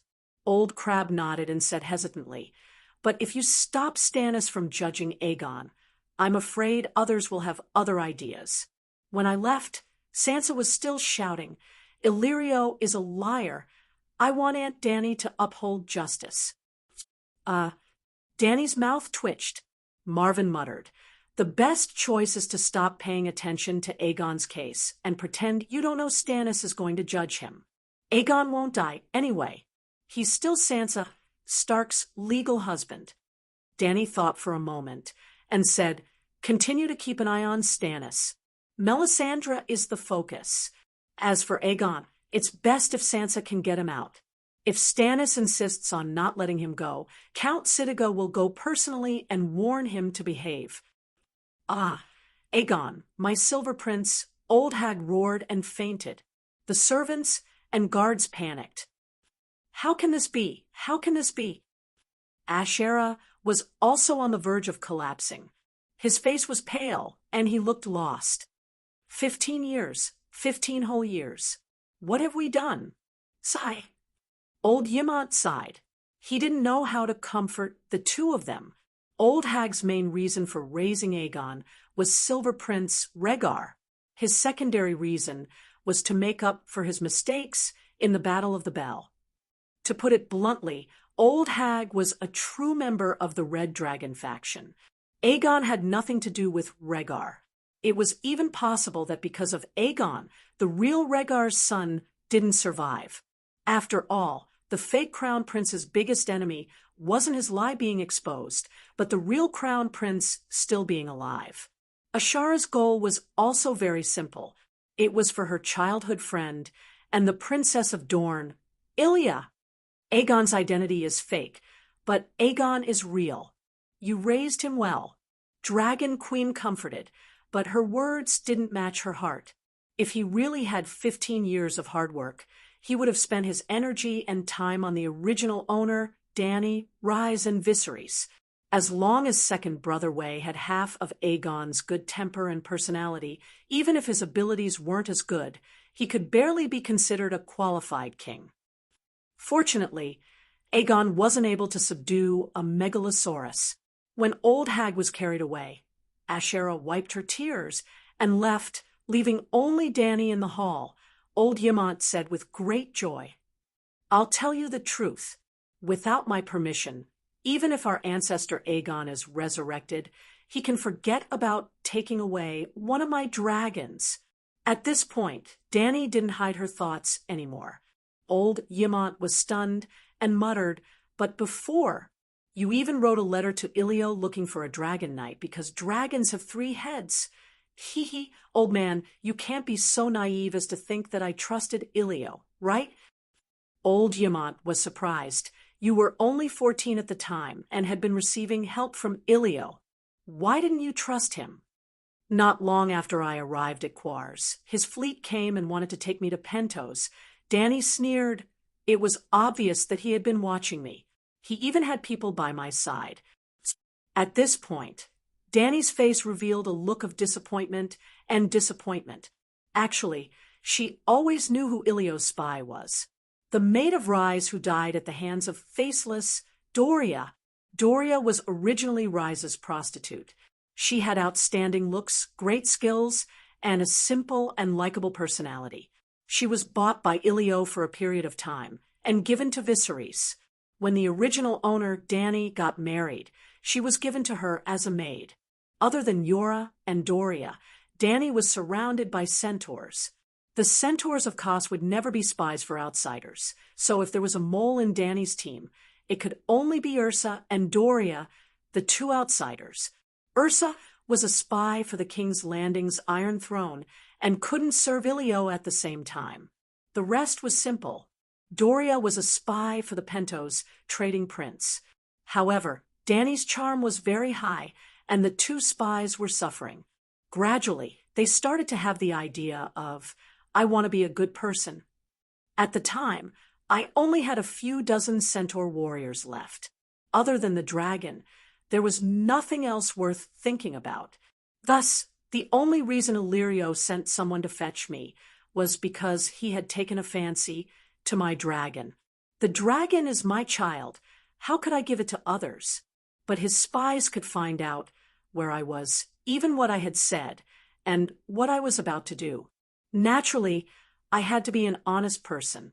I had to abide by that bullshit prophecy of the dragon has 3 heads. Old Ymont could only smile bitterly.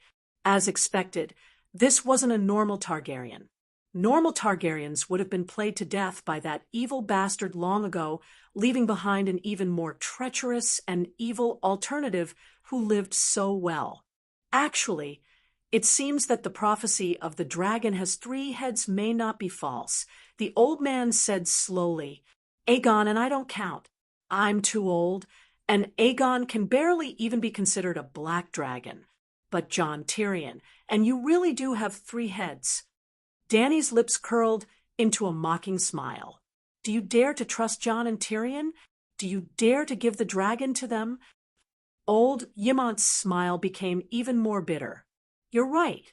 As Targaryens, they are completely untrustworthy. Both of them have the blood of a true dragon, but they have the souls of a direwolf and a lion.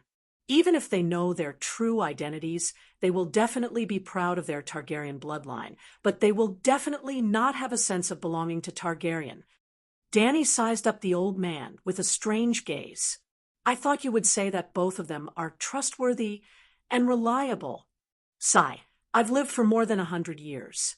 I've seen too many people and things. Perhaps I have beautiful fantasies, but I'm no longer that naive. Old Ymont shook his head and sighed. As expected, Prince Dowling passed the letter to his daughter. He pressed his temples with both hands and said with a tired expression, Aegon is indeed a fake. Fortunately, we didn't marry him. Elaine said with great relief. Sigh, we were all cheated by Varys. Dorne lost 3,000 precious Sandhorse Knights. Dany and Rise also paid a great price. Prince Dowling smiled bitterly. A cold glint flashed in Elaine's eyes. Should we take revenge on him? He dared to impersonate Dorne Martell's bloodline, and even cheated 3,000 of our knights. Let's wait for Dany and Rise's reaction. Wahahaha. I've already said that he's a fake. If that's the case, Dany and Rise aren't that smart either. And Sansa, that bitch married a fake prince. She can no longer be a threat to me. Queen Cersei, who was locked in the Dowager Tower by 4 tough old nuns, put her hands on her hips and laughed maniacally.